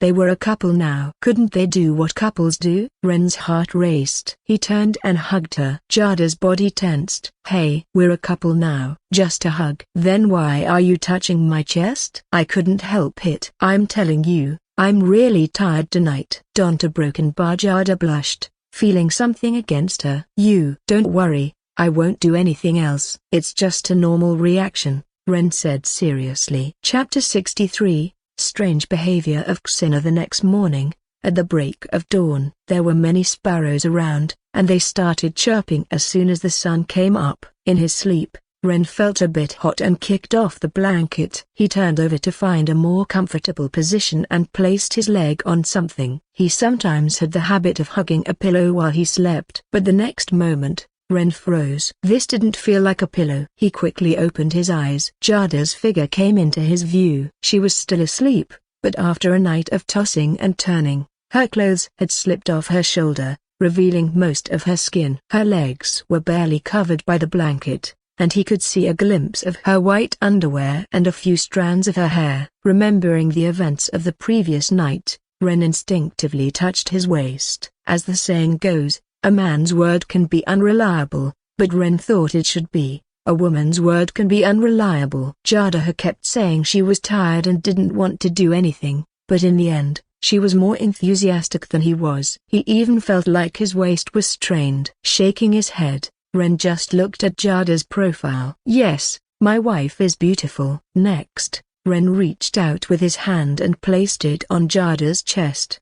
Jada murmured, then smacked her lips. "Don't mess around." "Sleep, I'm still tired." Saying this, she turned over, wrapped her leg round Ren, and hugged him like an octopus. Considering how tired Jada had been the day before, Ren didn't want to disturb her. He felt the warmth of her embrace and slowly closed his eyes again. When Ren woke up again, it was already 7:30. Yawn. Jada, who was brushing her teeth in the bathroom, yawned. Yesterday had been exhausting, and she still felt sleepy. "Didn't sleep well?" Ren asked. "And whose fault do you think that is?" Jada glared at Ren, with faint dark circles under her eyes. "A man's word can be unreliable." "Last night, Ren had said he'd just cuddle, but then he went all the way. Men are such pigs. Is that my fault? Ren blinked innocently. You didn't let me sleep last night. First, you said you'd just cuddle, and then, in the end a broken bar. Jada trailed off, feeling too shy to continue. After all, she was a woman and found it hard to say such things directly.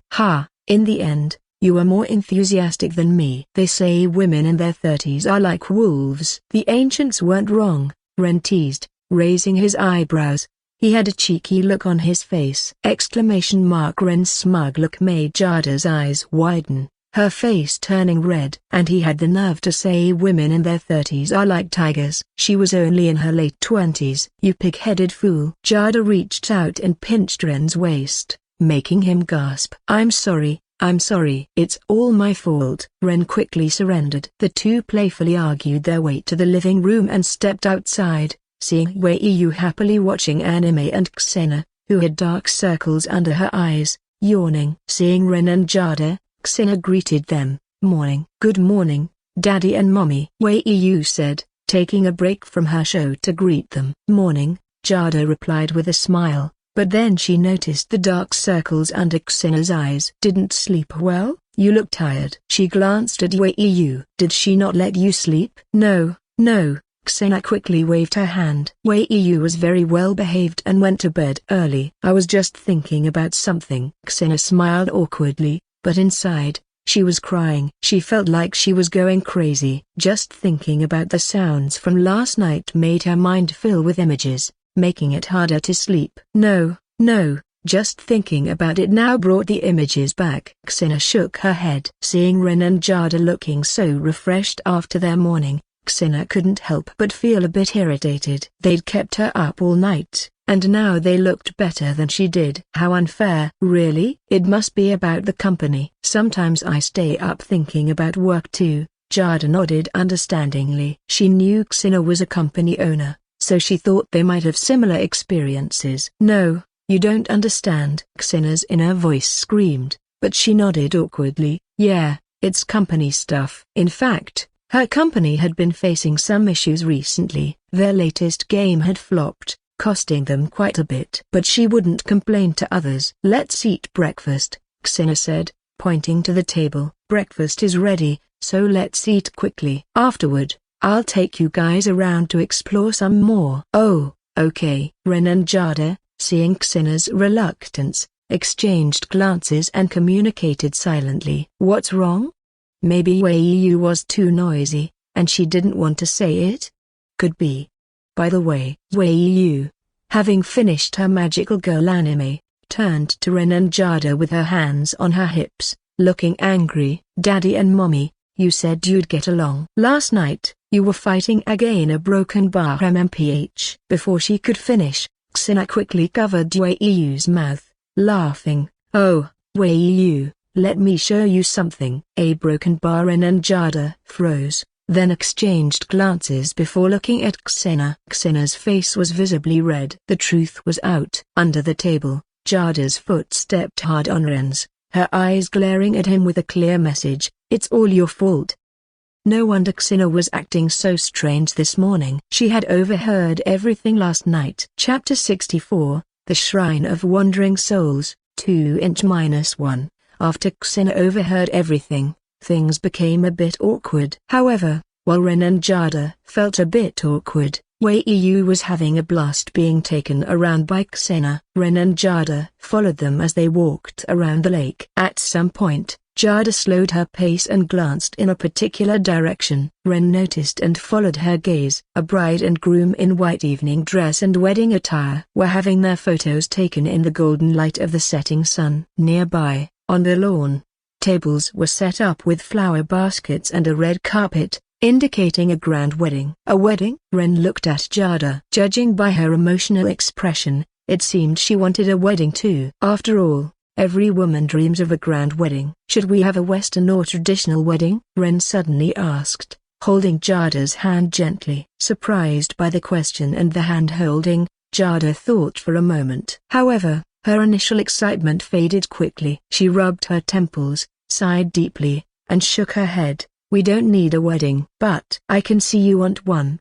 Besides, We're getting married. It wouldn't feel right not to have a wedding, Ren insisted, thinking Jada was just being shy. It's not that. It's because of Wei Yu. Wei Yu? Yes. Even though she's too young to understand now, she'll eventually figure out we had her before getting married. It sets a bad example, Jada explained, shaking her head slightly. Kids have short memories. Besides, we're doing well, aren't we? How is that a bad example? Ren argued, thinking Jada was overthinking it. Jada laughed self-deprecatingly. Getting drunk and sleeping with someone you just met, then having a child with Thema, that's not a good example. Not everyone is lucky enough to meet someone like you. In truth, while raising Wei Yu, Jada had often felt a twinge of fear and regret, especially before she found Ren again. What if she had met someone bad instead of Ren? It's dangerous for women to drink alone. She didn't want Wei Yu to ever think that was okay. Seeing Jada's determination,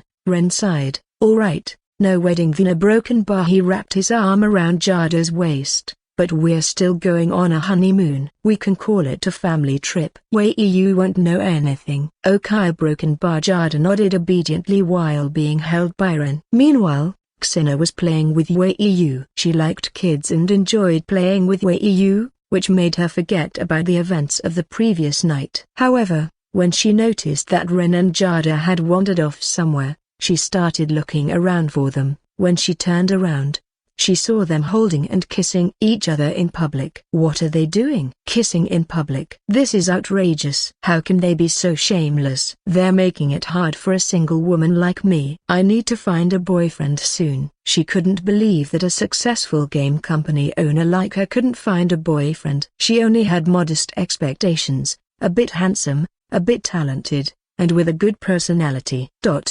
Ren and Jada had no idea about the emotional impact they had on Xena. After playing all day, they returned home. Let's get our marriage certificate tomorrow, Ren suggested. Okay. Are you sure you don't want a wedding? I really don't think Wei Yu will care. Ren still hoped to change Jada's mind. He wanted to give her a complete marriage. No, it's fine. Jada shook her head and changed the topic. You mentioned wanting to draw another comic. Yes. But not just me. We have assistants now. I can provide the script and oversee the storyline while they draw. Meanwhile, I can focus on another comic myself, Ren said gently, holding Jada's hand. You want to grow your company, and I can't just be lazy. He had initially planned to live a relaxed life, but as things changed, so did his mindset. If Jada hadn't agreed to marry him, he might not have been so motivated. I don't understand business or licensing deals, but I can help by taking care of Wei Yu and drawing comics,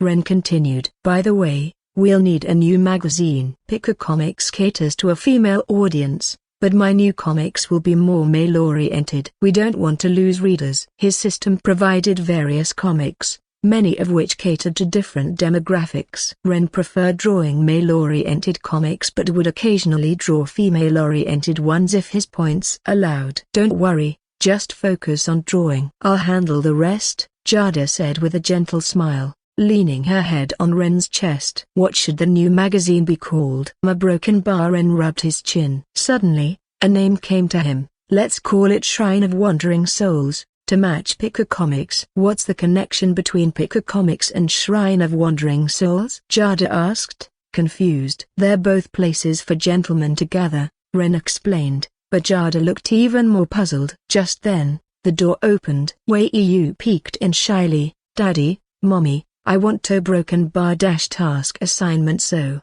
what do you think? After Wei Yu left, Jada looked at Ren and asked. Just now, Wei Yu had come in and said she wanted to learn how to dance. Ren frowned. But can she stick with it? Dance training, like stretching, is painful. If she quits after a few days, it won't be worth it. He was worried that Wei Yu was just being impulsive. The first time they saw Xena dance, Wei Yu said she wanted to learn too, but nothing came of it. How could he be sure this time would be different? Children are naturally fickle. I don't see any problem with Wei Yu taking an interest class, Jada said, smiling. Learning dance can improve a girl's posture and figure. And if she starts, I'll make sure she doesn't quit halfway. Then why did you ask me? Ren muttered as he watched Jada's enthusiastic expression. He then took out his phone and started searching for something. What are you doing? Seeing Ren fiddling with his phone while talking to her, Jada was not pleased. Looking for dance classes, Ren glanced at her. If she's going to dance, I want her to learn something I approve of. Just so you know, Latin dance is out of the question. All that close contact is inappropriate. And find a female teacher, not a male one. Ren started rambling. In his previous life, he had seen short videos of various dances, like Latin dance and cha-cha. While many viewed these as standard and inartistic, Ren didn't like them. He didn't want his daughter constantly around boys, wearing mature outfits, and making intense expressions while shouting cha-cha-cha. He'd much rather you learn classical dance. Seeing Ren worry like an overprotective father, Jada couldn't help but laugh. Understanding his concerns, she said, "Don't worry, we won't choose those dances. She'll learn classical dance, and we'll find a female teacher for her." That's more like it. Saturday Yu's dance class was quickly arranged, and Jada took her to meet the dance teacher. Meanwhile, Ren was with his assistants. Looking at them, Ren sighed in relief. He had enjoyed a lot of free time thanks to his assistants. But after today, that free time would end, and his assistants would be busy drawing Ultraman and other things. Seeing Ren's expression, the assistants felt nervous. He had gathered them all today, looked at them, and then sighed. Were they going to be fired? They had been quite comfortable working here, with occasional snacks, guidance on their drawings, and a manageable workload, luxuries not afforded by other manga artists. Getting fired now would be a big loss. Seeing their anxious faces, Ren laughed and waved his hand. "Don't worry, it's not bad news. In fact, it's good news." He then looked at Jazz and Claire. "Jazz and Claire, you've been working on Cooking Master Boy for a while, and I think you're well suited for it. I'm handing this manga over to you!" The assistants were stunned. "What do you mean? You're not drawing Cooking Master Boy anymore?" Claire finally asked, coming to her senses. "Not exactly. I'll still handle the main storyboards and final reviews. But since the company's strategy is changing, I need your help. Do you agree?" "Of course, there will be a salary increase, and your names will be credited. Even without the raise, it's fine." Jazz was thrilled. Cooking Master Boy was a popular series, and being entrusted with it would significantly enhance their careers and was a testament to their skills. "But, can we really do it?" Jazz asked, lacking confidence. "Don't doubt yourselves. Although you're still a bit inexperienced, you've grasped the basic style. Besides, I'll be reviewing your work. If there are issues, I'll point them out, which will help you improve." Ren reassured them. "Yes, we won't let you down." Jazz smiled brightly. "What about us?" Clara and Warren looked at Ren, eyes full of hope. "You two also have tasks." Ren took a folder from a chair and divided the stack of drafts inside. He handed one set to Clara and the other to Warren. "These are the settings and storyboards for 2 new series. You each will be responsible for one,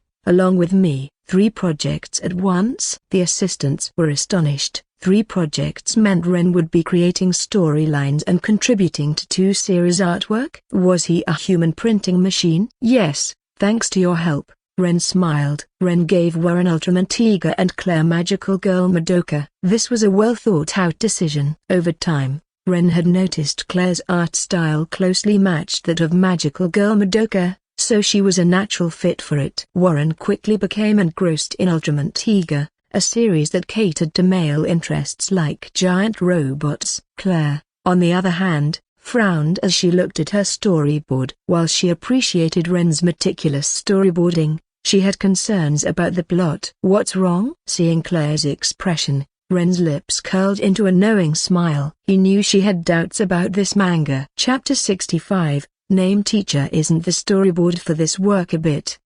Claire hesitated, worried about offending Ren, and carefully said, "Isn't it a bit too conventional?" Actually, calling it conventional was generous. It was more like lacking any creativity and overly cliché. Copyright D. The first episode's storyboard was almost entirely about everyday life. Where was the promised magic of the magical girl? There was just a tiny bit of magic at the end. However, Claire didn't dare to say this outright. I knew you would say that. This work is going to subvert the magical girl genre. Keep reading, and you'll understand. Ren smiled. The early storyline of this comic is indeed aimed at younger audiences, and the characters are not well defined. But the less defined they are now, the more explosive the twist will be later. So, the teacher knew. Seeing Ren's confident expression, Claire couldn't help but feel relieved. Since the teacher was aware of the simplistic and undefined early parts yet still confident enough to present them, the later parts must indeed be as he said. With this thought, Jazz continued reading. The second episode's storyboard was still conventional. Without Ren's earlier words,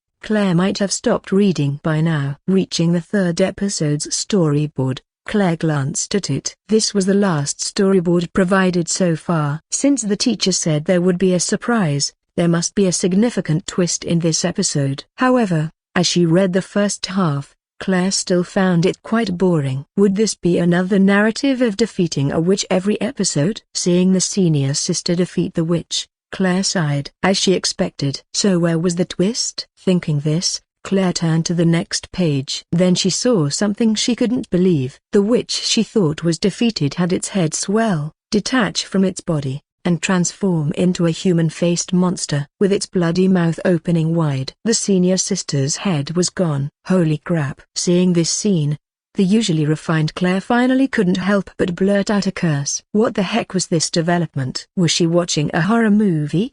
Wasn't this a magical girl comic, and someone died in such a gruesome way, having their head bitten off? Was this what the teacher meant by subverting the magical girl genre? It not only subverted the genre but also her entire perception of it. Seeing Claire's shock, Ren's face lit up with a smile. How is it? Exciting, right? Surprising? Thrilling?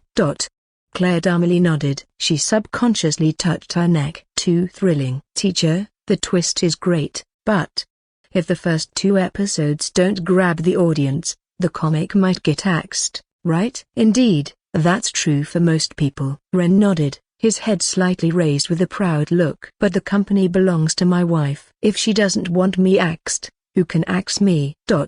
Well, okay. Claire almost forgot about that. Let me see. At this moment, Felix and the others, who had been eagerly watching Claire, couldn't wait to take the storyboard from her hands. They were very interested in Ren's work, which was supposed to subvert the magical girl genre. Especially after seeing Claire's shocked expression, their curiosity grew even more. Moments later, 3 voices exclaimed, "Holy crap," in unison. The others looked at Ren. To be honest, the plot of the third episode of Magical Girl Madoka wasn't exactly gory. The shock came from the stark contrast. The work's art style, fight scenes, and the first 2 episodes' plot all suggested a comic for young children. At first, they thought it was a comic Ren made for his kids. So, they naturally didn't expect any dark or gory scenes. But the third episode told them that a magical girl story could be drawn like this. But what would the rest of the series be like? What other intriguing plots lay ahead? They were all very curious. However, they didn't look at the character designs, feeling that it would be like spoiling themselves. Teacher, you're amazing. Felix looked at Ren with admiration. They were about the same age, but Felix admired Ren more and more. Basic skills, nothing special. Ren modestly waved his hand, then casually asked, "What do you think of your Ultraman Tiger?" "Great." Hearing Ren mention his comic, Felix immediately got excited. Judging by the storyboard, the quality is very high, and the story pace is excellent and fresh. Every man has a hero's dream, and Felix was no exception. Seeing the giant monsters and Daiko turning from a statue into a giant to fight the monsters, Felix thought it was fantastic. But, teacher, what does Ultraman mean? Felix suggested. It feels powerful but a bit unclear. I think it could be called Salted Egg Superman or, as you mentioned in the work, Giant Superpower Dominator. Those names are awful. Not as good as Ultraman. The other girls looked disdainful. At least Ultraman sounds smooth. Your Superpower Dominator just doesn't make anyone want to read it. The word tiga in Indonesian means the sacred number 3, and Ultraman comes from Ultraman, a variation of Superman, meaning superhuman. Given that the universe already had Superman, Ren had no choice but to use Ultraman instead. I see. Hearing this explanation, Felix nodded thoughtfully but then remembered something else. But teacher, I think this work is more suitable for a live-action series rather than a comic. Meanwhile, Jada, who had taken her little girl to dance class, returned home. As she passed the door, she suddenly stopped, then, after a minute, continued walking to her room. Chapter 66, Change Nighttime. Watch me, Daddy. Wei Yu waved her magic wand, making boo-boo-boo sounds as she pretended to cast magic spells. Ren clutched his chest, pretending to be in pain. Arg! I'm dying. While Ren and Wei Yu were playing their magical girl game, Jada suddenly walked in, looking at Wei Yu with a pretend stern expression. What time is it? Why aren't you asleep yet? You have school tomorrow. Wei Yu's face instantly fell. Do I have to? She had cried a lot today, and her legs were really sore. She had no idea that dancing would be so hard. If she had known, she wouldn't have taken it up. But if she quit, her snacks would be confiscated by her mum, so she had to endure for the sake of her treats. Go to bed. Okay. Wei Yu pouted and looked at her little companion. Come on, little white. Woof. Watching the pair leave, Jada sighed and turned to Ren. Maybe you should stop publishing Ultraman Tiga for now. What? Why? Is there something wrong with it? Hearing Jada's words, Ren, who had been lying in bed, sat up immediately. In a way, yes. Jada nodded. I looked at your storyboard. Even though it's a good comic, don't you think it would be better as a live-action series? A broken bar. Ren nodded. That was true. In his world, Ultraman Tiga was a live-action series. Its main plot wasn't very strong. Each episode featured a battle with a different monster, giving it an episodic feel. It was a story made up of individual monster fights, with a straightforward plot. While it might attract some fans due to its novelty, as a comic, Ultraman Tiga probably wouldn't have much impact. In his previous life, there were Ultraman comics like Story Zero, which covered events like the destruction of Planet L-77 and Leo Ultraman's first transformation. It also told stories of a young Zoffy before he earned his chest insignia and Ace Ultraman's girlfriend, Rusia Ultraman, being turned into a robot. But Story Zero had a significantly different plot from the TV versions of other Ultraman series and was more interesting. In fact, not only was Ultraman Tiga unsuitable for a comic adaptation, but even his previous work Your Name was similar. In his previous life, Your Name was hugely popular in many Asian regions, though reactions differed in the West due to cultural differences. However, in this world, while it revived Picker Comics, it didn't reach the same level of success as in his previous life. This wasn't just due to Picker Comics' size. Your Name simply wasn't suited to being a comic. Despite the system's abilities helping him make Your Name as beautiful as possible, comics couldn't fully capture the essence that animation could. But what could he do? Jada's company was primarily a comic company. They couldn't exactly start making animations or live-action series. This kind of self-sufficiency was currently only achievable by the top 5 companies in the industry. These top 5 companies in the country had integrated animation production, merchandise manufacturing, printing, film distribution, and magazine publishing. This was one of the main reasons these 5 companies remained industry leaders. Years ago, Jada's parents led Picker Comics, which had the potential to challenge the top 5. But the top 5 didn't want anyone splitting the market and began pressuring Jada's parents' company at the slightest sign of competition. This led to Picker Comics' decline. Now, it was barely surviving as a comic company and almost went under due to the competition from Jirong Real Estate recently. So how does this relate to not publishing the comic? Ren looked at Jada, already suspecting something. Jada wouldn't bring this up for no reason. Look at this. Jada handed her phone to Ren. This is Guiyuan Production Company. It used to be quite famous, but after several failed projects, it's now up for sale. I plan to get involved. Ren looked at it. This company was indeed famous back in the day, producing shows like Super Thieves and Space Detectives. In this world, Ren had watched some of their productions as a child. Unfortunately, recent poor decisions and internal conflicts led to the company's downfall. That's not all. I'm also looking to acquire an animation production company, Jada continued. But none are for sale right now. and funds are tight. For now, I can only afford to compete for Gyuyuan, and Jiarong seems interested in buying it too. It'll be expensive, right? Ren couldn't help but worry. Even if you can afford the acquisition, and even if you manage to buy an animation company, live-action series are costly to produce. Aren't you afraid Ultraman Tiger might fail? He still wasn't confident about it. You're my husband. If I don't trust you, who'll I trust? Jada smiled softly.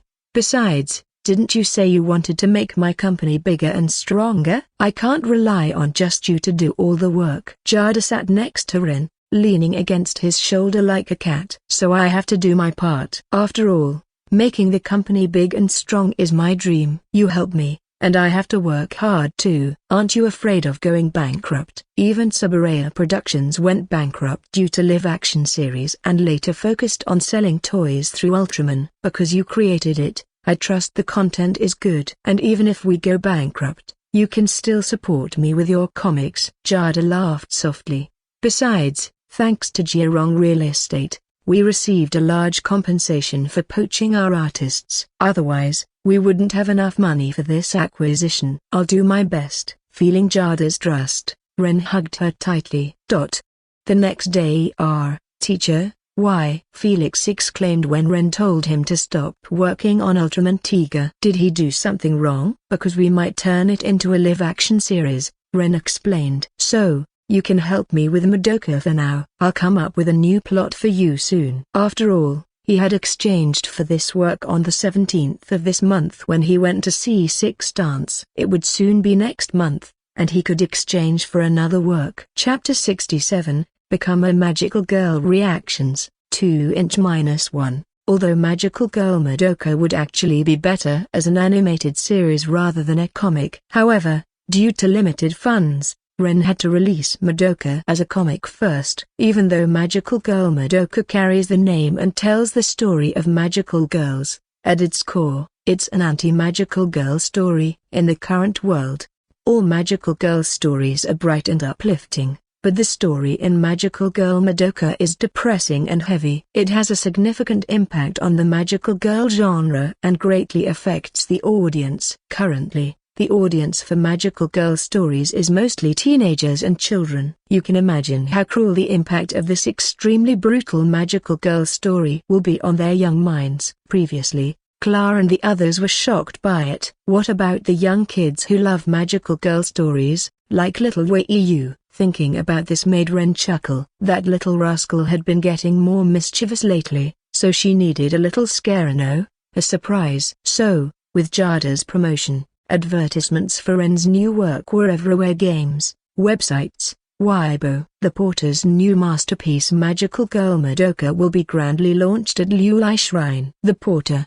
it will overturn the traditional magical girl genre. Seeing this news, forums, website comment sections, and Weibo were abuzz with excitement, but some people were confused. A new work? Dual releases? Lazy author. Why not spend more time on cooking, Master Boy? My family relies on those recipes. How am I supposed to cook without them? Magical Girl? My youth is over. Why is the Porter making a kid's work? All magical girl stories are the same. What kind of subversion can there be? But since it's the Porter's work, I'll support it. Porter is doing 2 projects at once. Won't he run out of time? Take care of your health. A comic artist recently died suddenly, and their work was left unfinished. Readers, half joking and half serious, responded to Ren's Weibo. Although they weren't interested in the magical girl genre, they supported their favorite author. The key point was that the claim of subverting the traditional magical girl story intrigued them. However,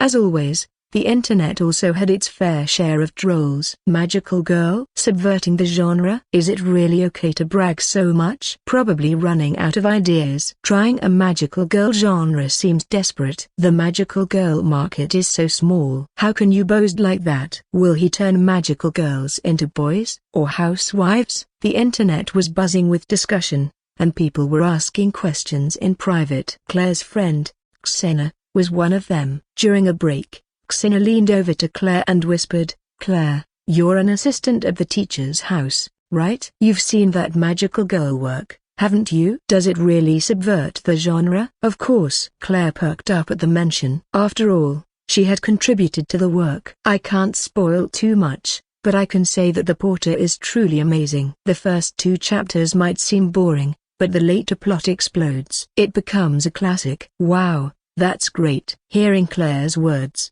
Xena slumped over the desk, looking pitiful. You get to see the latest works. I wish I could see them too. I should have learned to draw. I think I'm full of artistic talent. She had grown fond of the Porter's comics, especially the exaggerated expressions in Cooking Master Boy.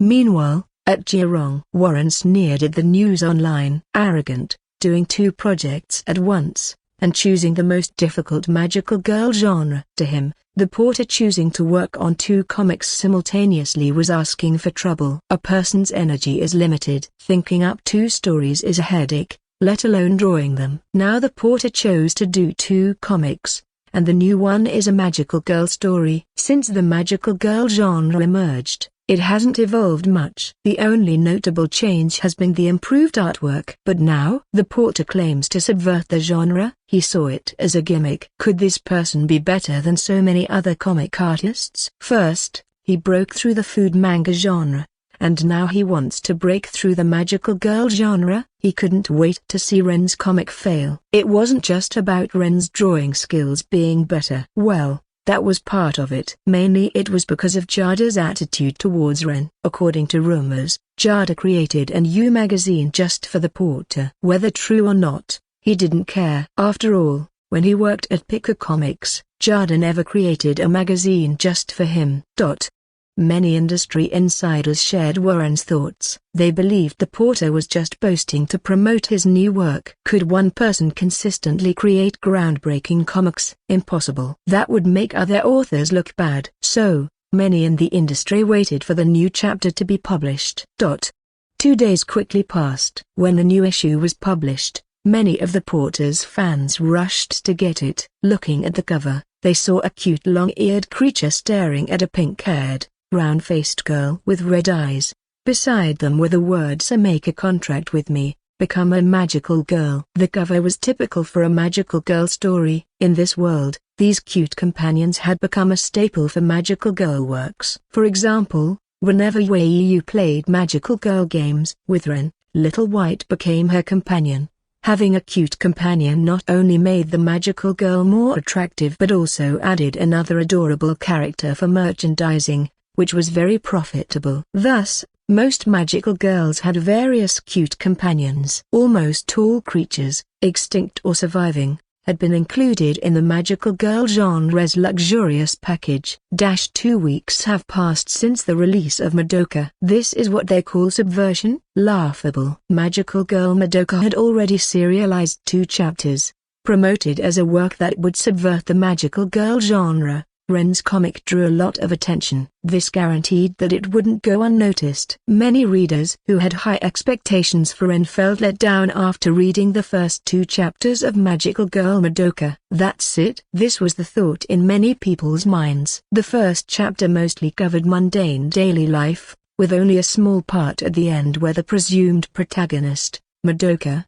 encounters a magical girl senior at her school and then meets the mysterious creature, Kyubi. This made many feel it was cliché-copyright. They figured that signing a contract with Kyubi would make Madoka a magical girl, and the senior would be a mentor teaching Madoka how to fight. Oh, and if there was any subversion, it was that Madoka didn't become a magical girl in the second chapter as expected. In other magical girl stories, the protagonist becoming a magical girl is usually a given, but in this work, another magical girl stops Madoka from becoming one, as if being a magical girl is terrifying. But that was it. The protagonist's journey to becoming a magical girl was just a bit more complicated. There was some curiosity about why Homura was hunting down a creature that made people magical girls. But to them, this plot seemed predictable. Homura would probably be convinced by the protagonist and join her team by the end, right? It was a classic magical girl trope. So where was the so-called subversion? High expectations led to greater disappointment. From the 2 chapters released,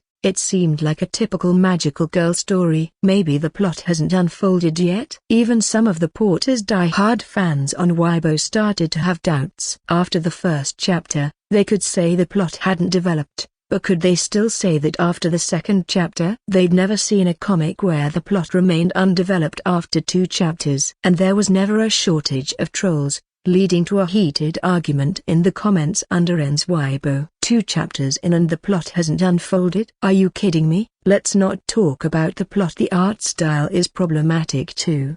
The everyday scenes look warm and fit the usual magical girl style, but what's with the art style after entering the barrier? It looks dark, oppressive, and twisted. Is this abstract art? If there's any subversion, it's here. Turning a nice, warm art style into this mess. Does the Porter think subverting the art style counts as subverting the genre? This is hilarious. He's doing 2 projects at once. Even top artists don't do that. A 4th-rate comic artist trying to handle 2 projects. This is a disaster. Comments like these flooded Ren's Weibo. These were the polite ones. Some, hiding behind the anonymity of the internet, went straight to flaming, excluding the bandwagon haters who hadn't even read the comic. The others expressed their disappointment in Rena. Where was the promised subversion? Feeling deceived by someone you like is the worst, and no apology can make up for it. I think this might be Picker Comics' own promotion. After all, the Porter is just a newcomer. The company probably didn't consult him before using such promotional slogans. Suddenly, someone commented this, causing some people to start doubting. Yeah, no matter how good the Porter is, he's still a newcomer. Newcomers have no say. Maybe he didn't know about the promotional slogan, and after Picker Comics promoted it, he couldn't object. Soon, people started protesting on Picker Comics' official website, and before long, the site crashed. This led Jada to call Ren, asking him to explain. The promotional slogan for Magical Girl Madoka was my idea. It has nothing to do with the company. Ren took to his Weibo as the Porter to communicate with his fans. Teacher, is that you? Blink if you're being held hostage by the company. Teacher, did the company force you to post this? Or is this account not really you? These fans clearly didn't believe him. Ren seriously replied, "Thank you all for your concern, but it was indeed my idea, and I asked the company to post it." Magical Girl Madoka is truly a work that subverts the original genre. This is beyond doubt. He emphasized this point firmly. However, this online frenzy seemed to be orchestrated rather than spontaneous. The online furor didn't die down, it only intensified. As Ren's daughter, Wei loved magical girls. She even dreamt of becoming a magical girl at night, fighting monster daddies. These monsters were very nasty, always stealing kids' snacks. But as her dad's little sweetheart, even though she often smashed her dad in her dreams, she knew her dad had drawn a magical girl comic. Unfortunately, her stingy dad wouldn't let her see it directly, insisting she wait until it was published. Wei, your dad's comic isn't as good as the Lilith we read. At school, a group of little girls started chattering. Wei, with her big mouth, had spread the news about her dad drawing a magical girl comic all over the class. Her friends had been so envious. Who says that? Don't you think the round-faced girl is cute? And I really like Kyubi. Wei immediately defended her dad's work, upset at the criticism. She could hit her dad in her dreams, but she wouldn't let others badmouth him. Blah. It's true. I even saw your dad say it was a subversive magical girl story. A ponytailed girl stuck out her tongue. I asked my mum, and she said subversion means different, but I don't see how your dad's comic is any different from what we usually read. Dad said it'll be different soon. Wei's cheeks puffed up. At that moment, a little girl snuck over. Hey, do you want to see the latest comic? Saying this, the little girl pulled out a few comics from under her clothes. I have your dad's comic here too. Wei, huh? Lily, where did you get those? It's only out today. Hee, special channels. Lily, the little imp, smirked. Anyway, do you want to see it or not? If you do, you have to give me your meatballs at lunch. I want to see. Give me my dad's comic. Wei immediately said. She remembered clearly that her dad told the ladies there would be exciting parts today. Chapter 68, Lost Head Too Angry to Eat. 2-inch-1, using meatballs to successfully trade for the new issue at Liulai Shrine. Wei Yu eagerly placed the comic on the desk, only to find herself surrounded by her friends. Wei Yu was unhappy. She had traded her lunchtime meatballs for this. How could she let these guys see it? Without a word, she sprawled on the desk, covering the comic. You can't see it. These meanies. They said her dad's comic was bad. Hey, don't be so stingy, Wei Yu. Yeah, let us see it too. But no matter how much they pleaded, Wei Yu refused. Then a little girl in a pink dress, her dark eyes gleaming with mischief, giggled and sneered. HMPH, Wei Yu must be scared. She's afraid her dad's comic is still so bad and doesn't want us to see it. Greater than _ Chapter 70, Project Approval. Not long ago, Jada successfully acquired Gyuyuan Production Company from a series of bidding companies. However, she didn't get everything, like the copyrights to the films in Gyuyuan's original library. If she had, the cost would have been beyond what Pika Comics could bear. So, Jada collaborated with Jirong Real Estate. One party acquired the production company, while Jirong needed the IPs in the film library. For Jirong Real Estate, they could hire the equipment and staff from Gyuyuan Production Company, but what they lacked were the IPs in Gyuyuan's film library. Even though Gyuyuan Production Company had gone under, many classic IPs in its film library still had a fan base. In this era, IPs have a much higher chance of success compared to original ones. But could they acquire Gyuyuan? The answer was number. The top 5 companies were watching Jirong closely, unwilling to let it acquire the film library, even at their own expense. So, Jada seized the opportunity to negotiate with Jirong. They reached an agreement where Jirong would take the film library and cover most of the cost, while Pika would take the equipment and cover a smaller share. It was a win-win situation. After the acquisition, there was quite a stir in the industry. People in the circle knew that a powerful new player had emerged. Jirong Real Estate teamed up with Pika Comics, using Pika as a front to deceive the top 5 companies and successfully acquire Gyuyuan, then split the assets according to their agreement. Pika Comics' plans were clear. Although everyone knew they were preparing to produce a tokusatsu series, the project was still in a state of uncertainty, with no one knowing if it would succeed before it aired. But Jirong Real Estate was different. With their substantial financial backing, they didn't have much foundation in the industry. But acquiring Gyuyuan's film library and bringing in some famous directors for sequels could make Jirong a formidable new player. So, compared to Pika Comics, the top 5 companies were now more focused on Jirong. Of course, this had nothing to do with Ren and his team. After acquiring Gyuyuan, Jada quickly reorganized the management with swift measures, hiring reliable personnel for essential roles like human resources, finance, and management through a headhunting company. She also recruited a group of talented film professionals. The original Gyuyuan staff had become lazy, which explained the company's decline over the years. Among the new recruits were several renowned screenwriters. Although Ren was a manga artist with the system's help, manga and screenwriting were different fields. Each required specialized skills. Since they had acquired Gyuyuan,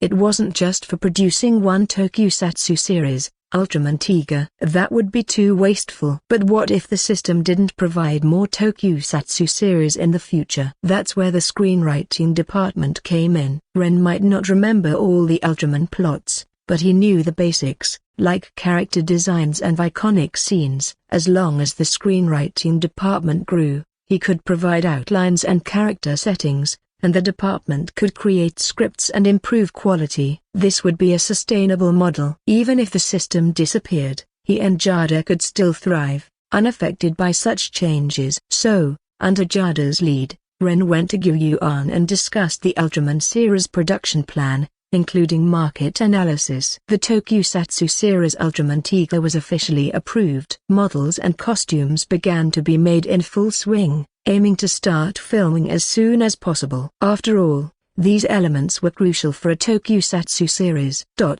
Meanwhile, as Ren was busy designing costumes, the plot of Magical Girl Madoka reached an exciting point. After Madoka threw away Sayaka's soul gem, Sayaka's body fell lifelessly like a broken doll. It was then revealed that Sayaka was already dead. But why had a dead person been talking and fighting witches with them? Under Kyoko's horrified questioning, the true nature of magical girls was revealed, and it was brutal. This revelation shocked the readers. Was this still a magical girl story? It felt more like a dark fairy tale. It turned out that because the human body is fragile, to make it easier for magical girls to fight witches, their souls were turned into soul gems when they made contracts with Kyubi. Their original bodies were just shells controlled by the soul gems within a 100-meter radius. For some, this wasn't unacceptable. After all, Kyubi's reasoning made sense. This setup was more suited for combat and protected the magical girls' lives. But what really bothered everyone was Kyubi. In most magical girl stories,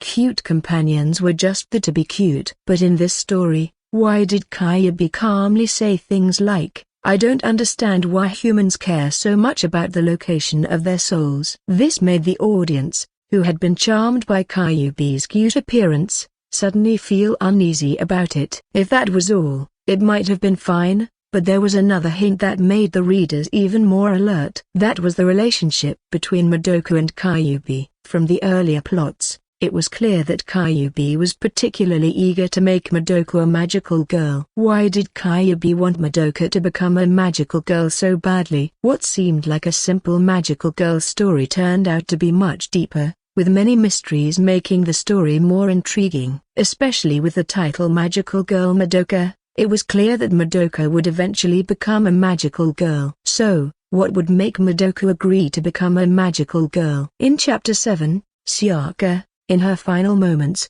expressed her desire to confess to the boy she liked, for whom she had given up her humanity. Sayaka, learning the truth about her death, broke down and immersed herself in fighting. The readers felt even more oppressed. They feared that the upcoming plot would be even more heartbreaking.